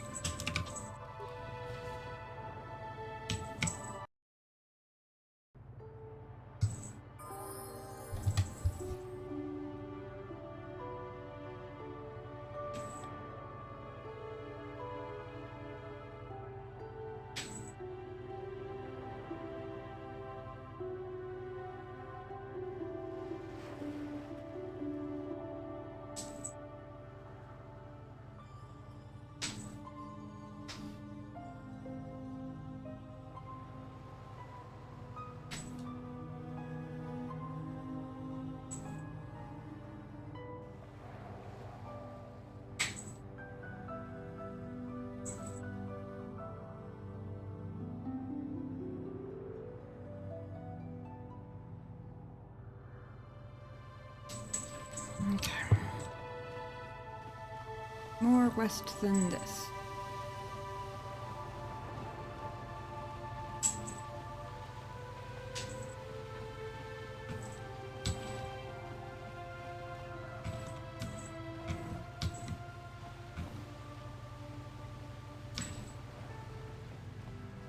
That was weird. I got stuck on the door.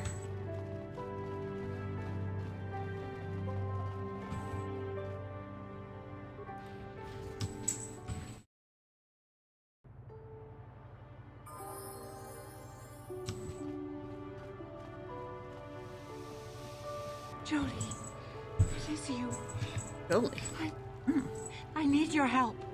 Laura, of all the people, how did you even know I'd left Kashyyyk? I didn't. Nobody knew where you were, not even Sunry. But I heard the Selkath mention you and your friends. The Force has brought you to help us. Why? Whatever could be the matter, my dear? It's horrible, Jolie. Sunry has been arrested. The Sith have accused him of murder. Murder? But how? It's all a mistake, Jolie. Sunry isn't a murderer. Someone is trying to frame him. Calm down, Alora. Where's Sunry now? Sunry's being held at the Selkath courts. They won't let anyone in to see him. Please, go to the courts. Talk to the judges. Maybe the Selkath will listen to you. Don't worry, Alora. We'll get to the bottom of this and help Sunry. Somehow. Apparently, didn't have to wait too long. This is how legends are made. Yay! Holy shit, 25 months. That's insane. Damn. Time flies. Thank you for the resub. I appreciate you popping in to say hi. I assume you're trying to avoid spoilers. The only person on the planet besides me who hasn't played the game before. At least I'm not the only one. Very much appreciate that.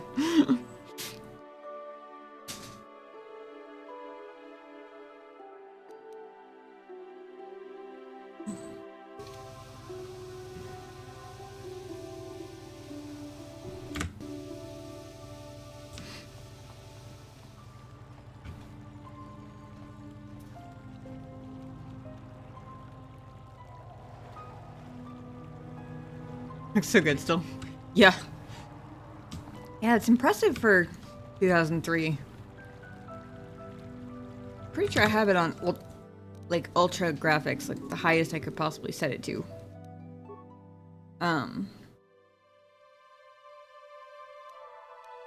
Yeah. Oh wait, no, this game was before ultra graphics even existed. I have it on high graphics. But yeah, it does look good.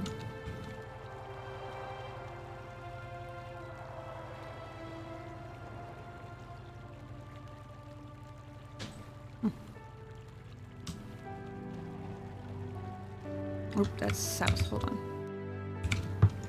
Mission was to go west. We have gone all the way west. So, do we have a deal? That's an awful lot of money. Is there something you're not telling me? Don't be so suspicious. The Republic is generous. We pay our mercenaries well. Makes sense, I guess. Give me 1 second. Unlike Veilguard, I can't pause the cutscenes. When do I start? Just show up at the Republic Embassy tomorrow and speak to our representative there. I'm sure he'll have some task he wants you to start on right away. Interesting. I'm doing good, thanks. How about you? Do you mind? I'm in the middle of a Republic recruiting drive right now. I need to hire these mercenaries before they sign up with the Sith. Why are you hiring mercenaries?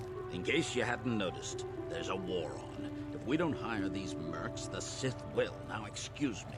I have to continue my recruitments. Preventative staffing. Interesting strategy. Doing good, kind of falling asleep.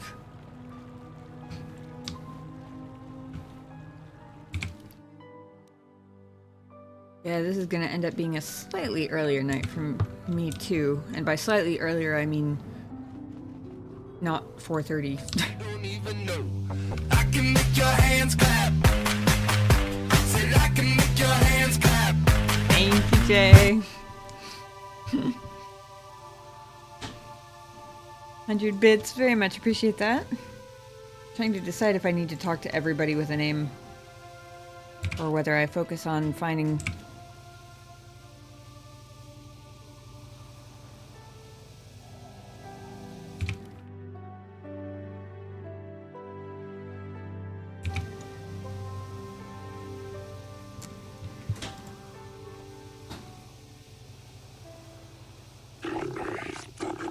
Human, I wish to speak to you if you have the time.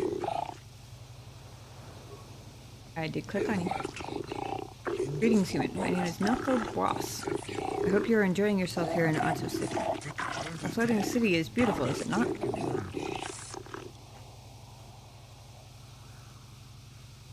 You're a lot more friendly than most of the Cellcasts here. I'm afraid you speak the truth, human. My people are suspicious of outsiders. They fear the destruction of our beautiful planet. The beauty of Manaan is delicate. Our ecosystem is complex and fragile, and I fear for the preservation of my planet. Andraste would want me to share. Well, thank you for interpreting the will of Andraste as such.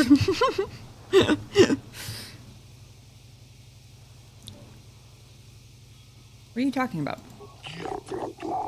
There's a task I would ask, human Jedi. I fear there is nowhere else I can turn. What do you want me to do? Rest assured there will be ample reward for this, human. I only require information, nothing more.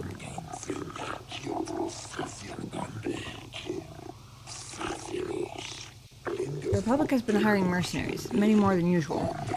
As an official of the Cellcath people, this is of great concern to me. I only seek the reason for this change in Republic policy.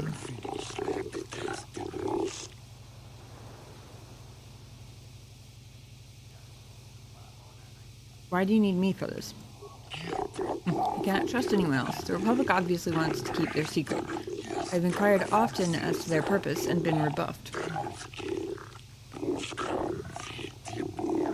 The Sith cannot be trusted to give me an accurate report of events. They will twist the truth so that it furthers their own goals. The mercenaries are well aware of the high wages the Republic is paying. They would not report anything that might slow the flow of credits into their accounts. Well, that's probably true.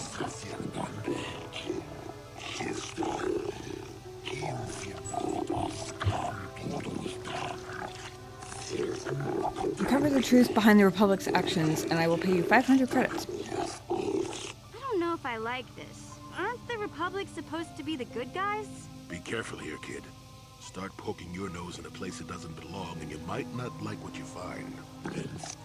Please, see if you can find the answers I seek. Find why the Republic is hiring so many mercenaries. Find where they're going.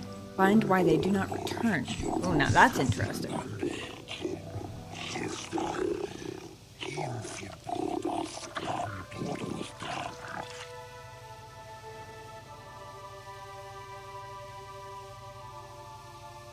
You guys have witnessed the passage of the fuzzy worm.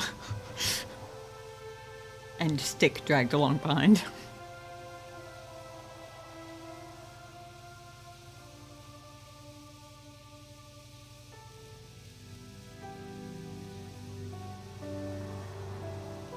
I'll look into it for you. No promises. But I'll look into it. Once you discover some information, please come speak to me. Believe it or not, I am a friend of the Republic. Whatever the truth, I shall do my best to protect the Republic's interests. And those of the Cellcast, of course. I wish my Jedi senses could tell me how truthful he's being.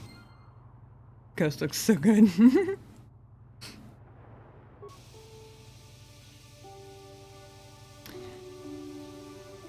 If Good is a fluffy little scoundrel, then yeah, he always looks good.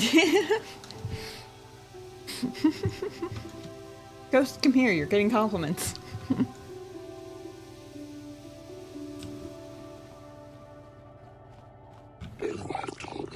Greetings, human. My name is Shelis.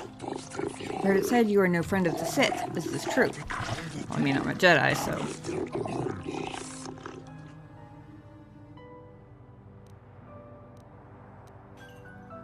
Actually, I kind of like the Sith. They've got style.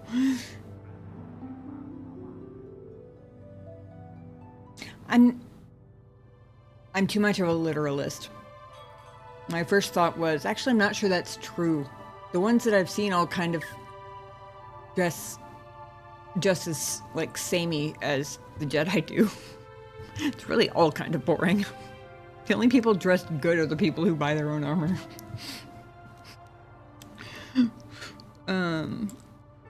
My allegiances are my own business. You are wise to be so guarded, human. But my sources are rarely wrong, and they have informed me that you are no friend of Malak's people. Though I suspect we have little in common, human, I share your dislike of the Sith. They have brought grief to my family. I am not a fool. I know that the Sith do not respect our laws as the Republic does. Were it up to me, I would do everything in my power to aid the Republic in the war against Malak.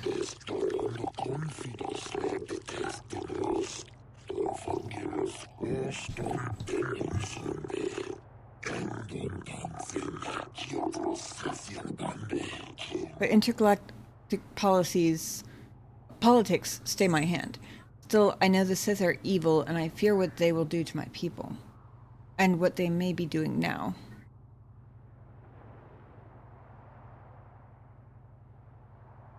You know, I'm considering just dealing with spoilers so we can talk shop. Shop meaning Star Wars lore.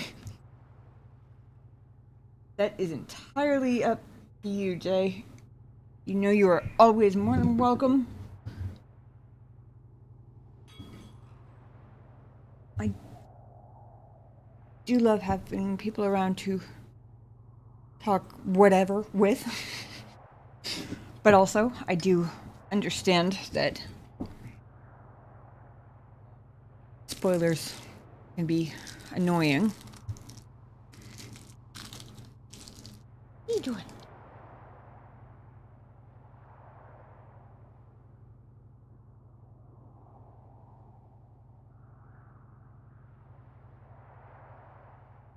You guys probably can't hear that, but you know he's whistling from the bedroom. That's why I stopped to turn and listen.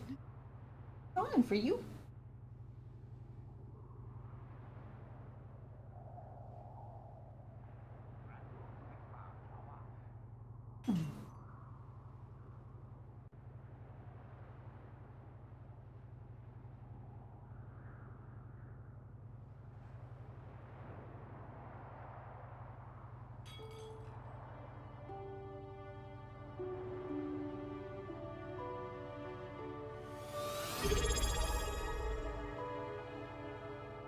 Oh.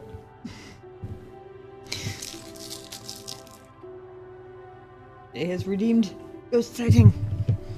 Some ghost must be sighted. I don't remember if I actually fixed my cat brake cam. Sort of. It has a wrong camera in the wrong place, but... What's up? You say hi. Say hello. Like, Mom, put me down. I gotta go see what Genobi's doing.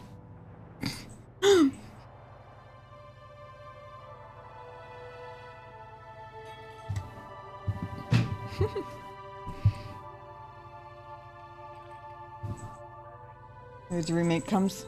So you like revisit and see what's new. Yeah, probably. Depending on when it comes out.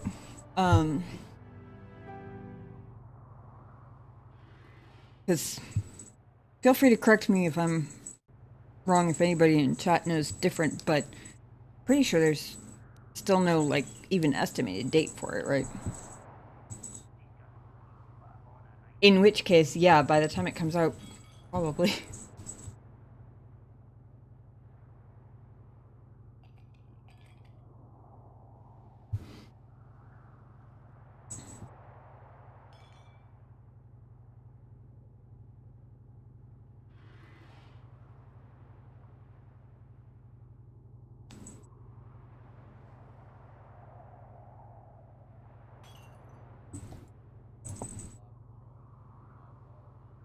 Nobody has taken over the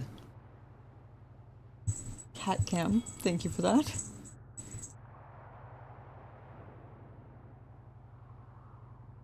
No estimated date. I guess another 3 years. Yeah, probably. I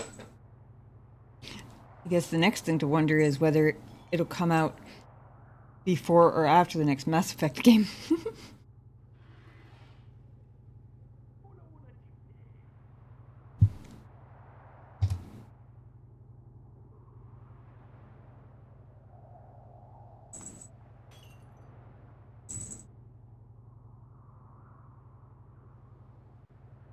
Guys, a quick play break here.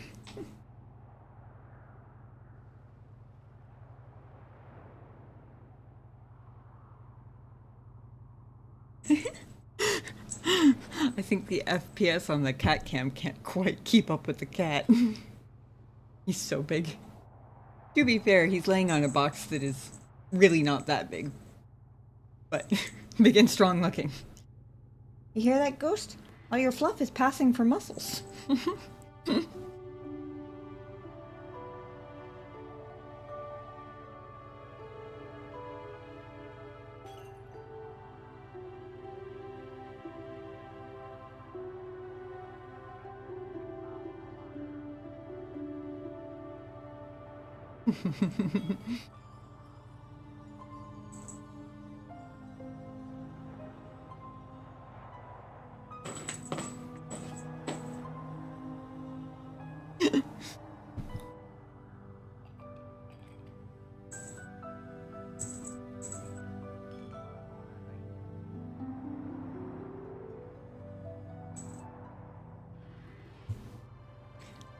I like the cat cam keeps up a little bit better when it's smaller screen, so I'm going to switch back to the gameplay screen.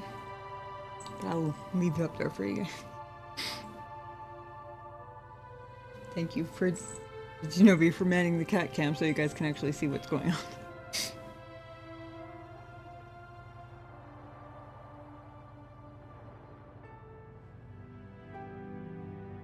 Close, that fuzzy worm is poking you. Can you do something about that?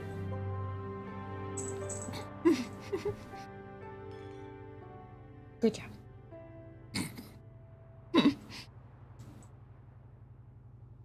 Jay says it's a satisfying night now.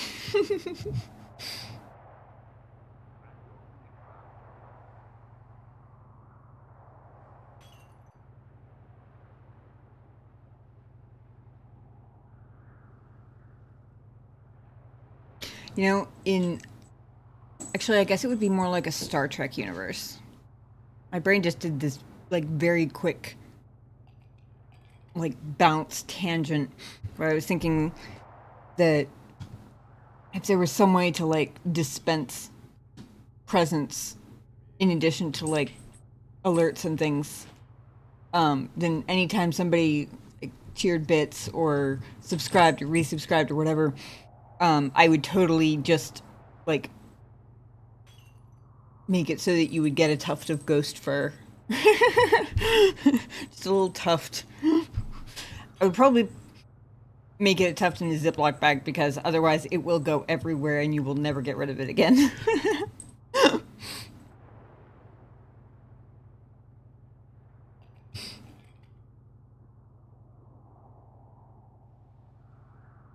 Replicator. Yeah, that's kind of what I was thinking. I was like, I'd have to have a way to, like, send digital fur was actually the first thing I was thinking of, if there was a way to share fur digitally.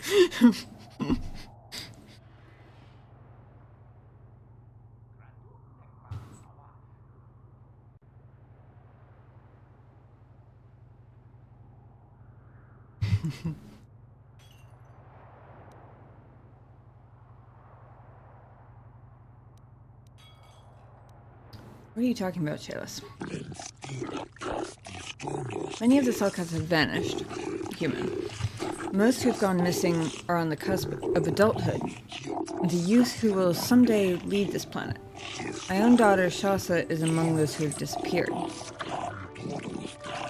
Brush him and mail us the fur. These disappearances coincide with the arrival of the Sith, and I cannot dismiss the connection. The Sith are up to something human, something sinister. I can feel it. Yeah, and I gotta show you this. Just because you said that.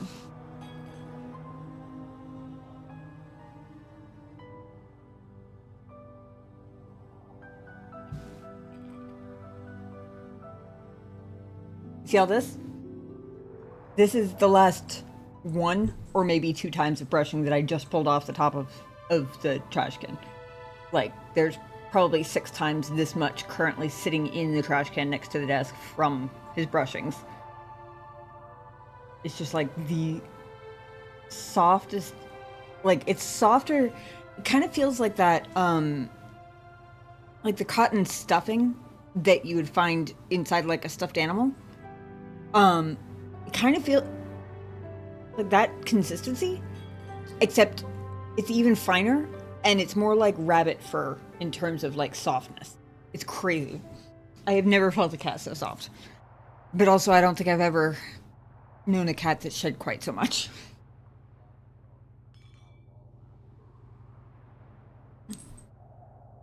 Marshmallow, yes.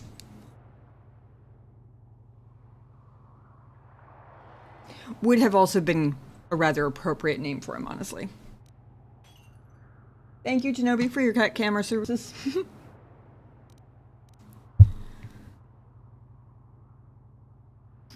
You want me to investigate these disappearances? I will give you 500 credits if you can uncover the fate of my daughter and the other missing Selkath youth. Not much, but all I can afford. I have no official authority in this matter, and my personal wealth is not vast.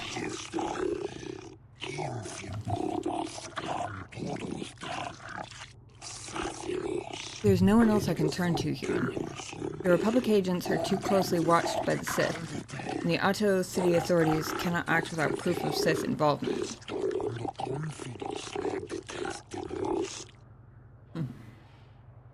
Jay also says thank you to Genobi.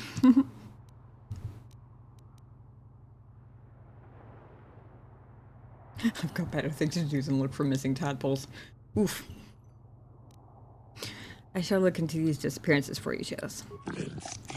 I cannot imagine where to begin the investigation, though I suspect the Sith did not act alone. Perhaps the off-worlders in the mercenary enclave know something.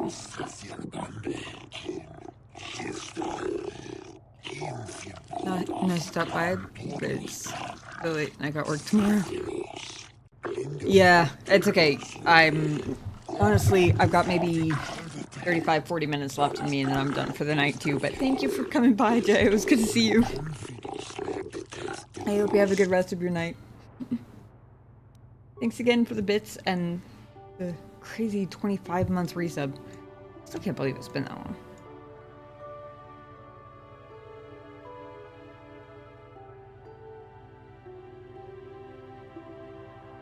I was originally just coming over here to make sure that there wasn't a door I was missing. Good night, you too. I'm still looking for the Sith base, or the way to get to the Sith base. I went west until I could go west no further. Now I'm going south because there does not seem to be any other direction to go. However, I see... Ah. Wait. Auto High Court. Oh. We've got City Central. That's apparently the Mercenary Enclave. Auto High Court. Well. Not a Sith base, but I'm pretty sure this is somewhere I need to be.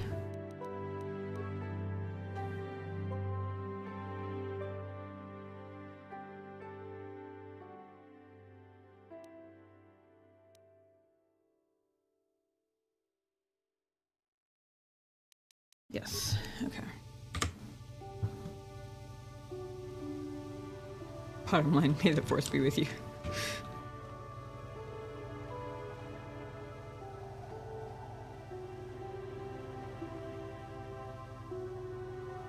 Alright, let's see if we can find out what happened to The Julie's. Republic respects the peace of Otto City, Your Honor. But the Sith are a violent people who leave violence in their wake. I have 3 soldiers in the infirmary. If the Republic soldiers were more capable, they would not have suffered such serious injuries. Are my soldiers to be punished simply because they won a fair fight? I hardly call 6 against 3 a fair fight. The Sith are cowards who attack only when they have the advantage of numbers. I'm aware of the Republic's indignation. However, witness reports clearly state your Republic soldiers were as willing to engage in violence as the Sith in this case.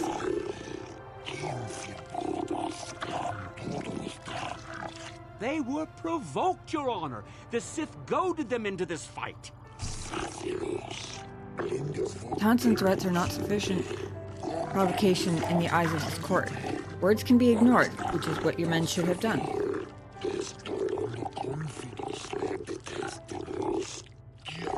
I find both the Republic and Sith to be equally at fault for this breach of the peace. Why do I feel like that happens a lot?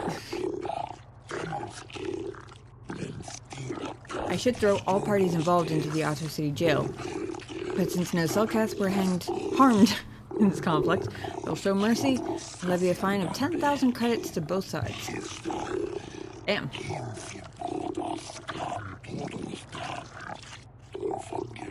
The court is dismissed, though I warn you that further disturbances will not be viewed with such leniency.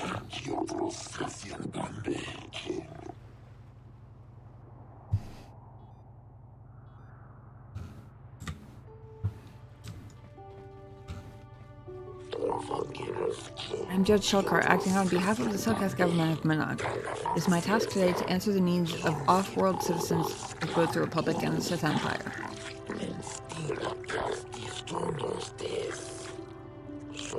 If you have legitimate grievances with another party, then you should speak to me.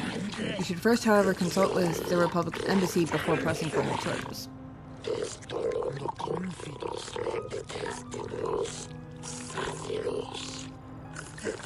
There's something you wish to bring to my attention.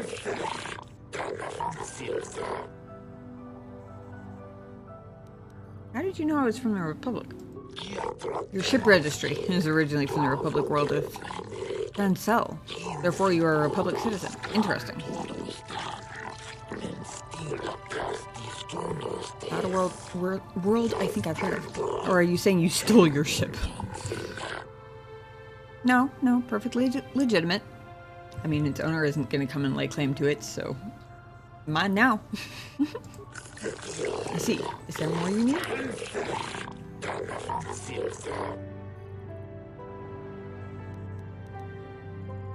Is there a star map on this world?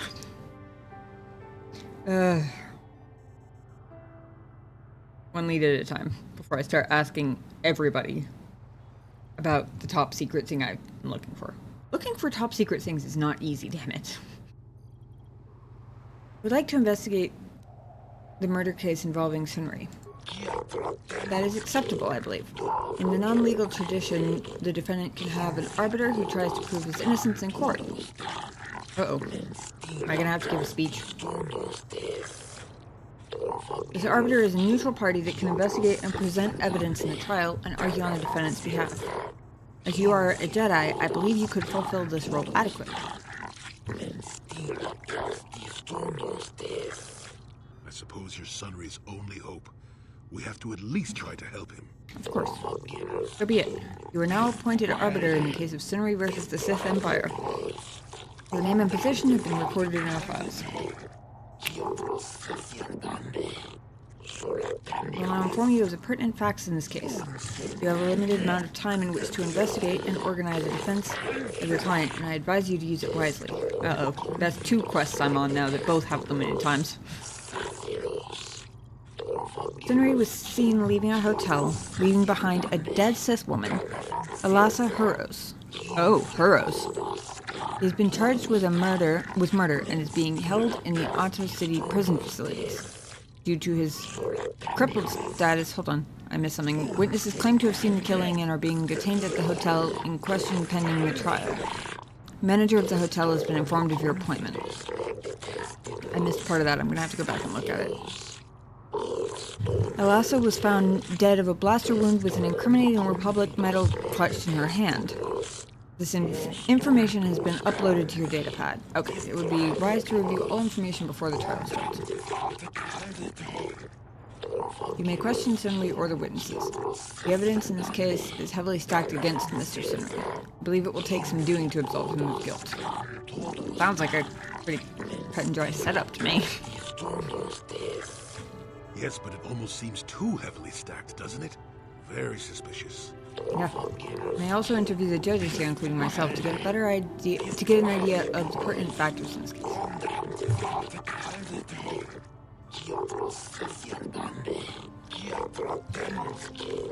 Since this is also your first case and you are an off-worlder, I feel compelled to add good luck as my final missive. Kind of you, I suppose.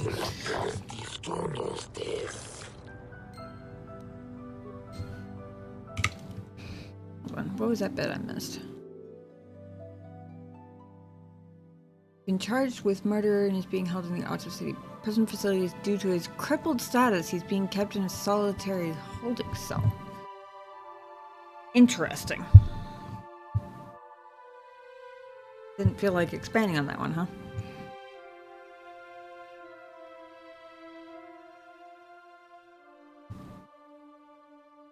Also, am I crazy, or is that the last name of the Ganaharadon? Ganaharadon?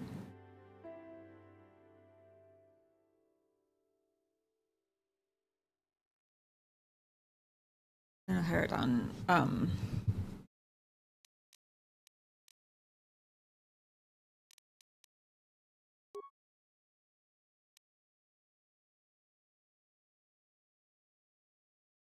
oh, that's hulas. Like hula hoops. This one is Huros. Okay, never mind. Close enough to throw me off there for a second.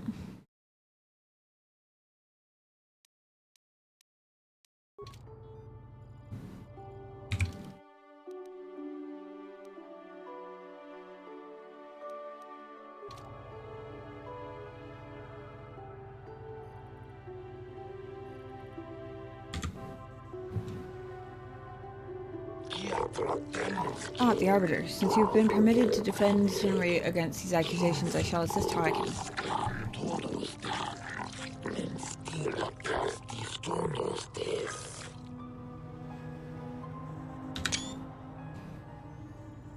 What do you think of Sunry? Sunry was a great warrior in his time. He fought for the Republic against the Sith aggression and proved valorous.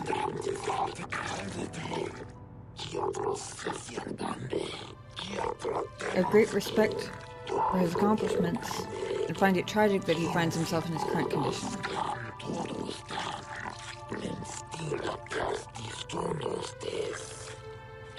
If the Republic had more individuals like him right now, I do not believe the Sith would be so great a problem for your people.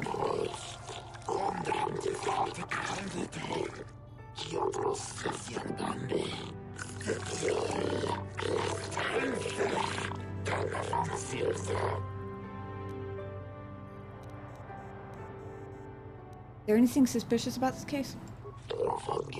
I find it questionable that a man with such a reputable past as Sunry would murder a Sith woman, especially not from behind.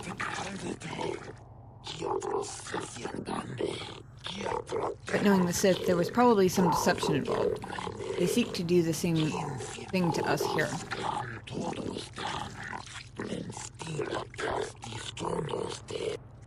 There's been much pressure by the Sith on our government, and even on the judges themselves, to deliver a guilty verdict in this case. Case specifically, huh? The letter of the law is absolute, and we will not be compromised for Sith power games. What do you think of the Republic and the Sith Empire? I think I know what they're going to say. I think they're going to have to maintain neutrality, but I'm curious. I find this great battle being waged across the galaxy both disturbing and ultimately tragic. For all its faults, your tottering Republic has benefited the vast majority of the galaxy for many millennia. To see it fall into ruin in such a short time. I do not like the Sith, that I make no effort to hide, or even admit that if given the option I would rule that we should join the Republic. But I must remain impartial and rule on this case as the law requires. Fair enough.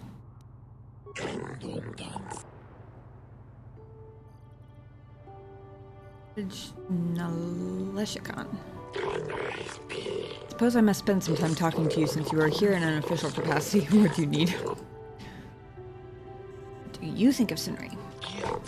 Sunri was a Republic soldier, a hero even. Do you think his Republic masters would let someone so valuable go so easily? I think not. I think Sunri maintains his contacts with the Republic and seeks to escalate the situation here.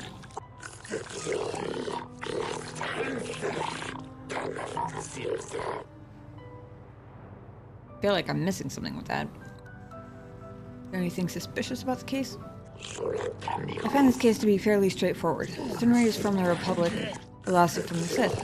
The great empires battling now live out their conflicts through their minions too. I do not buy into the Republic line that this is some epic battle of good Republic against evil Sith Empire. The Sith Empire is merely an expansionistic power, much like the Republic was early in its history. It is simply the turning of history, where the old is swept away by the better new. Interesting. Is there anything intelligent you wish to know? He changed from what do you want to, is there anything intelligent you want? Going, do not disturb me unless you have trial business to discuss. It's just that. Since you have been designated as arbiter in the Sunri case, I shall answer questions you might have. Sunri is a former Republic officer who is highly regarded by your people. He is admired by your people here on Manaan, and even seems to maintain some sort of relations with them still.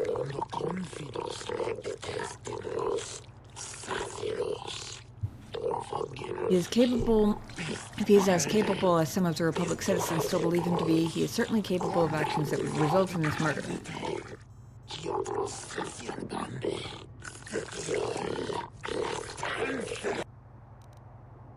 Anything suspicious? Well, I've often wondered if Sunri were so innocent, why was he seen fleeing the scene of the crime?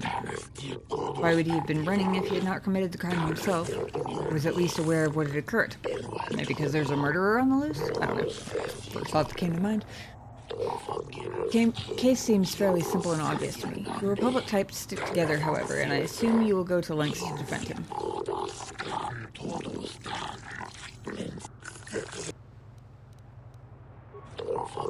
Both empires are at fault for this current conflict.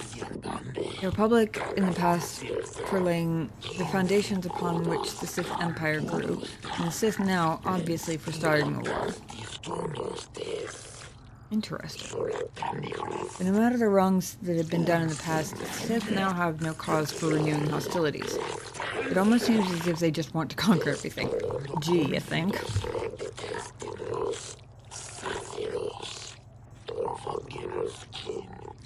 I believe the Republic has every right to defend itself and drive the Sith back where they came from. Unfortunately for them, and perhaps for us, they do not seem to be doing too good a job of it.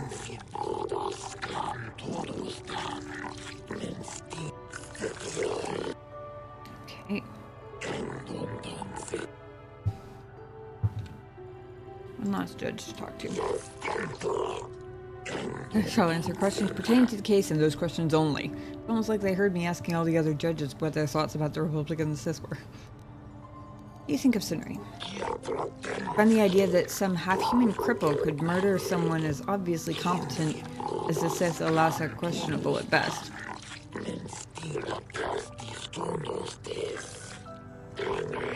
A man who can barely walk killed a Sith warrior in her prime? Preposterous. I'm gonna have to talk to Sunri because I'm very curious now. But I wouldn't put it past the Republic to try and arrange such circumstances to see her dead. He says they're much more straightforward about their intentions. Are they though? Or do they just like you to think they are?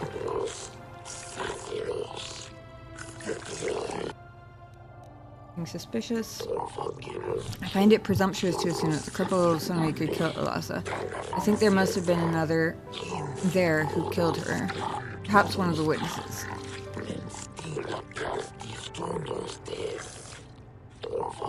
I do not know the reason for the metal clutched in Alasa's hand either, but it may have been that she fought them off even as she died.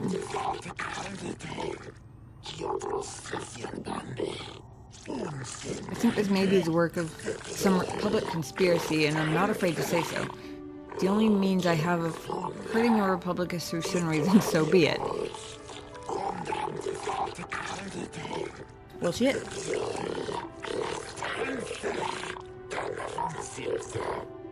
This whole neutrality thing is going well for them, isn't it? Jesus. I was about to make a joke about Fish having a crush on the murder victim, because it kind of sounded like it, but now I think maybe he just has a crush on the Sith in general. What do you think of the Republic and the Sith Empire? I think the Republic is an institution in sore need of change. It's gone on too long, and the Sith are the fresh wind of change blowing across the galaxy. I do not believe in the false stories of the evils of the Sith Empire. They are nothing compared to the oppression and stagnation that the Republic represents at its core. Interesting. If I was given the power to decide, Manaan would join the Sith, forcing the Republic to accept the new face of the future. But sadly, it would appear that I am wiser and more farsighted than my immediate superiors. I am relegated to civil judicial matters. We'll judge this case, and I will find Sunri as guilty as he is charged to be. Good to know you're not biased at all, Judge. Jesus. So nice to meet an impartial judge for a change. Impartiality is one thing, blindness is another entirely. You said it, not I. Are you finished?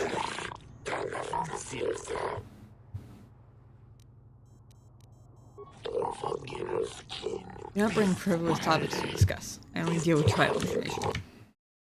Deal with is putting it generously, I feel like. I mean,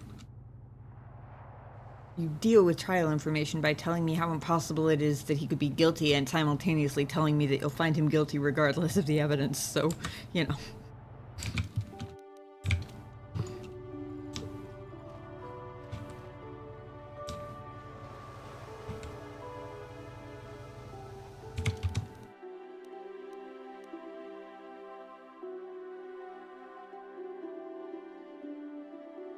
Oh, there is a hallway here I missed. Okay.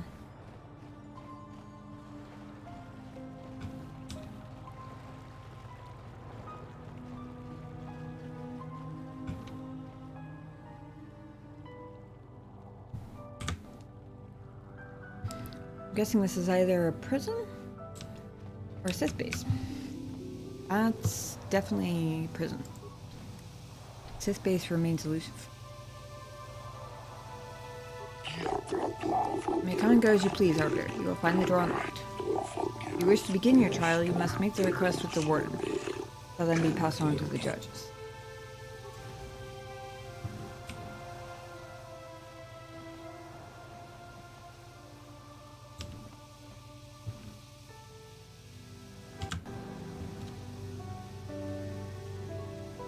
Jolie, What are you doing here? Laura sent me, Summary. I'm here to get you out of this mess. The courts went and made us arbiters for your case. Just like old times, eh, Jolie? You come swooping in out of nowhere to save my tail from the fire? You saved my wrinkle butt more than a few times as well, friend, if I recall. But there'll be time for catching up later. Right now, we need to focus on the case. The case is a complete frame-up. Anyone looking at the evidence could see that. Or so I thought. But the cellcasts seem to think that there's enough to go to trial. There aren't any witnesses. All that evidence against me is circumstantial and completely flawed.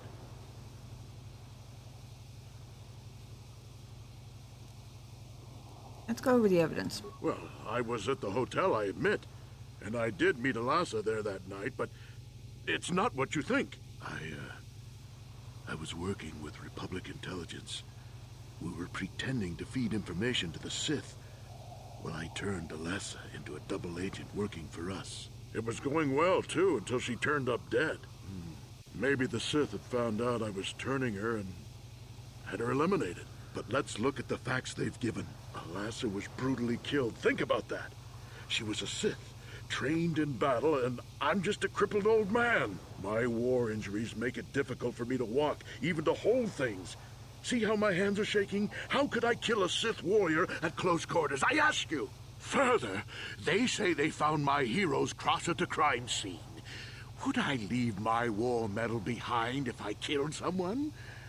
Even I'm not that stupid. I appreciate the humility. Planted That's the funny. cross. And what about the lack of forensic evidence? Skin and hair samples, clothing fibers. Why isn't there anything like that at the crime scene? Sounds like an obvious frame-up to me. I hope you can see how the Sith are manipulating the Cellcat, and probably even you to set up this against me. We need to get this over with quickly and clear my name. Anything else I can help you with? I want my arbiter to be well prepared before we go to trial. I just want to throw out there that in the most mild way possible, I don't appreciate being implied that I'm actively being manipulated by the Sith, but thank you for the thought, I suppose.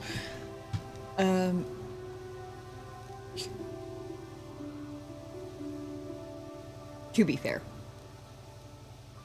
if I was falsely accused of murder and in his current predicament, I'd probably be a little paranoid too, honestly. Need to investigate the case some more. Any ideas where I should look? Guess you could interview witnesses at the hotel where the murder happened.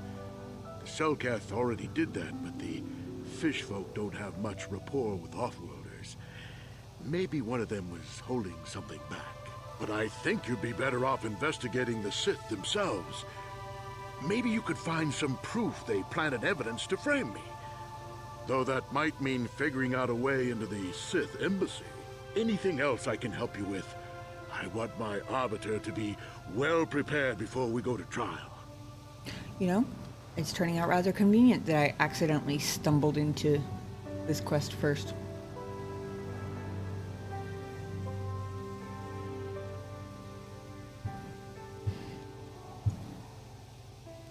Few things we have to clear up. Go ahead, ask. Ask what you need to. I've got nothing to hide.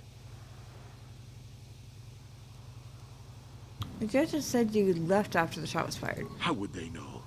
They weren't there.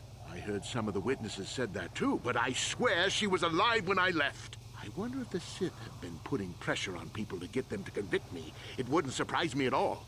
They've had it in for me since the war. You should ask everyone about that. They might admit to helping the Sith under pressure. Go ahead. Oh, okay. Very well. I suppose there is still much you must do before the trial. Once you've gotten enough evidence to go to trial, just tell the warden we're ready. The sooner I get out of the cell, the better.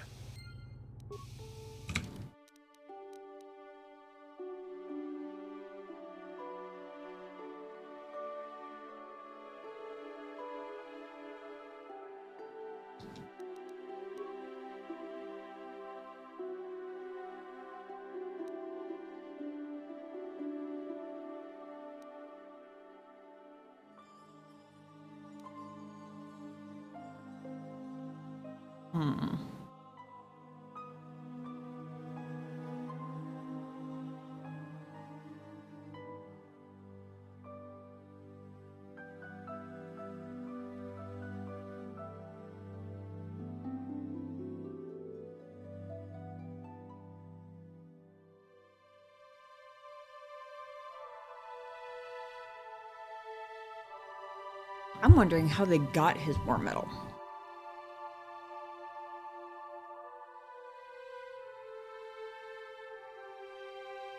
Yeah, unless he's always walking around in, like, uniform with all his medals on it and everything, or for some reason decided to wear that to commit a murder. It makes no sense that he'd have it in a place where she would grab it as she died.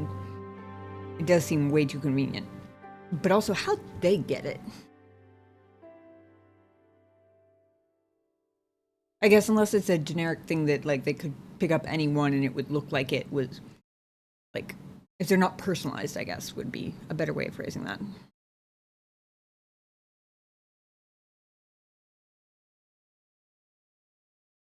Two witnesses besides the hotel owner. Lupor, a Rhodian who was staying in the next room here with me. A gambler who was also staying nearby. Okay.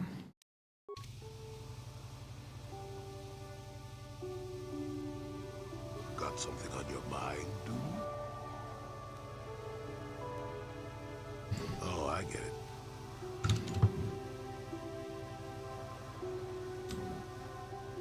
Okay. I actually found the hotel earlier.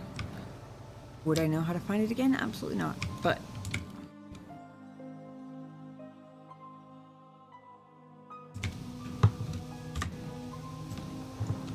I also don't know where the Sith embassy is yet. So we just wander around and poke in all the holes we haven't poked in yet. Till we find one of them.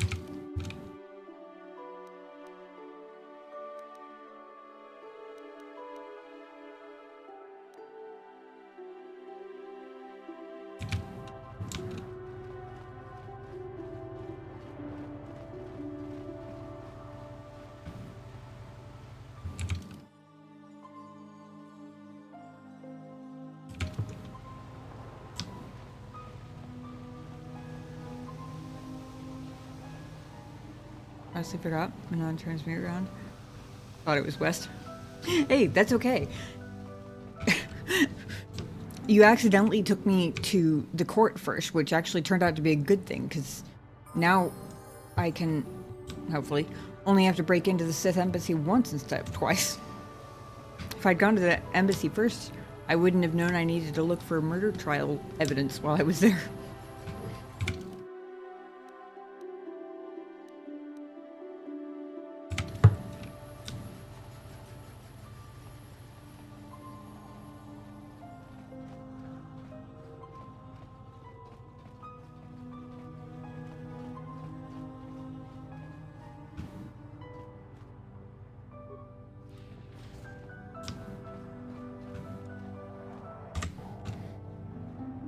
You're the one defending Sunry now, huh?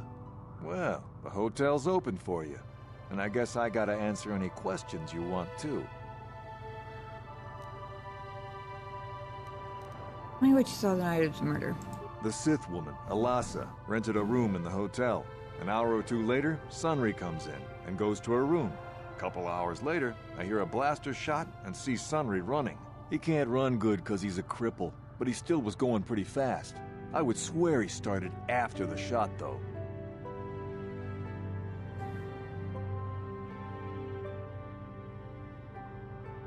Could it have gone off after he left? No, I don't think so.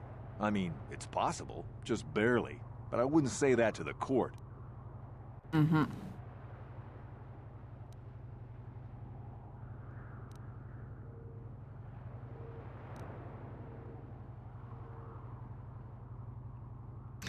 I'm not gonna lie, it feels like bad mojo to use forced persuasion to influence a court case. But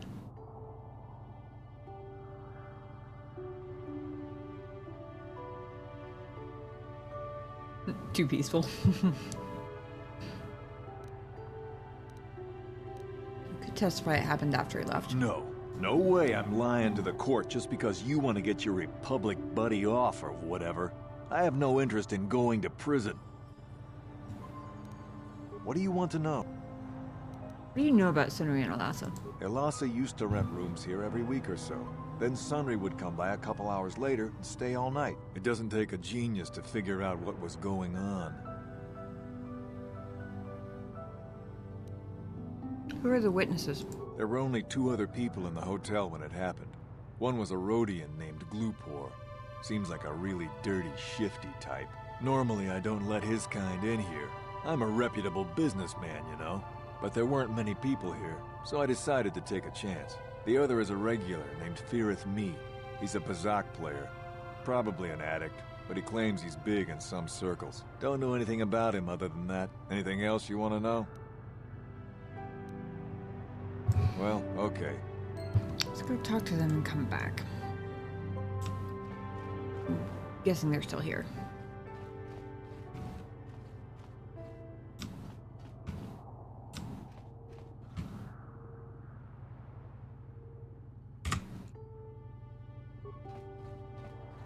You with the Selkath? You here to see me about the murder, too? I told the damn fish everything I knew.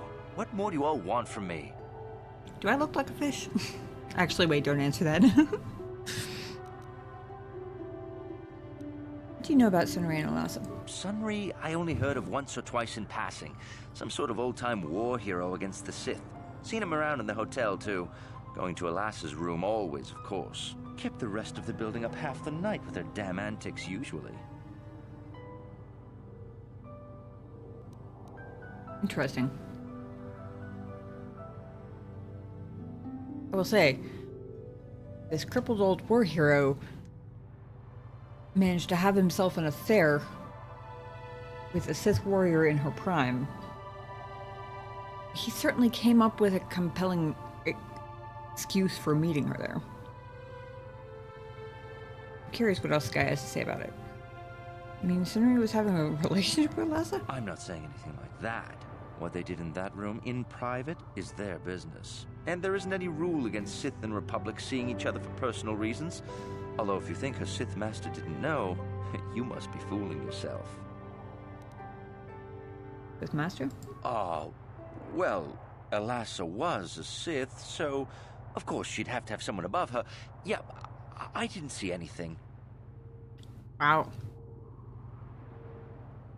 For a supposedly professional card player, you're a terrible liar. What did you see? I didn't see anything, and there's no way you can make me say otherwise. Now quit asking. He's a gambler. What if I tossed in 100 credits? 100 credits isn't enough for the kind of interesting. trouble I'd be having if I told you. You know you want to tell me. You know, I think I could trust you. Heck, I don't even know why I shouldn't tell you. Well, one time, I saw Alasa coming in wearing this big cloak. I was on my way to my room, and she normally wears stuff like that, so I didn't pay her too much attention. But this time, I accidentally brushed up against her. Accidentally, of course. And her cloak fell open. Now, I don't have any qualms about the Sith. I leave them alone, and they leave me alone. And seeing as how Alasa had a Sith lightsaber under her cloak, I'm not going to poke that hornet's nest.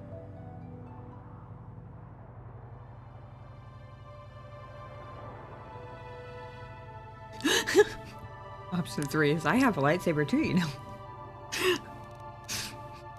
There's a Dark Jedi? Seems so. But I'm not getting myself in any further with the Sith. I know how ruthless they are. Now that's all I'm going to tell you. I'll testify it to the court, but you aren't going to get anything else out of me. I did indeed gain dark side points, presumably for using the Force to make him tell me. I'm still pretty damn good, though. Gotta say. Not at risk of losing my circlet anytime soon. Just say that.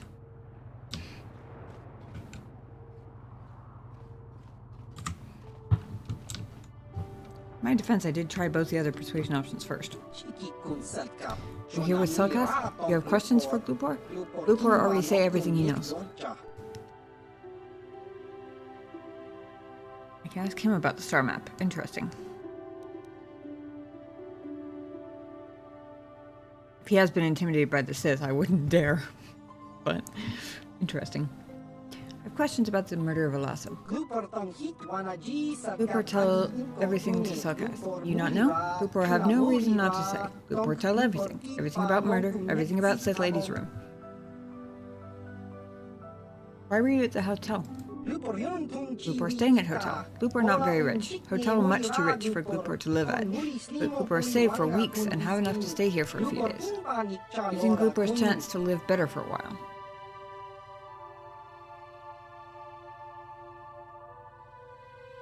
Interesting. What did you see? Glupor not see murder, oh no. Glupor did see Republic guy, the cripple, Sunri his name, Glupor thinks. Glupor see Sunri running away from scene of crime. Glupor see nothing else. Nothing else at all. Especially not in the Sith lady's room. These people are amazing liars, I gotta say. What about Alas's room? Glupor just curious to see what had happened. Glupor have no reason to go into room. No one paid Glupor to do it. So, when you went into her room, what did you see?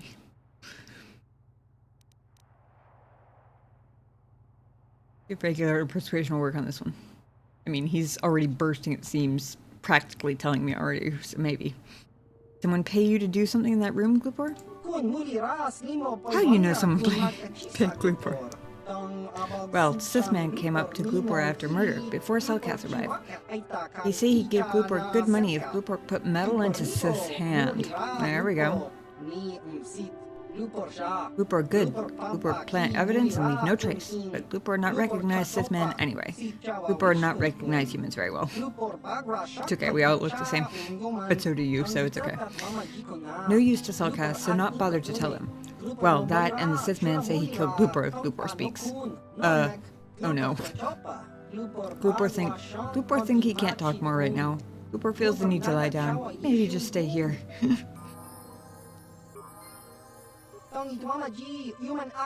Why you back? Glupor already tell you everything. Why you not leave Glupor alone? Oh, interesting. Do you know about the Selkath youths who've gone missing? Glupor heard of it, yes, but Glupor have been locked in this room for days. Or think it rather poor insight to think he knows something. Well, the question was there, so I had to ask. Okay, no more questions about Alas. Got it.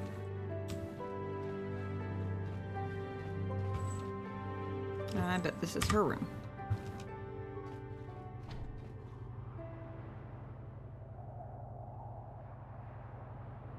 Huh? Gotcha. Mission? Simple. Thank you.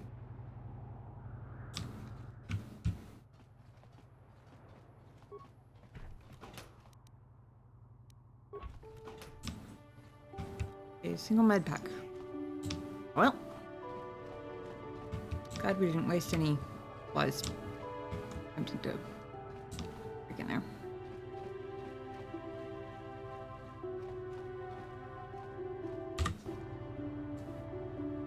You were the one defending Sun. Elasa used to run. It doesn't take a G. The Sith woman. He can't run good because he... Sure. Yeah, I'm pretty damn sure. No, I don't think so.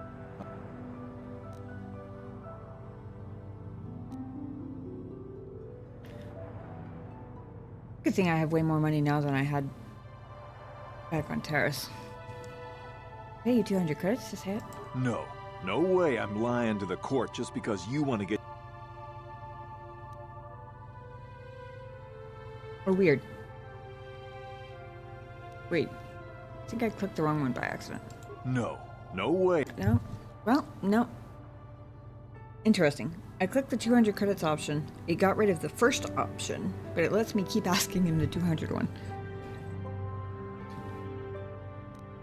I mean, I'm pretty close to maxed out on light points, so a little bit of evil won't hurt, right? God, Bastila would kill me. But I'm more light-sided than she is, so I'm not sure she can really say anything. You will testify Sunri left before the shot. Yeah, I'll tell the court Sunri left before the shot went off. I guess this is what they call working the system. Not that I'm objecting. I just hope the Selkath don't find out about it. Now, was there anything else you wanted? I don't actually know enough about how forced persuasion works. For all I know, could wear off by the time he has to be in court, but we'll see. Well, okay. I mean, I already did it once, so if it's gonna fuck me over, it's gonna fuck me over regardless. Mysterious man, huh? You, Jedi. I hear you are investigating the Sunry murder trial, are you not? This case is not at all what it appears to be. Many currents, might I say, flow beneath the surface. You talk funny. What do you mean? This murder is much more complicated than it may first appear. Sunry and Elassa are proxies for their governments, and both sides want the other to fail. You can see the journey by the footprints. You understand, yes?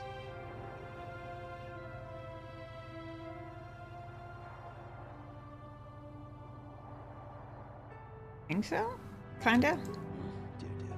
I'm saying they both had something to do with it. They've both kept their hands in this from the start. If you want to get to the bottom of this murder, you might seek information from both the Sith and the Republic, likely in their embassies. Explains why there's a whole room on this map that requires Republic clearance to enter. Why should I believe you? Because you have no one else to trust. Not Sunry, not the witnesses, and certainly not the judges. And if you take my advice, what have you to lose? Heed my advice, Jedi, and you may yet find the truths in this murder. Interesting. Will say, as much as I hate to say it for Jilly's sake, something felt off about Sunry. It's too obvious. Yes? For him to be guilty and lying about it. That doesn't necessarily mean that there isn't stuff he's not telling us.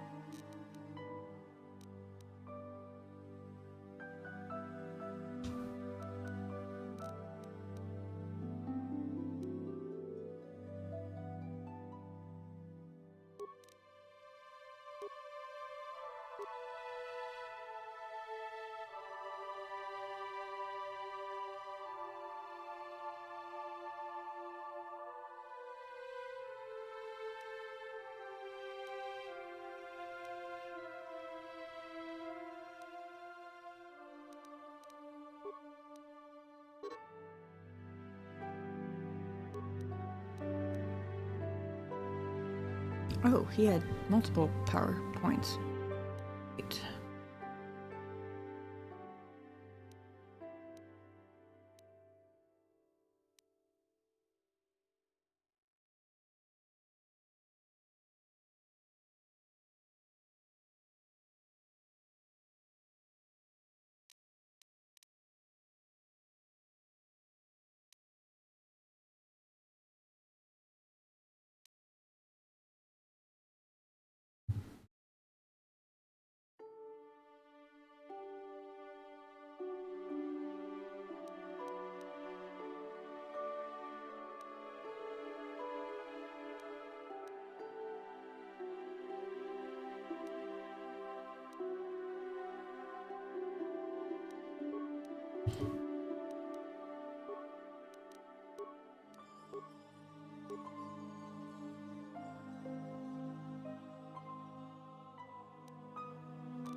Interesting. Okay.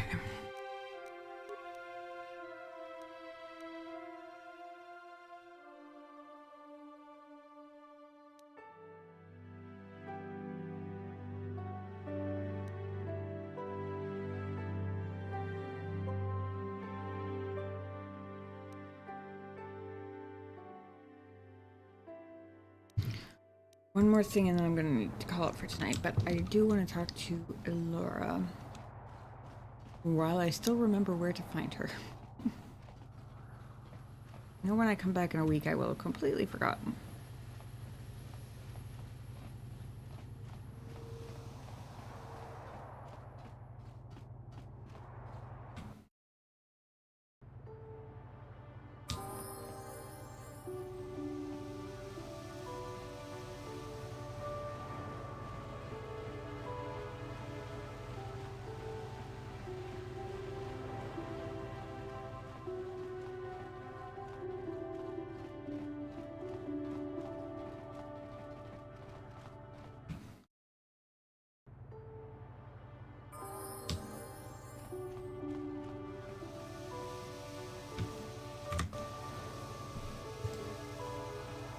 I hear you've been appointed as arbiter in Sunry's trial.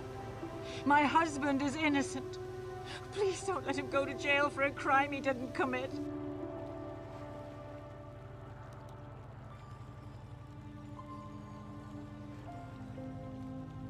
Can you tell me anything about Sunry? Sunry is...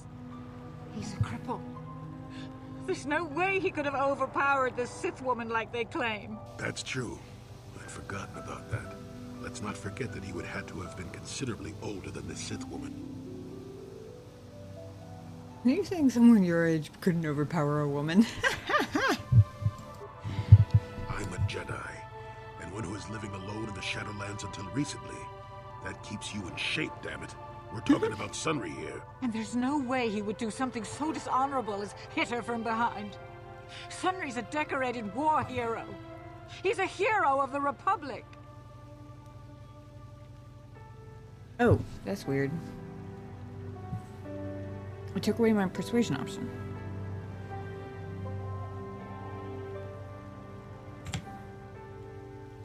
Your husband might not be so innocent, Laura. This is all a plot to discredit the Republic. Sunry is a victim of a Sith frame-up. It's possible. I haven't seen Sunry since I crashed on Kashyyyk. A man can change a lot in that time. Oh, like 20 Man years. I knew could never have done this crime, however. Find the real evidence. That's all I ask. The real evidence will prove Sunry didn't do this. I hear you've been appointed as our... Okay, he came back. Good. Was Sunry having an affair? What? Don't insult us both. Failure. Damn. Sunry is a just and honorable man. How dare you accuse him? Us. Of such a thing. Us? Now, Elora. We're not here to pass judgment, my dear. We do need to know everything if we're here to help, yes? Yes. Yes, he was having an affair. Wow. Okay. He was seeing that Sith woman. After all these years we've been together, he just dropped me like that. Not publicly, oh no. But inside, that's what it feels like. I started seeing Alasa last year. I had my suspicions for a while, but he was careless. Pretty soon everyone knew. But even though I'm sure that harlot was only using him, I know he couldn't have killed her. He came and confessed to the affair to me. He said he was going there to break it off, to end it. Maybe the Sith woman attacked him, and he had to defend himself. But even though he cheated on me, inside he's still the man I loved. Love.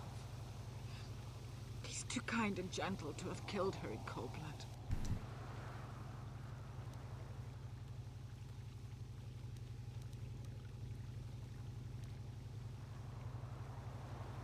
He's a soldier, though. That was a long time ago.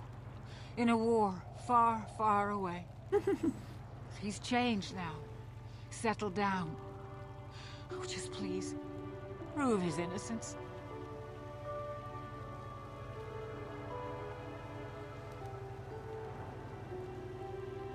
Try. Find the real evidence. That's all I ask. The real evidence will prove Sunry didn't do this. That's what I plan to do. I may be force persuading people. But to be fair, their terrible lying skills had basically told me that what I was persuading them to do was tell the truth, actually. I hope. That was the intention anyway.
Okay.